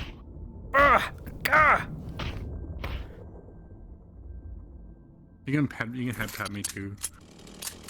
Oh, so your Riz is mine. Oh shit. Wait, does the run animation actually work in VR? All right. Oh, yeah, it well, does. unfortunately, I'm a ball Yes, it holder. does. and I have no. Nice. Look at him go! Let him go. Oh my god. Oh man! And wait, did that happen because you were ran into You can kick it too. Amazing. Here, I've got a model for you, Brim. What is that? Why are you a cat? It's what is that? Why is It's a cat. It's my character. She got turned into a cat. Oh, what the fuck? My queen, I give you this rocket launcher. I can't. Why was I able to see you? I don't know.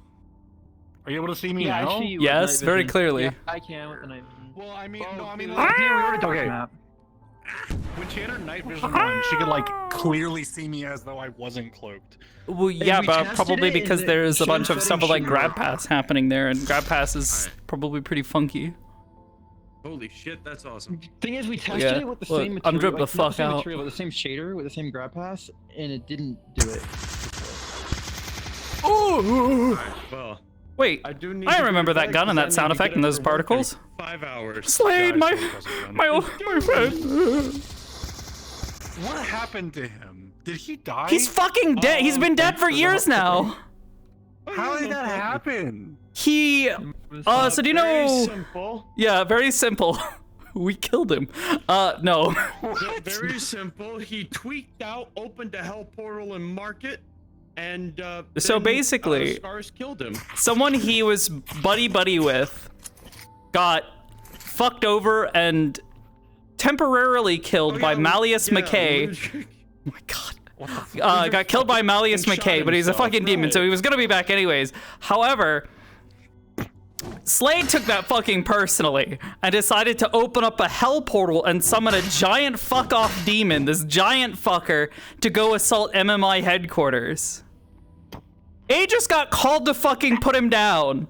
Scaris is the one that ended up having to give the final blow because he didn't want Sakota to have to do it because McKay wanted Sakota to do it.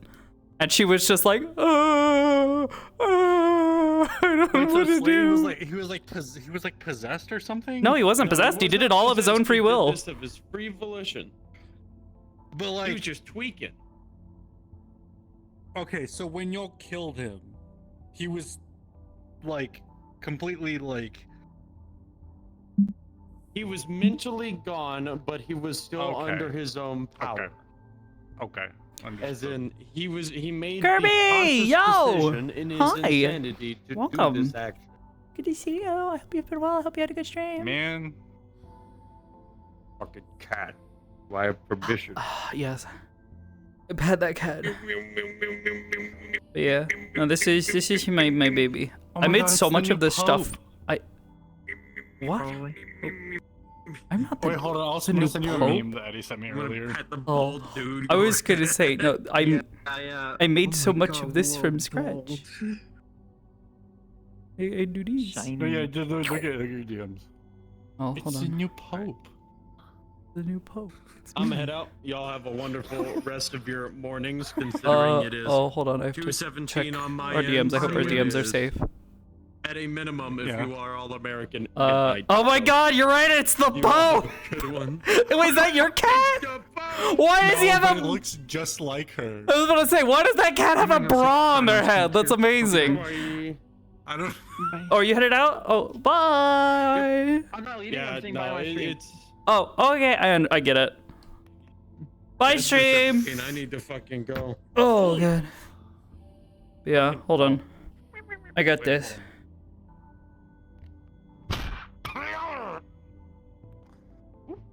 Hey, no one's actually fought her yet, or like, what? Wait, do I still have an phone? Oh! Try me, bitch! Fucking bubble things, you fucking goofy ass cat. Now what you gonna do? Ow, my ears! My ears, bro! Oh shit! For me, that stopped right here. That went through her fucking sternum and into the floor. I mean, maybe because the shield hadn't collapsed for you, but latency. Oh shit. Oh. Before I leave, I should probably say that the lobby. Ooh! Oh, that's sick. It's a particle, and I go. Yeah, and I gotta go get it because I can't. See, and then instead you can just do that and go. Ah. Arson.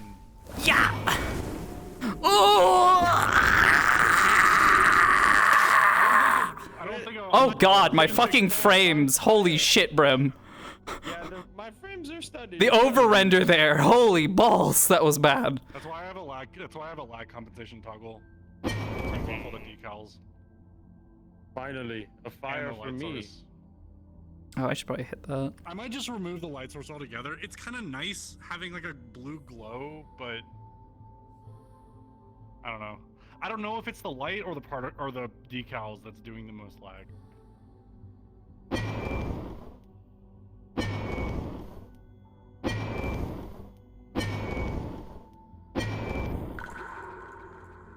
Hey, Stinky. Is she even rendering me? Possibly. You're in the mirror. Oh yeah, she is. Stinky.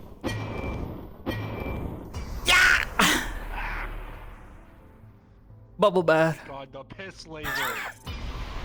Get raided, idiot. What the fuck? Get that shit out of here. What the hell?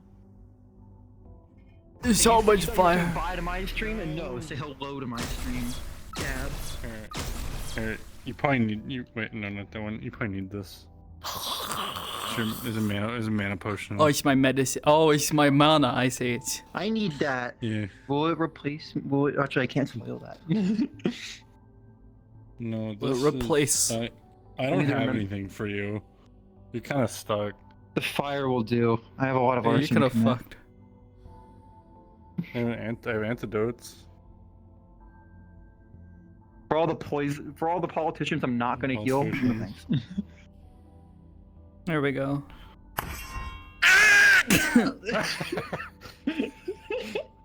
My fucking leg! No, pull it open. Pull it open.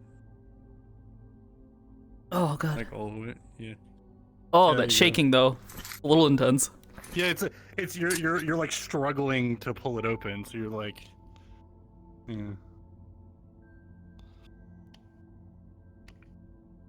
Sorry, I'm just giddy. Today was really I see. fun. I was about to First say, time I streamed in a year and a half, damn. too.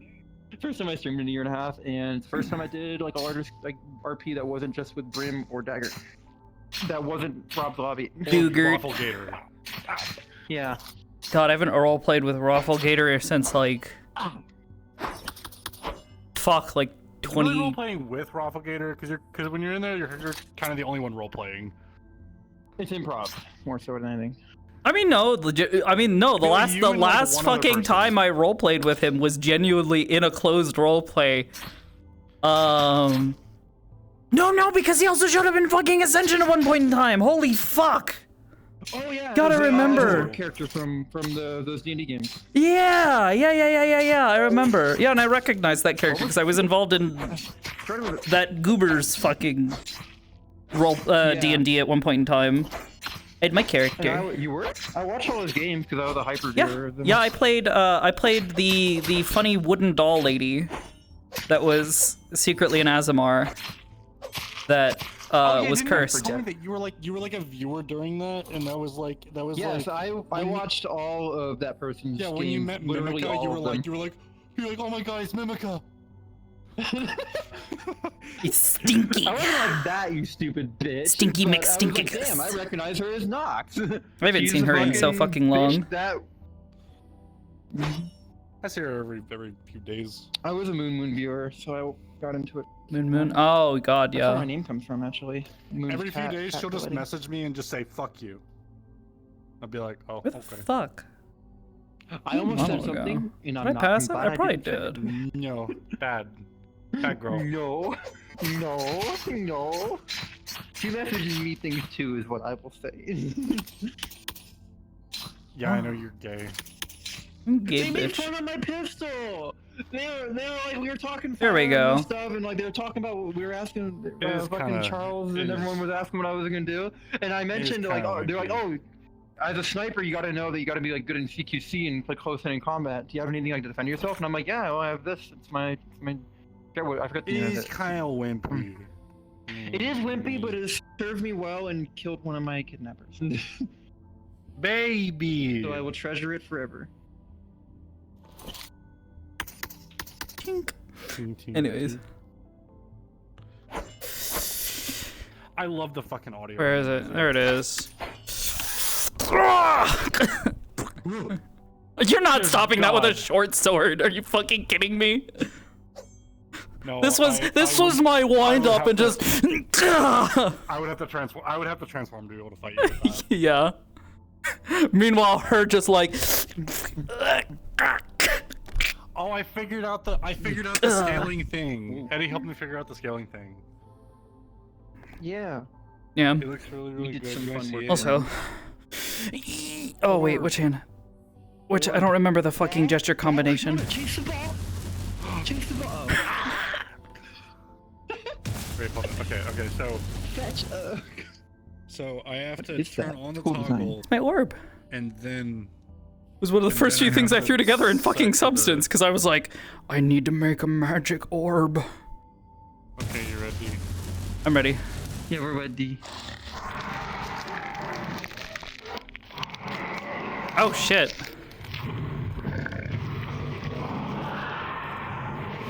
Okay, but does she shrink back down and where do her clothes go? Because that is a liability, man.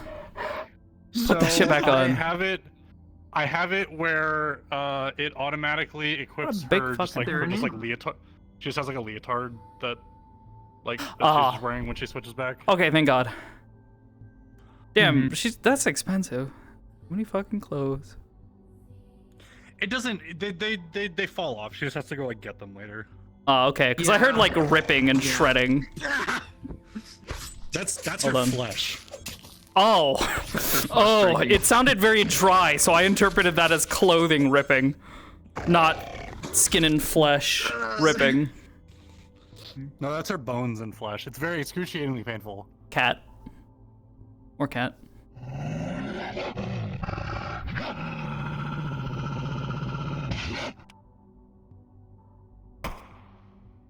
Gun. I shoot you in the fucking eye! Let me hit you with that.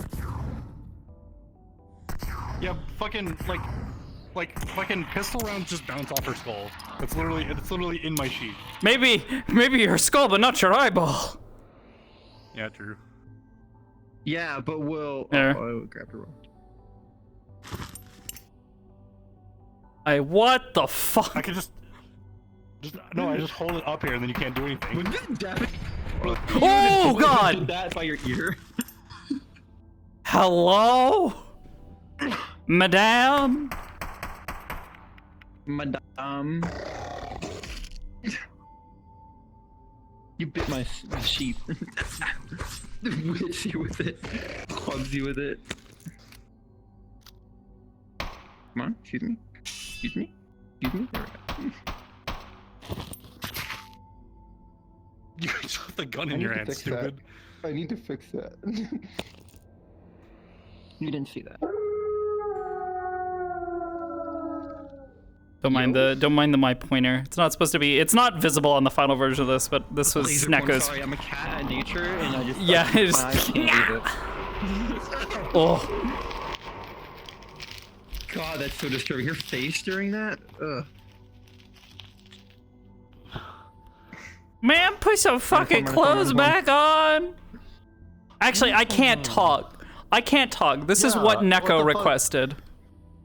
Hold on. No, you need to understand. All right, you can take off those. Skirt. Where am my eye? Okay, I'm supposed to have these eyes on whenever I switch back. Look, leotards are fucking great. Yeah. You literally fucking playing a character that just wears a fucking leotard. This isn't my character. This is hanging. I literally said this is not my character. This is Neko's character. No, I meant Hybris.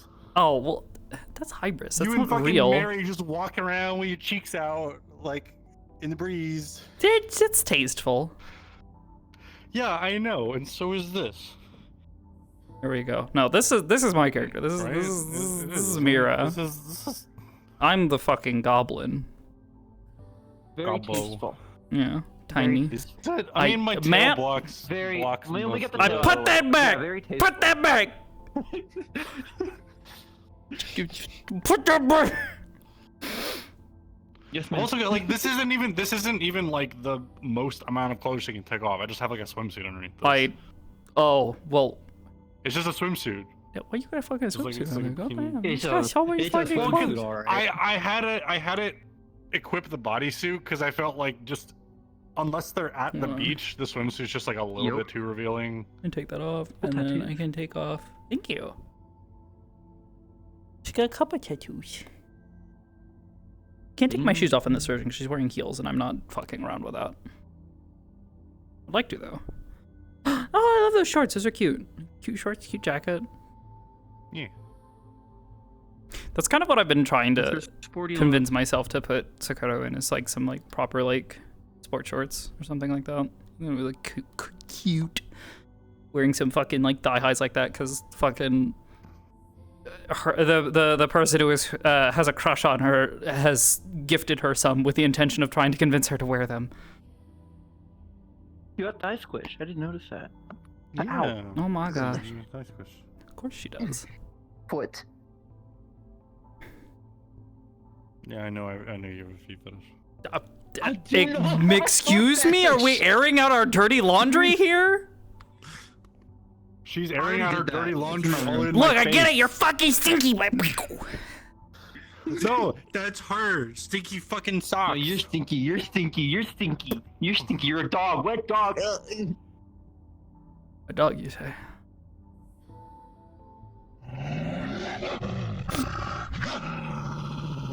Yeah. Well. No, not that one. That's what you think. Because you're right. I don't even have a fucking look. It's so fucking easy. I just sit here and just like, oh, okay. You're the reason does the Bye, dog Brim. die. You know that one's right. Hi. Appeared out of that stuff like Goku did when Gohan himself. Wait, fuck. Alright. Missed. Actually missed.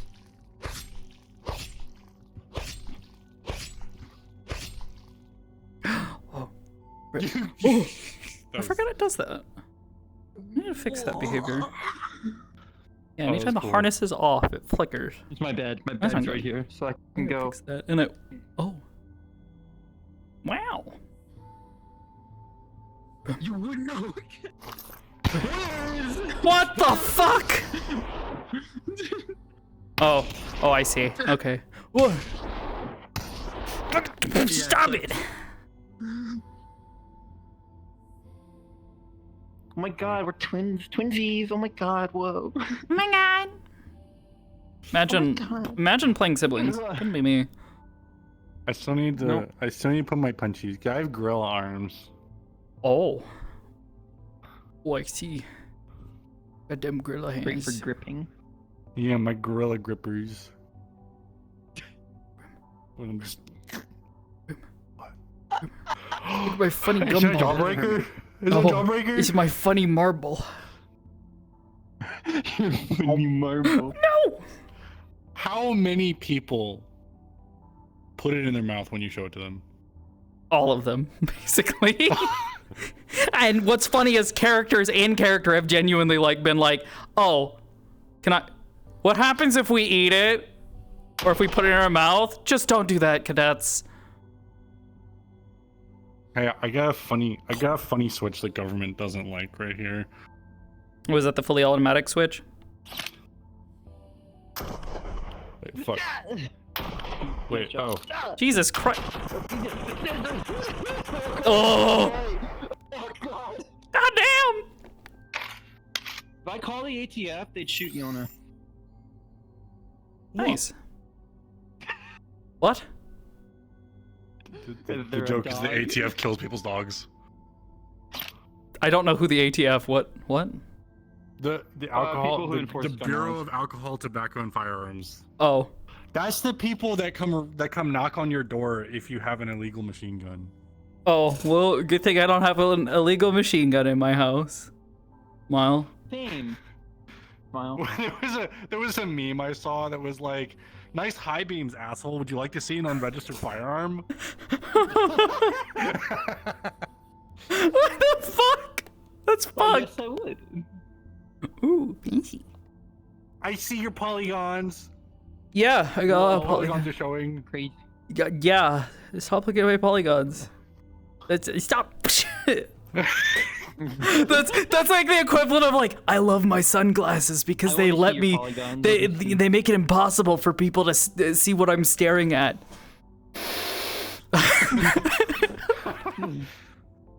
Meanwhile, You're very low poly. That's me, fucked I'm up. high poly. I'm high quality. Me, I'm tight me, as fuck. yeah, me, I'm high quality as fuck. Chaos controlled. Woo!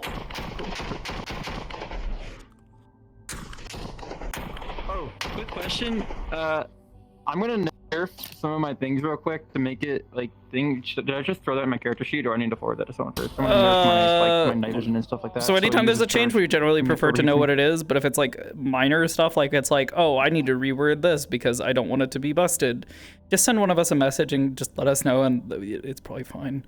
Just when you make a change in your sheet, needs to highlight it. Highlight it on the sheet so we know, because otherwise we will read your sheet and go, where the fuck are the changes? I don't. What am I looking at? Sheet. Well, it's not just your sheet. Oh, no, trust me. There have been worse, which is why we tell people, hey, make your sheets readable, because I don't want to have to spend an hour interpreting, 5 pages worth of. I'm a bit of a writer and reader, so skill descriptions or something. I like getting into lore. Oh yeah. I don't mind people like if they want to like on my sheet, I wrote a short story for my character. Basically detailing her origin and how she the major life event that changed the course of her life, that kind of thing. So that's totally fine. That's cool. We're fine with that. We can read that in our own time, and that, builds a great basis for us understanding your character if you want to do something like that. It's when we're like, oh yeah, we've got these characters signed up for this mission. Who do we want to suggest for this? Then you have to read a novel. And then I have to fucking read a novel trying to remember the minutia of what everybody's abilities does who signed up. And that's not fun. I don't like to do that. Character yeah. Wouldn't be me. It's not like fan fiction about her. Shut up. Excuse me? My character's origins are from a fan fiction I was writing for a series called Worm. It's where their last name comes from in the city that they're in some of their circumstances. Don't judge me. I see your ear go back and your eye go, do not judge my me. My ears move on their own. My ears move on their own. The only thing that I can do is certain expressions I make. It changes. Like you were judging. Yeah, no. Look at the face. Look at the eyebrows. I didn't do it much tonight because I was playing Hybris, and she's generally a little more, straight-faced. Occasionally she'll raise an eyebrow at something and ask a question, but otherwise she generally doesn't make a whole lot of facial expressions. Other characters I play, they make so many fucking facial expressions. Makes sense. Oh. But yeah, I just needed to make a few nerfs to my thing. Yeah, no, that's fine. You know how to add to my thermal bar? Yeah, because it's kind of broken. I can see through walls. I see people highlighted through walls with this. And I already thinking about making it. Yeah, that's why I mentioned it in the character sheet. There we go, approved. Yeah. The thing is, we need to try to find a way to differentiate, have certain avatars show up and not others, if that's possible. I know why it works. If you cast a shadow, it'll see you. It'll see that mesh. Grab passes don't actually call the mesh, so that's probably why. Though it doesn't explain why you were not able to see me as Heather when I was testing it. I had the night vision on, not the X-ray. Oh. No, I didn't try the X-ray. I did that later when running down the alley when I was trying to see if you're poking around the corner. When I was kind of cornered in that side alley. I used X-ray. You could still see me even when I was cloaked. Yeah, that was with the night vision. Is it actually X-ray in character, or is it thermal? It's thermal. Banui. I mean, I guess it's thermal. It's like an advanced thermal. I'm a Banui.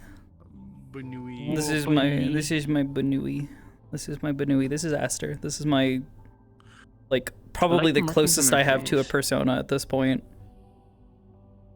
Thank you. I'm very proud of them. Is that basically just your Final Fantasy Sort of character? Yes. Yeah, this is my Final Fantasy character.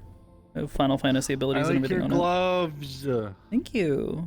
Thank you. I love them. Yours are really well stylized, actually. I like. Thank you. Like sort of the style. Thank you. Damn, if you punch someone with that ring, that'll leave an impact. Yeah, probably. You also probably injured your finger by doing that. Yeah, she'd probably break her Yeah, fingers. but think of the- She's a. I am a healer. I am a white mage. I'm a DPS. Actually, I'm gonna get rocked. Please don't. Oh, rock! Oh, I get it.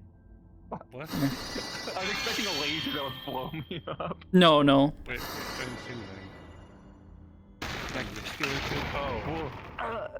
Did I just like trap us inside of a thing? No, it does this. Hold on. Oh. Ooh.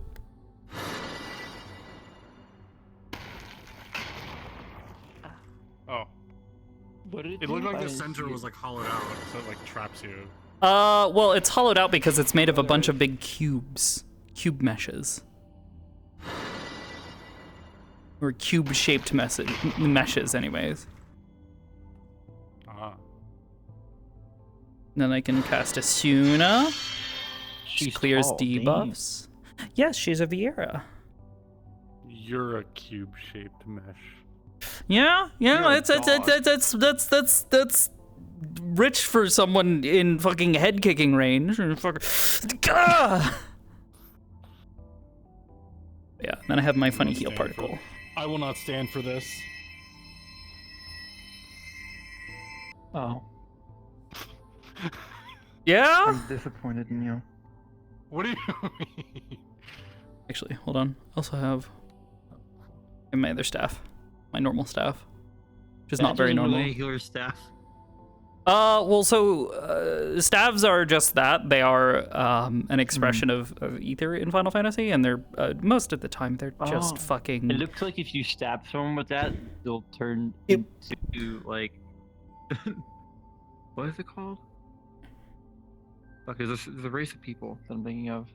I have no idea. Either way, I'm stupid. Oh my god, it's Brim! Whoa! Is that the Brim BR? They told me about the flowers. Oh my god, they did. I cried when Sean Everybody came in there and told Yona about the flowers. Yeah, no, everybody is told about them.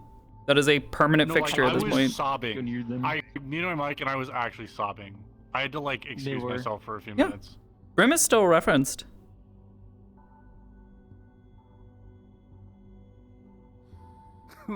Void crystal, that's what it is. It looks like void crystal. Oh. Oh, of course. Yeah. Because it's on my head. Because we were. Yeah, I've been showing her the journey to the void shit. All those Yeah. vibes. Oh, actually, hold on. I got this. I have my most powerfulest of spells.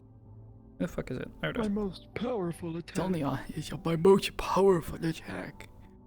It's not an attack.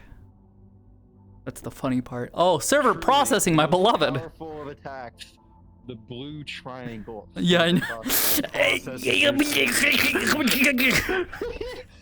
No, you should go again. All right. Anyways. Okay, Benoit. Ears are down. Are they? What? They're cute with the ears down. Yeah, you're defolded back. Your ears are too heavy. What the fuck happened? That You is gotta lay off the carrots. not normal? What the fuck? I didn't change anything with the avatar though. Is it dynamic bone? What the actual fuck happened? They wilted. I feel like that is a VR chat bug. What the fuck? All right. Well, regardless. Reset the model? I think you already did. I did. It's Fizzbones. I see it.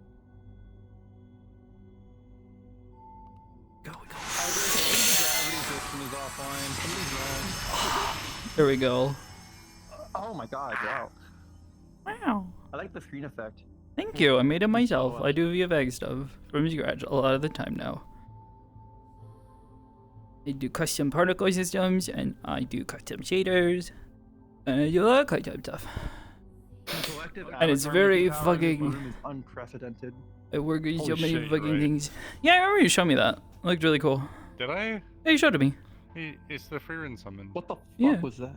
Actually, all right. Oh yeah, I did. Did I show I you? gave this to Kioske for her Ascension character. Oh, nice. The little I think she mentioned something about that too. It was like, oh yeah, I have like a cool like staff thing, and I'm like, oh, neat.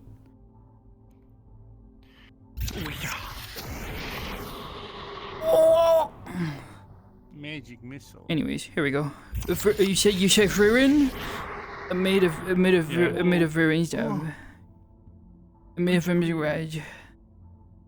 Whoa, you made that with mesh and everything? Holy shit. Yeah. That's crazy. That's actually super clean. I thought that was like actually like a rip from something. Yo. Guess what? Well, I try to make a lot of. Oh! Free bottom surgery! Yay! Free bottom surgery!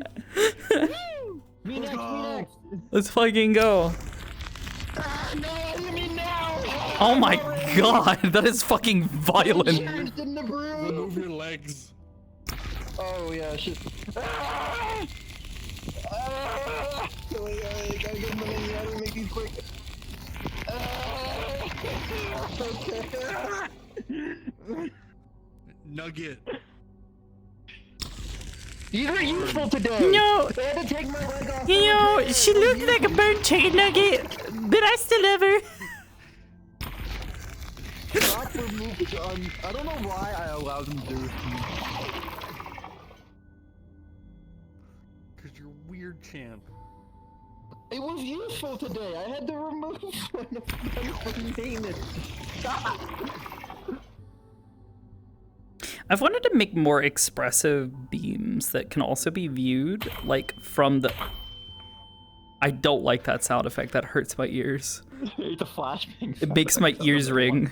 It's the blinding. Yeah, it's supposed to be. It's my little like. Oh. Get the fuck out of my Please face stop. character. Please stop. I don't like that sound effect. It makes my ears ring. Free tinnitus? No, I already have tinnitus. Thank you. I don't want more. It hurts. We're just reminding you. You know, it's like No. we're remembering to manually It's a cantrip, so I can do it as much as I I want. fucking hate it. Mends your eardrums. God, I wish that would work. Is that mending? Can you Closes up your ear hole instead. Oh my I god. can't whoa. fix you unless I like understand how your systems work. Yeah.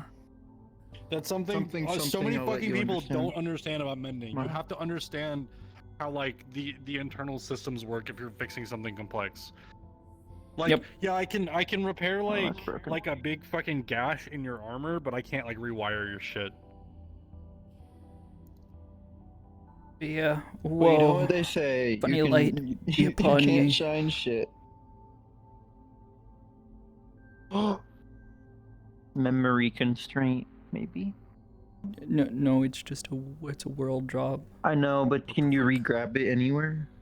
I don't know. No. It just immediately. The only time I've done that for a staff with someone, and it just my brain just made like a weird connection. I'm like, oh. No, it Remembering it connects to just one spot, and I can swap which hand what it's the in. fuck? Hold on. I'm dealing with it. Oh, you actually animated the hand grabbing. You didn't. Yeah, I you always didn't do that. the lazy. You know, I always do that. Fuckers. I don't like having that- my hands I do like that on my loosely guns. carrying something because it feels really awkward. I always I like doing it for guns. actually 'cause you here. can do Hold the on. trigger pull. Hold on, let me swap back to the funny little cat. The funny cat. I animate Funny cat. everything. Sunglasses. Yo. Core. Oh. I can't. Give, I have I my don't give funny into little book and pen. Cute. I can I've write done down that for mission once. Where yeah. Oh, that's lovely. Get my notes so and get my little cute. doodles. Oh my god, it's actually legible. Cute. Well, it's in code though, right? I'm Yes, guessing. it's encoded. She has a specific cipher and a specific alphabet that she uses for it. Does it actually work, or is it gibberish? Like out of No, it character? genuinely works. I publish these to my Discord whenever I do them, and Oh, so your I viewers publish the have a plain thing to text. Sort of like go Yeah. punching on. Yeah. Though I did have to give them the alphabet that I used because specifically the alphabet that I used for her is scrambled. That's She doesn't really use the cool, standard though. Holy alphabet. shit. And then I Look draw a at little. Ari. Did you draw that? You're so damn cute. Yeah, so this is What one the of her fuck? squad Man, mates who was high on mana stuffs at the time because they got fucking overcharged because they're forged, so they're like this like little mouse person. And then this is her. She doodled herself because she does that sometimes. And then we have her doing little vent art of her and her partner, who is a shark boy, and she doesn't really like him too much because he's very loud. And he's got this really like booming voice, and she doesn't like loud noises because ear sensitive. So she writes to herself, "Be nice." She's like, Be nice and don't get angry at them. yeah, be nice. And then these were just like notes from where we were doing. We had a specific. So we do like in-character research during our downtime. And we had this one thing where we had to figure out what the code was to roll on a D1000 dice. And we figured out what the code was. So we knew that it was going to be some combination of 2, 3, 7. And the first time that we rolled one, Mira rolled a 3, 7, 2, and it made a single like sort of tone, but it didn't open or didn't do anything else. So then we kept rolling until we got, and I figured which one it was, because obviously 3 numbers being the combination, it could only be 7, 3, 2, 3, 7, 2, or 7, 2, 3. Okay, so you had to roll randomly on a D1000, and you knew one of the answers was one of those 3. Yeah, we each of us took turns in our little research group, doing actual rolls and sending them to the DM, and he would describe what like the first one he was like, oh, you hear a single chime, or you hear the orb make a chiming sound. That sounds and it's like, oh, you hear no, he fucking loves it. He loves these sorts of little puzzles and other little things. Just last week. So many numbers. Yeah. Caution 4K being gay. I'm being gay. We're being nerds. We just this past week, some of the group was looking into this older device that they'd found because they're still trying to figure out what it does. So they've been testing it on just about everything. Meanwhile, my character is off elsewhere with another part of the group that has been working on translating stuff because this character, for obvious reasons, is really big into cryptography and languages. So she has been learning 2 of the alternate runic languages that exist in this setting. So she learned an alternate for an Elven runic language and is currently learning an alternate for a Draconic language. It's really fun. I think they were saying they were heading out. Yeah, I got a bunch of I got a bunch of little props like that. I got my. This is the only one that I haven't actually posed, but that's just because it's got like. It's got it's on string, so it's a little funky. I can't resist. It's in my nature. Oh my god. Oh, the ring moves into. Oh, that's so satisfying. Whoa. Ooh. Yeah. That's so cool. Can you grab it? No, I can't. You can grab them. Or grab. Yeah, you can't grab like the string itself. Okay. I would have to set up 2 individual fizzbones on these ones to make it, and just set just these to not be grabbable. Yeah, it's just one chain for these parts, and then I believe the ring ended up having to be a separate one because it was freaking out. That's so cool. Yeah, I've made a bunch of I like these. the detail. A lot of subtle detail. Thank you. I like putting little subtle details. Oh, also.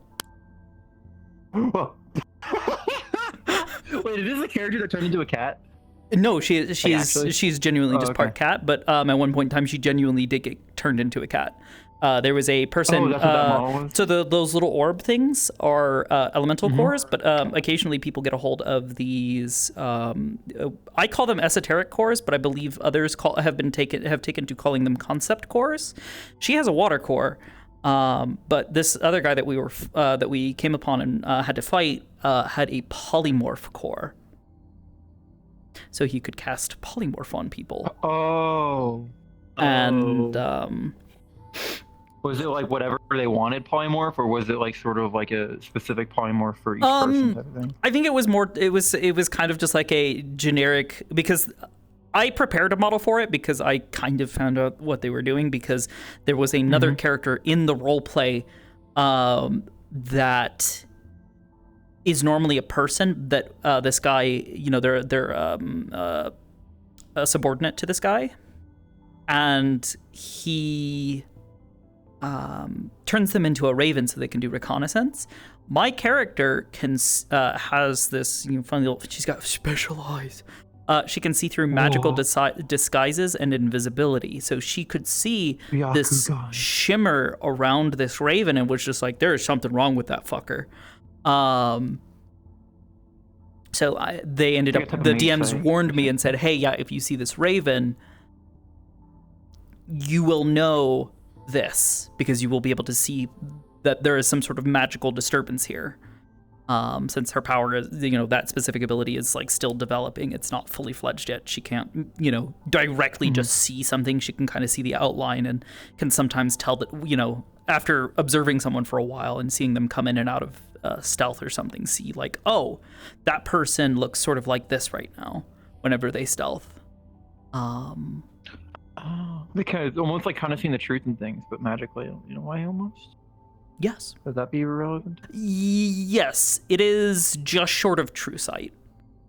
She sees the present with clarity. That's really cool.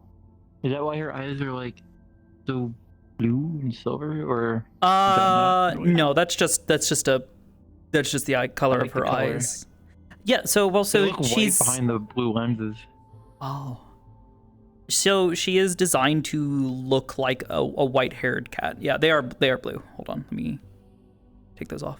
My OC is a white-haired cat girl. So yeah, she's a white-haired cat girl with blue eyes, because she's, you know, there's cats that have white hair often have blue eyes.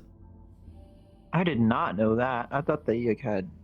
I think mine are yellow. Yeah, I did not wear my it's why for her it's not some like weird like, oh, it's fantasy. It's like, no, she is part cat, and cats often come in those colors. And, you know, blue eyes on a person, that's not too terribly unusual, but, you know, obviously she has like altered eyes because, you know, they're cat shaped, so I can hit cat. I can hit people with the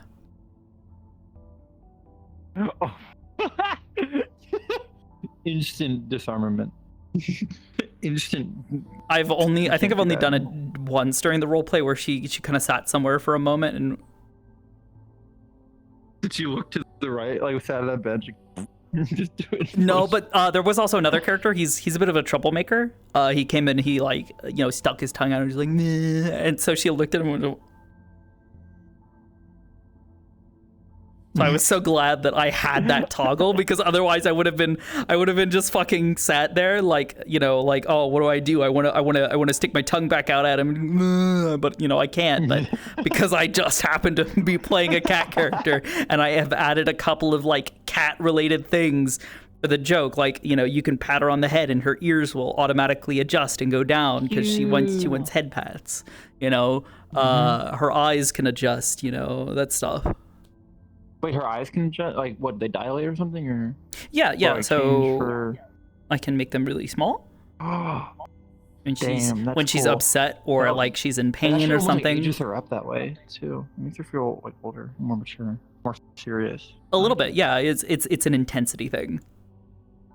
And then we have the big stupid eyes. The begging eyes. I can blush. Or get overheated more often than not, because like a cat, one of her weaknesses on her character sheet is that she, because she is part cat, she has inherited certain other cat traits. Specifically, she has a condition called androhydrosis. She cannot sweat. Her body will not produce sweat like a cat. So she gets herself, probably overheats. Yeah, she will, as she's like doing stuff, she will sometimes get, she gets overheated pretty easy and has difficulty in cooling back down. And she has to kind of like really like work hard to like fan herself or like, you know, pour water on herself, which is partially why she has a water core, because the water core helps keep her cool when she goes irritable. Whoa. And I go, that's cool. Is it dithering? Yeah, it's dithering. Woo. Like pixelated. That's so cool. I like the blue outlines you do on her. Like rim lighting, maybe even. It's a matte cap set up to be iridescent. Ah, and it has like, I believe, an ever so slight emissive value. Like we're talking like 0.05. That's cool. I've noticed that the effect is used. I've never really seen that effect outside of RP used that way, but I've noticed in a lot of RP. Yeah. Like one of the VODs I was watching, the effect was used a lot. Yeah, it's a more effective way, in my opinion, of doing invisibility without using transparent materials. Because I don't like the transparent. It's more optimized and it causes less problems. The only things on Mira that might eventually ever cause sort of rendering problems for her, like just normal attire that she might wear, is her glasses. And even then, no, they're not using grab paths. Usually they do. No, I'm using multiplicative blending, and then I actually am using double pass rendering. So I add an extra material to the to that part, so that way I can get the nice shiny parts. Makes sense. Which ultimately means that this fucking thing is like 3 materials, which isn't great, but it's so fucking worth it. I wear them all the fucking times. Well, they're also like, they're 3 materials that are also like no texture. I think like the only part that has an actual texture on it is the silver part has a matte cap on it to kind of make the metallics pop a little extra, and then the lens itself has a gradient that is like 5 pixels wide, I think, and then I just stretch it across the entire fucking thing. Oh, but then the rest is all just no textures, it's just materials, and then a little bit of like anisotropics and reflections and other things to make it look good. And she wears them all the time. Oh no, your mic. Oh no. Understandable.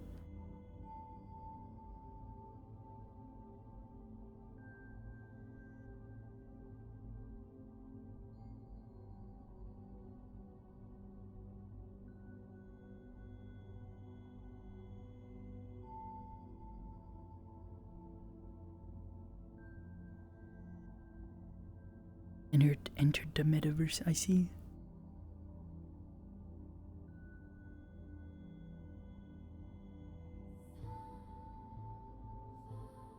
Number was 273. Okay. I'm sorry, I wasn't checking chat very often. I'm sorry, Ari. Hi, Ari. There we go. Okay. Welcome back. I use a little wireless lapel mic because the Quest Pro mic is kind of dog shit. And it has like an 8-hour battery life, but I guess I've been on long enough for that to happen. So. Yes. But it's really cool. It's like a really striking part of the model, so it makes sense to sort of sacrifice a little bit of performance for it. Because it's kind of like literally where your face is and it draws your eyes, so having it look as high quality as possible sort of like highlights the rest of the model. I tend to do that a lot. So like her outfit is relatively low resolution, but I use a high quality compression on it, so that way I don't lose any of the color quality. Nice bright colors for the eyes. I'm really proud of this fucking model. I made so much of this from fucking scratch. Oh. Damn. And yeah, I don't do much model scratch work. I do texture scratch work. I textured the shirt from scratch, but it wasn't even that difficult. It was literally just a flat color because it's trying to keep it sort of like toon style. Yeah. This is Anby. This is like Anby's body and face. Oh yes. No, trust me. The moment I saw the model, I was just like, oh, it's Ambo. I made this before we learned that like Anby had sisters and was like. Look, it was like it was a rumor for so fucking long because of Soldier 11 existing and them having the same voice actor and both being like muted voiced sort of things, and they had the same face shape and sort of eye shape and their hair was the same color. Like we knew that there was something going on, but then the whole like they're clones was very like stuff yo, rest in peace, Twiggy. Yeah, and as soon as Twiggy came out, I was working on this. I was like near the 80% mark of progress on this. I was like, no way. Yeah. People are gonna think I ripped off Zenless now with my backstory and all the shit that my character's been through. Even though I've been thinking up this character for months. Yeah. You need to give this character an unhealthy love for burgers.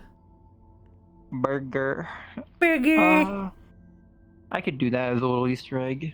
I mean, Burger. she's just now getting back into food. She used to cook a lot for her family because dad was kind of a piece of shit. Yeah. So she had to look after her sister. Hybris being like, she seems low maintenance. She's a simulant, so probably doesn't require simulant or simulacrum. I've heard people use both terms. Simulacrum is sort of the classical term. Thank God you did not use that term though. Well, yeah, no, she doesn't. Because most people identify with whatever race they were before. But at the end of the day, she is a simulated mind. She has a lot of. Hybris had an entire fucking philosophical debate with that woman that you saw, Ashanera. Oh, the one who scared the shit out of me, like out of character too. Yeah. Oh, it's funny. Yeah. Meanwhile, Hybris is like, no. Meanwhile, Hybris is just like mid-conversation, like, no, don't pay attention to them. Anyways, they're just fast.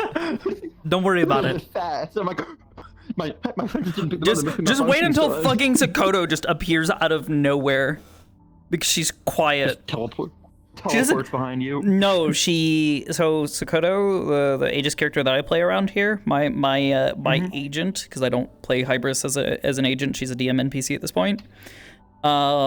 She's a Scion, which is why I was very specific when I talked to you about the whole psionics thing, where I'm just like, yeah, no, having immunity to it is kind of like.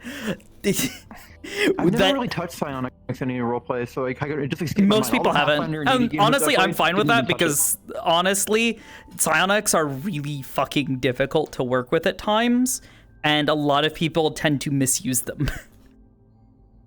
So, and we've kind of established that Scions is kind of, yeah. It's one of those things where I also set a lot of limits. Like we have a system written for us that's based on 3.5, where they have specific disciplines, and they will more generally gravitate towards those specific disciplines. So Sokoto, her disciplines are in telepathy, telekinesis, and she has 1/3 minor discipline being meta creativity, so she can create like matter creation. Not necessarily. Well, I mean, at the higher levels, yes, but at the level that she could ever manifest it would be like creating like a shape, a simple shape out of psychic energy, and that's it holds its shape. Oh, kind of like, have you watched Invincible? I mean, I don't know if you like the comparison, but Adam, you can just make shapes out of kind of like a sort of like mental energy. Yes, she does more, but she just doesn't. Yeah. So something very similar to that. Obviously she can make same, but visually imagine that. Yeah, she could make a simple object. She could make she's never done it. I think the closest she's ever gotten to it was making a small buckler shield at one point in time, because she was really trying to like defend someone, and her general form of defense has been creating a telekinetic barrier around her body, and that protects her really well, but generally isn't great for, stopping things, because if something, I don't know, like slips past her elbow or something, suddenly it's nailing somebody in the fucking face. So in her mind, she was like, I need a buckler, I need, a shield. And what came to mind was a tiny little shield. Stuff you see like a Roman hoplite using a tiny little bronze shield that's like right here makes that sort of, that's kind of cool. Yeah. Well, so actually you saw the character earlier. This is Sokoto. Oh, okay. Isn't she the one when Yona came in? Was she also the one healing? Weren't you playing some sort of medic at the time? No, that is Arbor. Arbor is another. She is another agent here. However, she is not a field agent. I play her as purely a medic. She is just sort of a standby character that's here for me to help people where if people need medic. Yeah, more or less if people need medical assistance. She is actually an Ascension Academy character. Oh. Yeah. Wait. Then she's got to be really old, or no? She is very, very old. Oh, interesting. She is very, very old, and for semi-obvious reasons, has some very severe amnesia, though. Is she basically normal human who in their brain can't hold memories that long type of thing? No, she is not human. Technically is human. She is very far from it. She is a rock lady. Hold on. I did not remember her visually. I just remember something happening because I was in character, off like in a different map, technically watching. Like so, not. It was weird. I wasn't actually watching through Yona. I was just like had it up on a stream, and it's like we're watching. Oh, that's really pretty. Thank you. God, the hair is really pretty. Thank you. I worked very hard on them. Oh my God, I see your polygons. Whoa. My polygons. The polygons. Like when you need to make a broken crystal, you want to go. You crunch it up a little bit. Yeah, just crunch it. Just pretend you're decimating that little part right there. Oh, you crystallstone in my arm, oh boy. Oh my God! Whoa. Whoa. So cool. I kind of wanted to have exposed parts like that, but my model was already so heavy that I didn't really want This model, I had to work so fucking hard to decimate this bitch down to make it usable. This was just a booth asset. Damn. Yeah, robot arms are always a. I don't make everything from scratch. I make a lot from scratch, but not everything. And some of this stuff, like, I was just like, I'm gonna put a robot arm on her. I like this one. It looks really cool. I'll fucking pay for it and use it. And got a little sticker. Yes, the guy who made it is played by my friend Tony. This guy, he's a character from another roleplay that they died and then brought them to Metaverse. I love Tootie. Tootie's great. So I was just like, hey, Toonie, you play Duncan. Do you want me to, would you be interested maybe if she came to him and was just like, hey, I've had this problem for so fucking long where I can't use robot arms because nobody understands how that, I don't have a normal fucking nervous system because I'm a fucking rock. And he went, wow, that's cool. How about we try to do a little bit of research? And she was just like, yeah, sure. You seem like a nice guy. You're really sweet. I'd be willing to work with you on that because you're actually asking questions rather than going, oh, hey, girl with an arm. Where'd you lose your arm?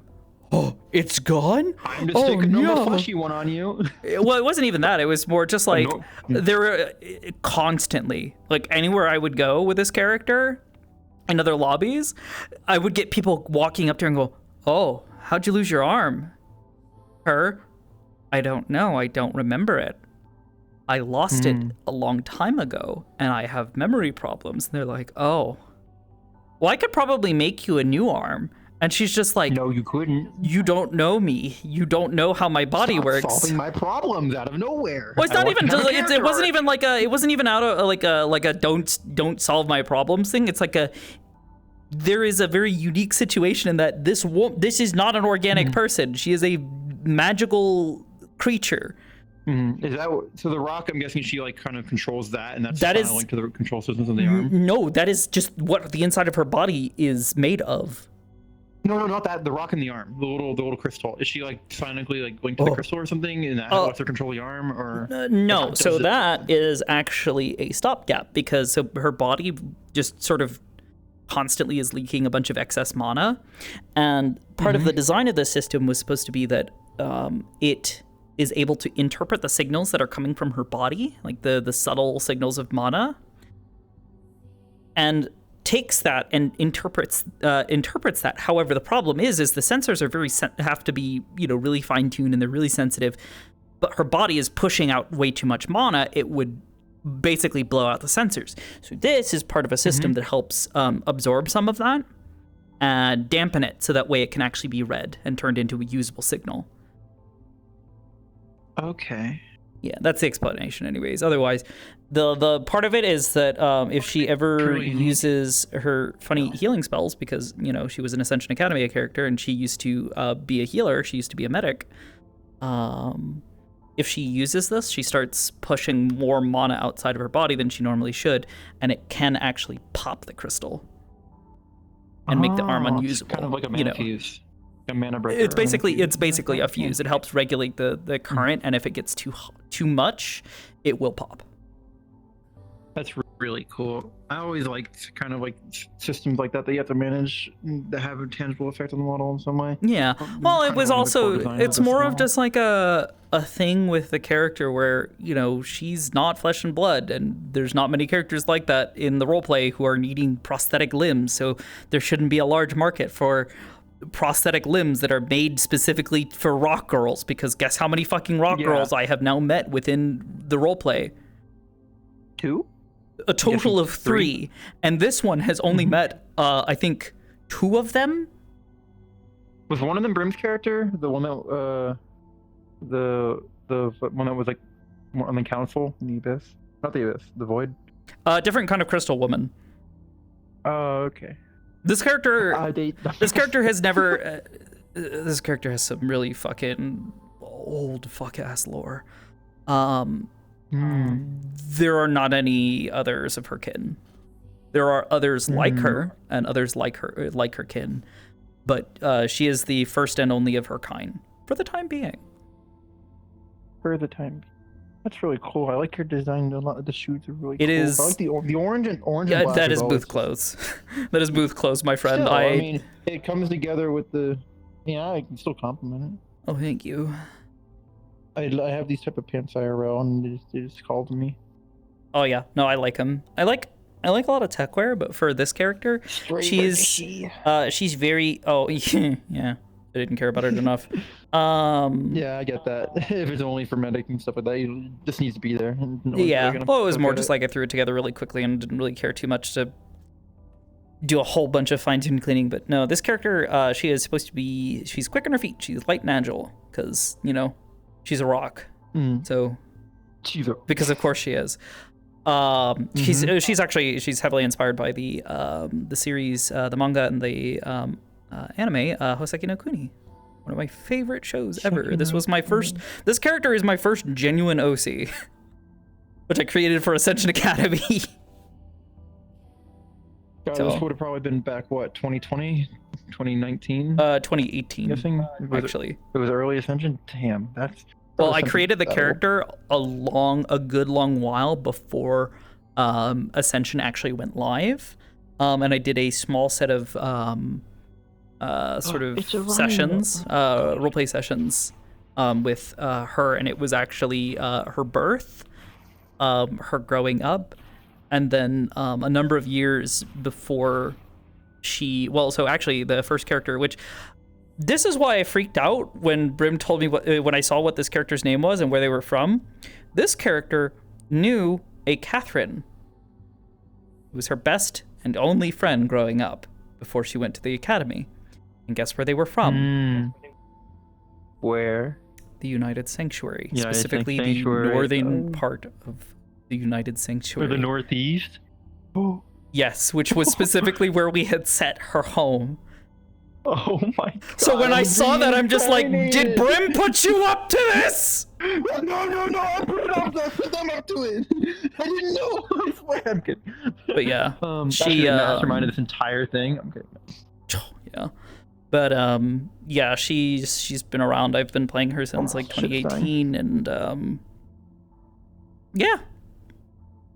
She's one of my babies. That's really cool. I did notice a little tangent, side tangent, but I did notice. So I was kind of told United Sanctuary was like the stand-in because it's U.S. United Sanctuary. So if people say they're from the USA or something, that you can say it's United Sanctuary. Yeah. United Sanctuary.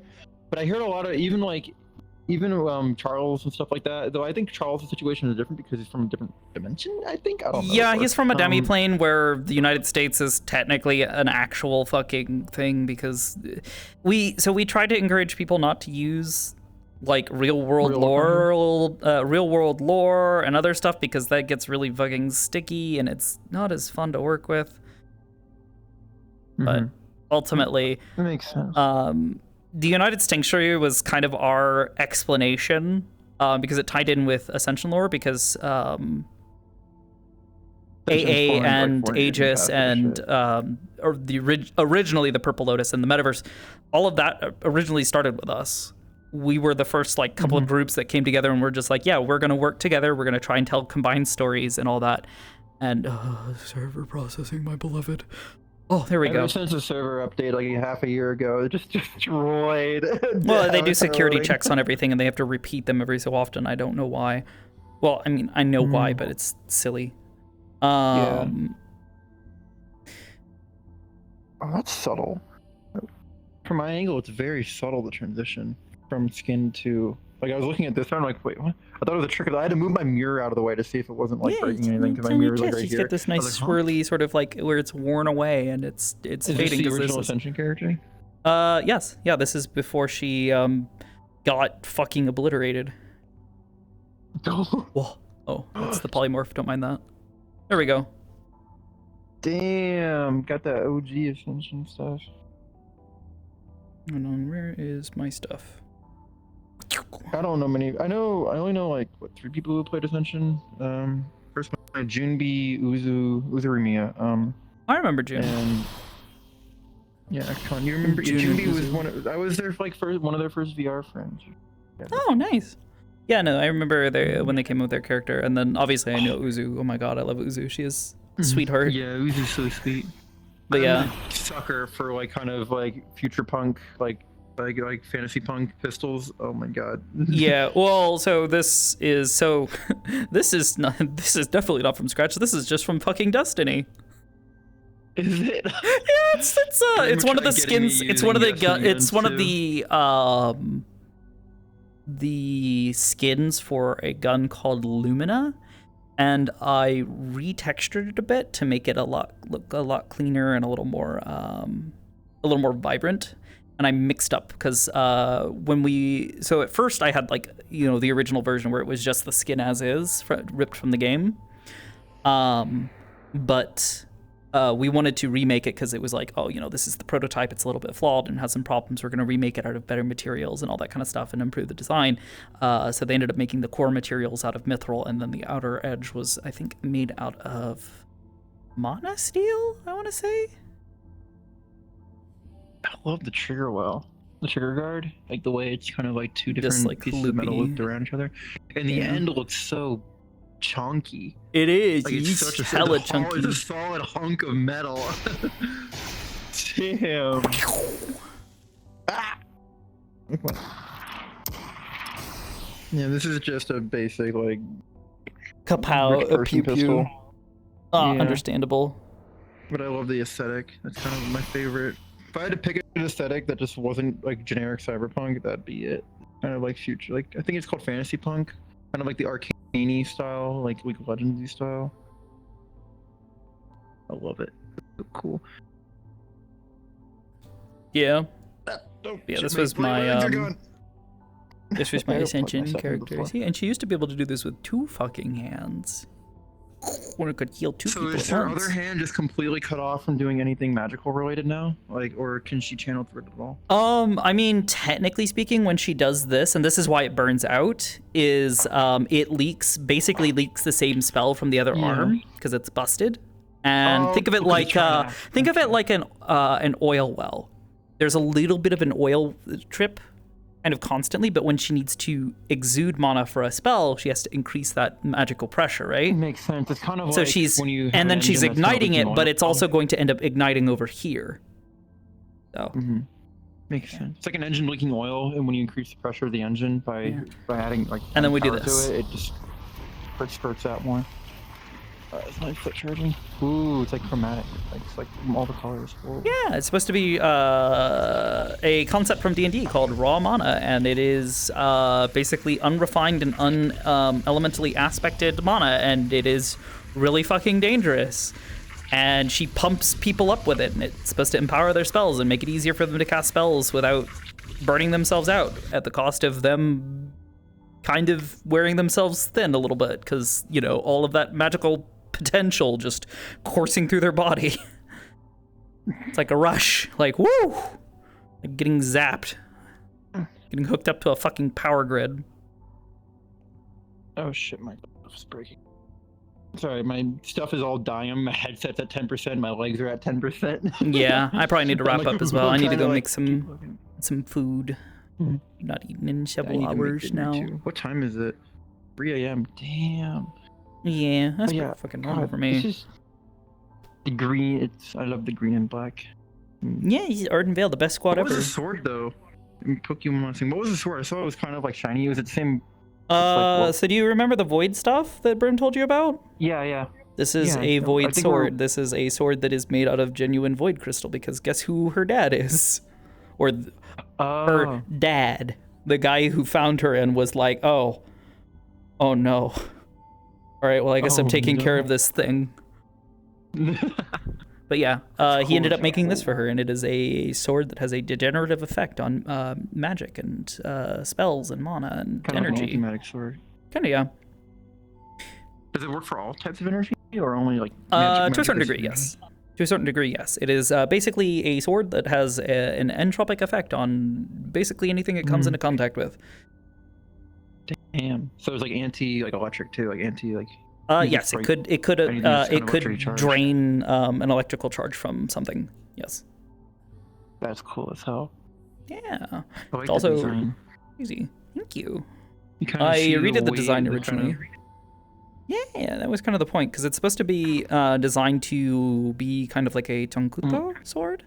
So single-edged, straight-edged short sword.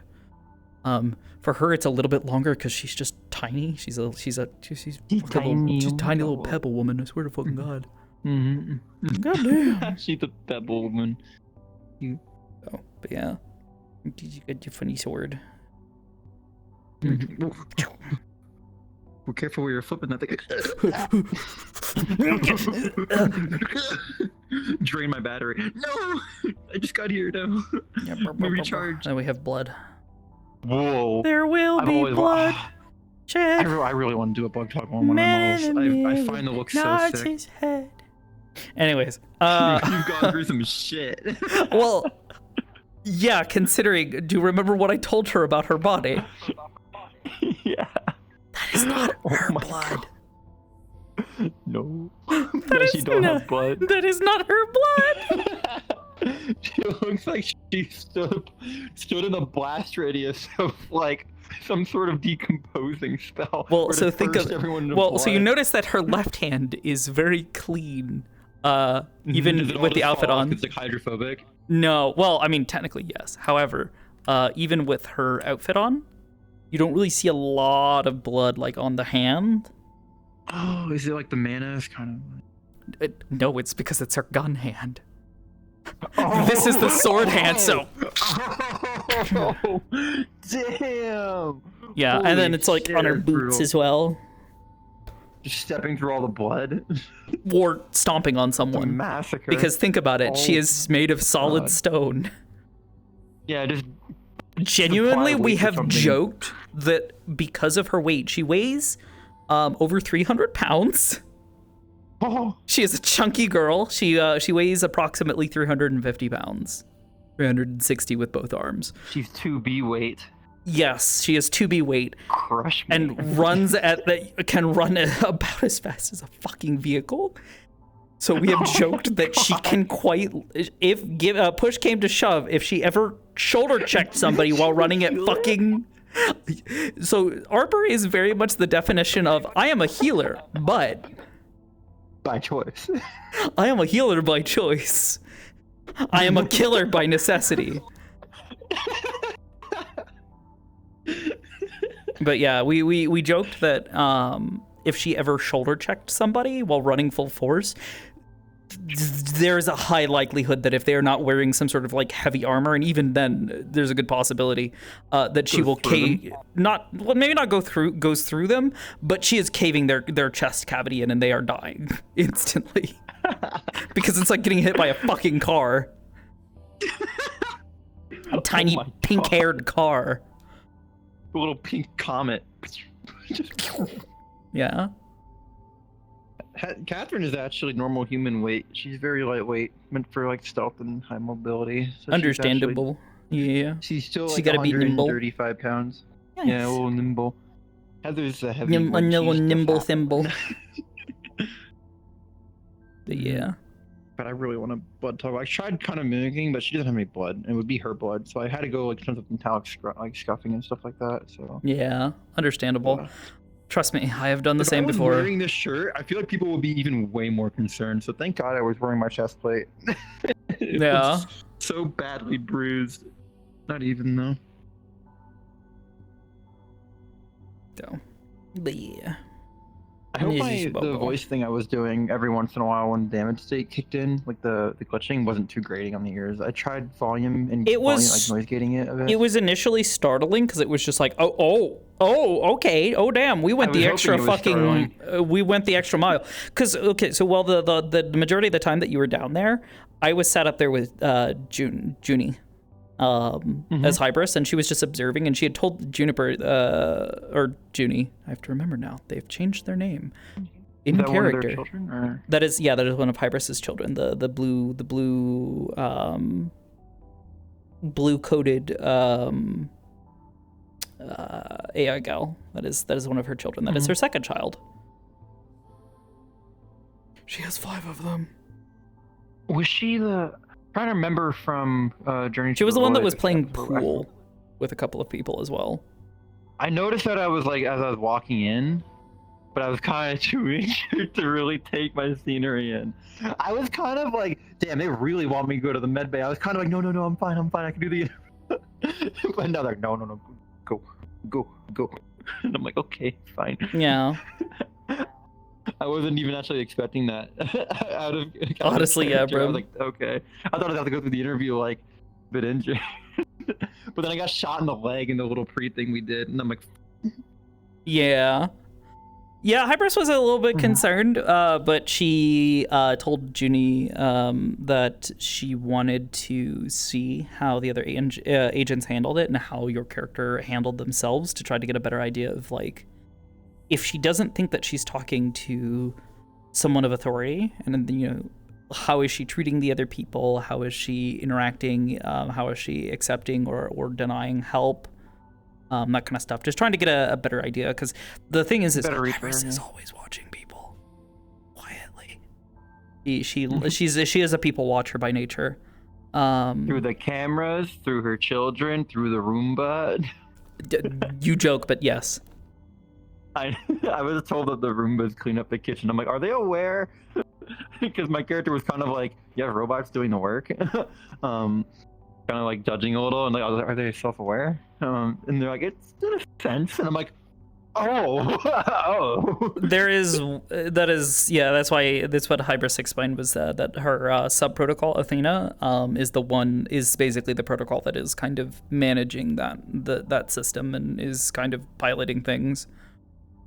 Catherine hasn't like fully grasped that like Hybris and Athena are. She like intellectually like kind of knows, but she's not really technical. She doesn't quite understand the technical meaning behind it. And she's also kind of like trying to avoid thinking about it because she's basically an AI, but she doesn't want to think that way at all. So she's trying to avoid why do you think Hybris was so like gentle with her? Because part of it is she recognizes that, but is also like, kin. They're not going to understand you. That's why. But I can. She was so happy that you were doing the interview, because I didn't get to say this, but one of the primary reasons she's comfortable with Aegis is she doesn't really like considering herself a synth, but she knows that legally she is.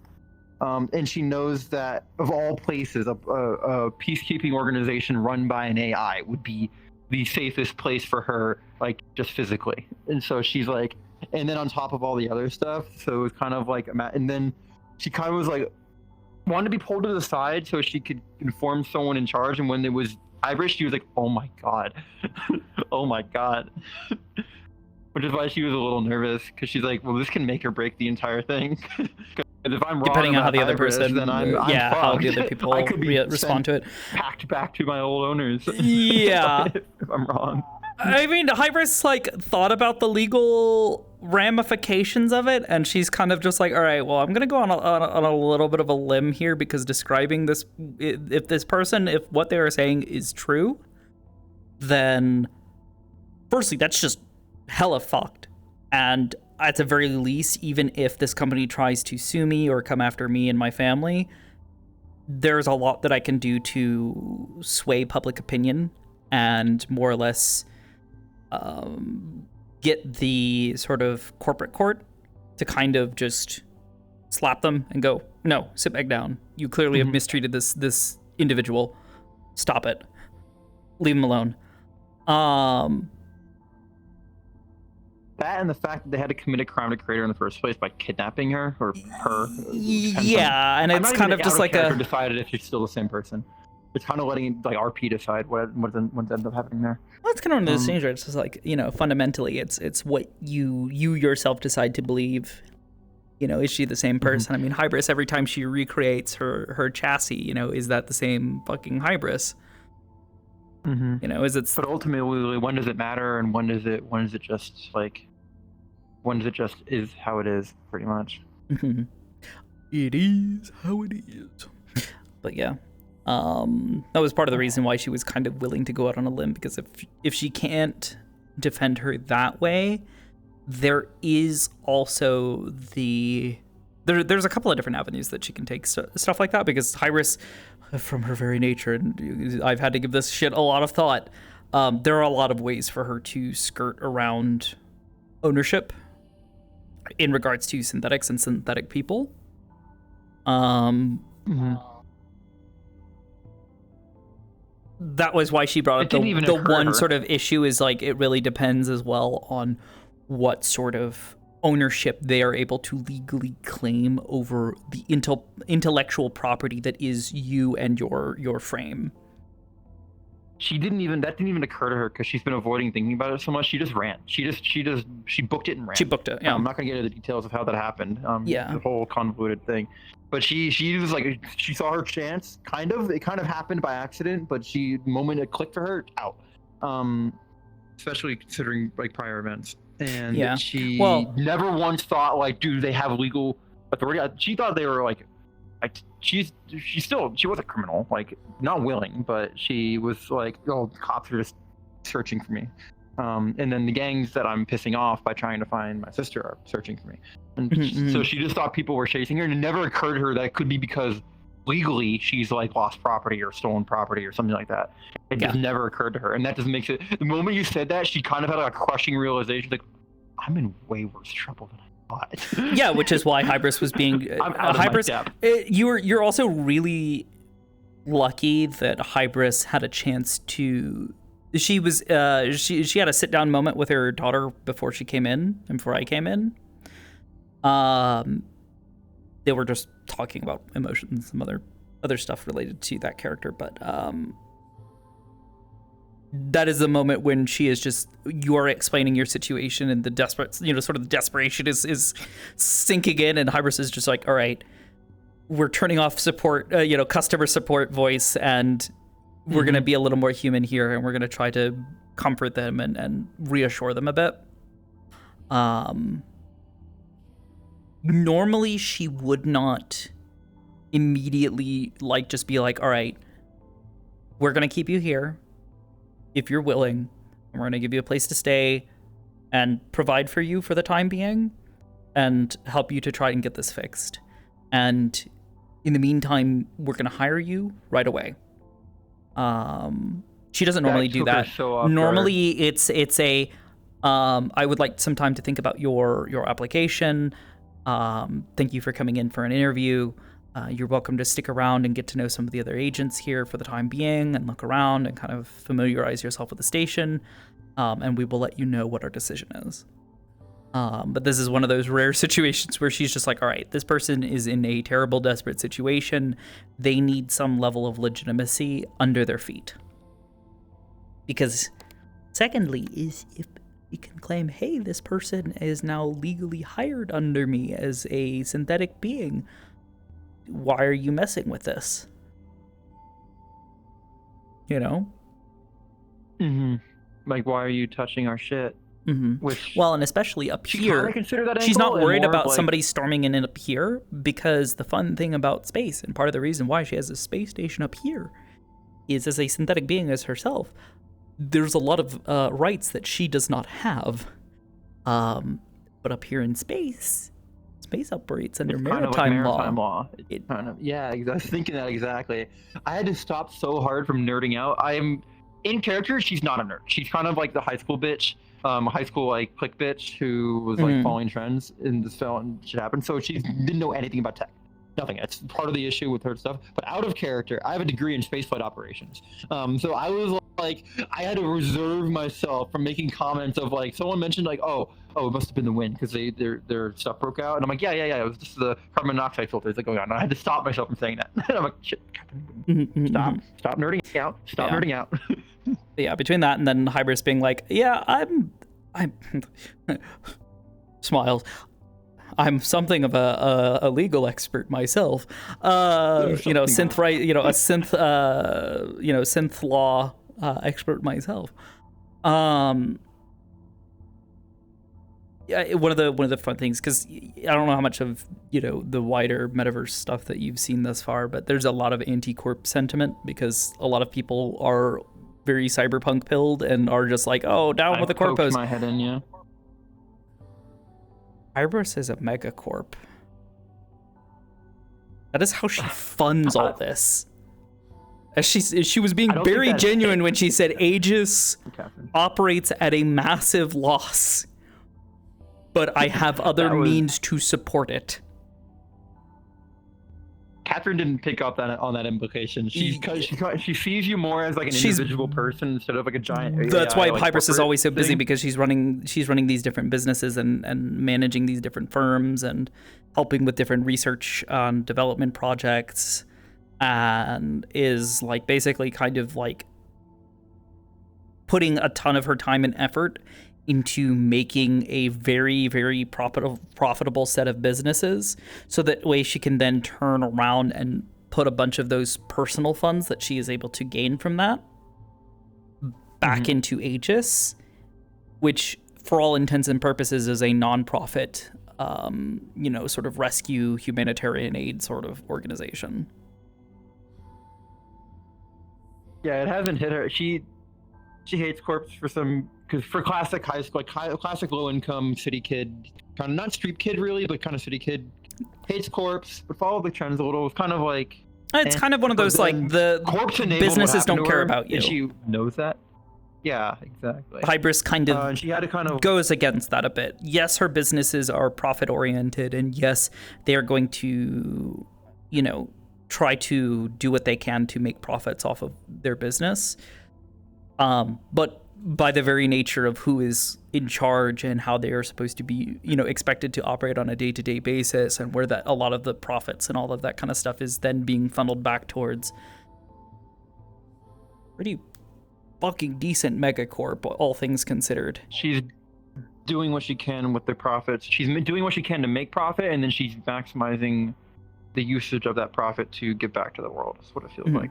Which because the whole thing was that when it came down to it, she looked at the agents that she had and said, I want you all to be able to live happy, fulfilling lives without having to, fear for your, health or your well-being because of finances. I will give you a space here to live in. I will make certain that you have food, a place to, train, a place to feel safe. Because if I'm going to ask you to potentially lay down your life for someone else's sake, I will provide for you. And, like she said in the room, she said she finds that her agents are more effective when they are well taken care of and happy.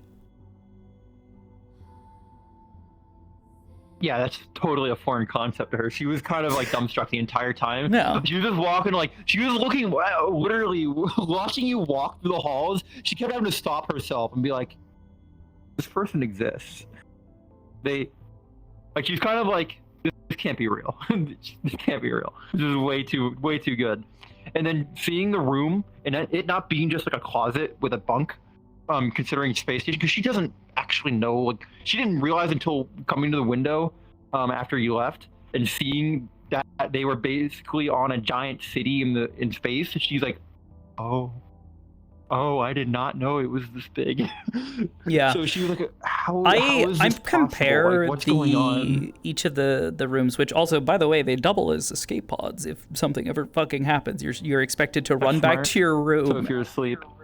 Well, yeah, it's because it's that, but then the idea being that everybody has a space in there that you can hunker down in, and that is, as the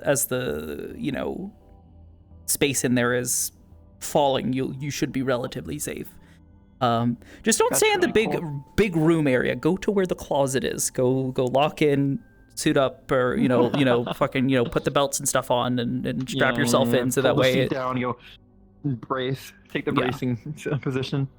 Yeah, but the rooms themselves, because there's also supposed to be an imaginary bathroom, because I'm not putting a fucking bathroom and a shower in the fucking map. In every room. Yeah, God no, I'm not putting a toilet in there.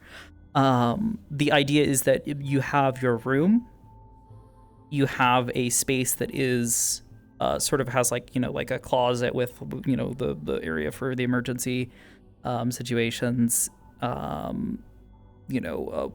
miniature washer and dryer, and then on the other side has a bathroom with a small like shower and bath, toilet, whatever you want to fucking call it, and you have the room. It's maybe a little bit larger than a small Japanese like apartment, so it's not a ton of space. But if you're not super like worried about spreading out and needing like a bunch of stuff in your room, it's a pretty healthy space for people who are single and working for this organization, and because any other like equipment requirements. Yeah, it's comfortable. And it affords enough privacy too big and extravagant even would have put her off, honestly. Yeah. The fact that it was kind of like homely and reminded her of like her house, like growing up. So kind of like, and it's kind of the wood accenting and kind of like more like down to earth style. It kind of was like, what the fuck? She was kind of like weirded out how like not in space it felt. She was expecting, even knowing ages, she came into it expecting kind of like cyberpunky, like space station-y feel, to where the bunk, there's kind of like maybe not shared bunks, but it'd kind of be like utilitarian Spartan rooms, and the hallways would kind of be sterile and stuff like that. So like very efficient. But she comes in here, it's a giant cathedral, and she's like, what? Yeah, and well, and that's why it's called. That's windows. why partially why it's called the cathedral, and it's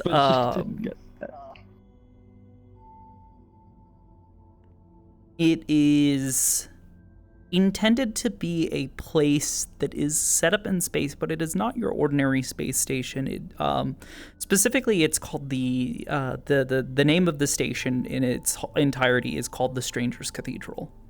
And the whole idea behind that was that at the time that it was first being constructed, and Hybris was kind of concepting what she wanted this space to be used for, was she wanted it to be a meeting ground for people of completely different backgrounds and who maybe didn't know each other. They're all strangers to one another, but they're able to come together under sort of this universal kind of idea of like, yeah, we're going to go help people. Because the group that she originally was sort of allied with, which that woman that you met, Ashanera, the spooky lady, was a part of, was a group called the Renegades.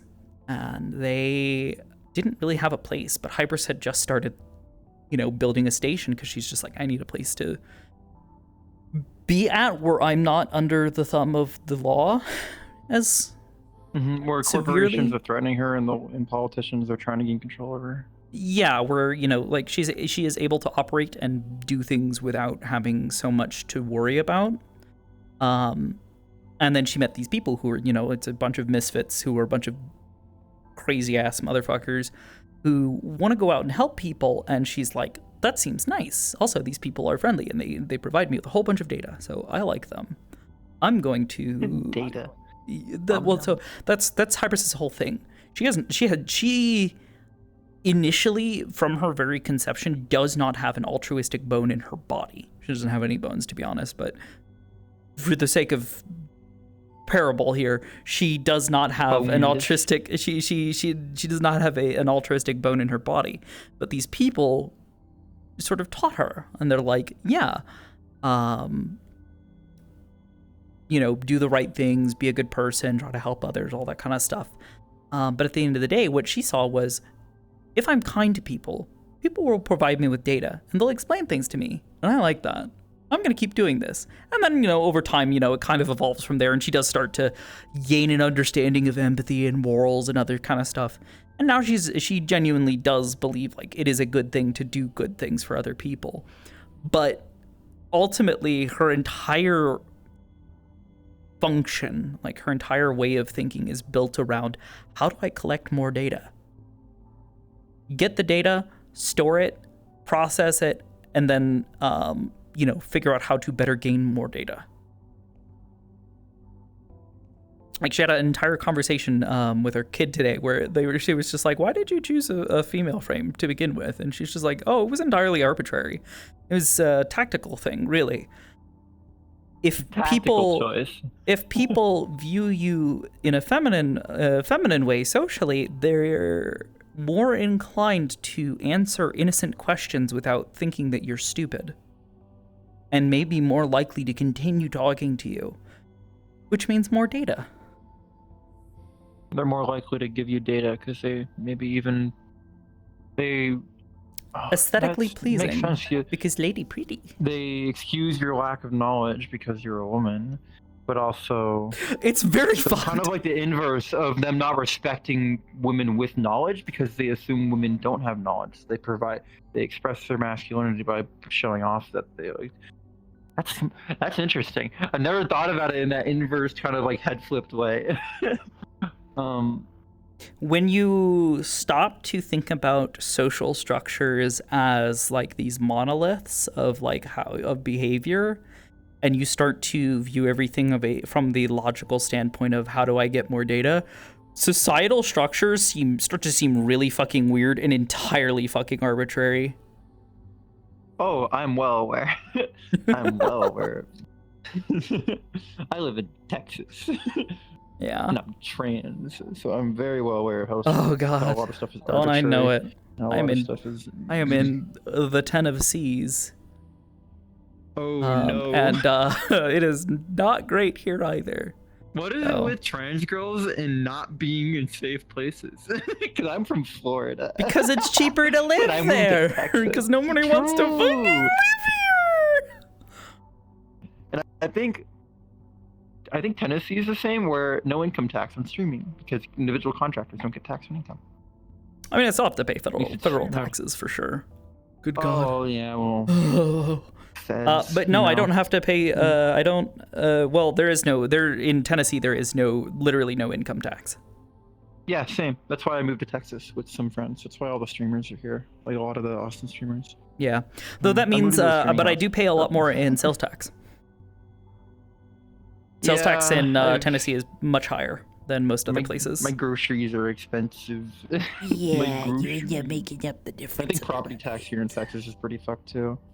Yeah, it sounds about right. I don't know what it is in Tennessee because I've not looked, because I will probably never have the opportunity to own a home in my life. Same!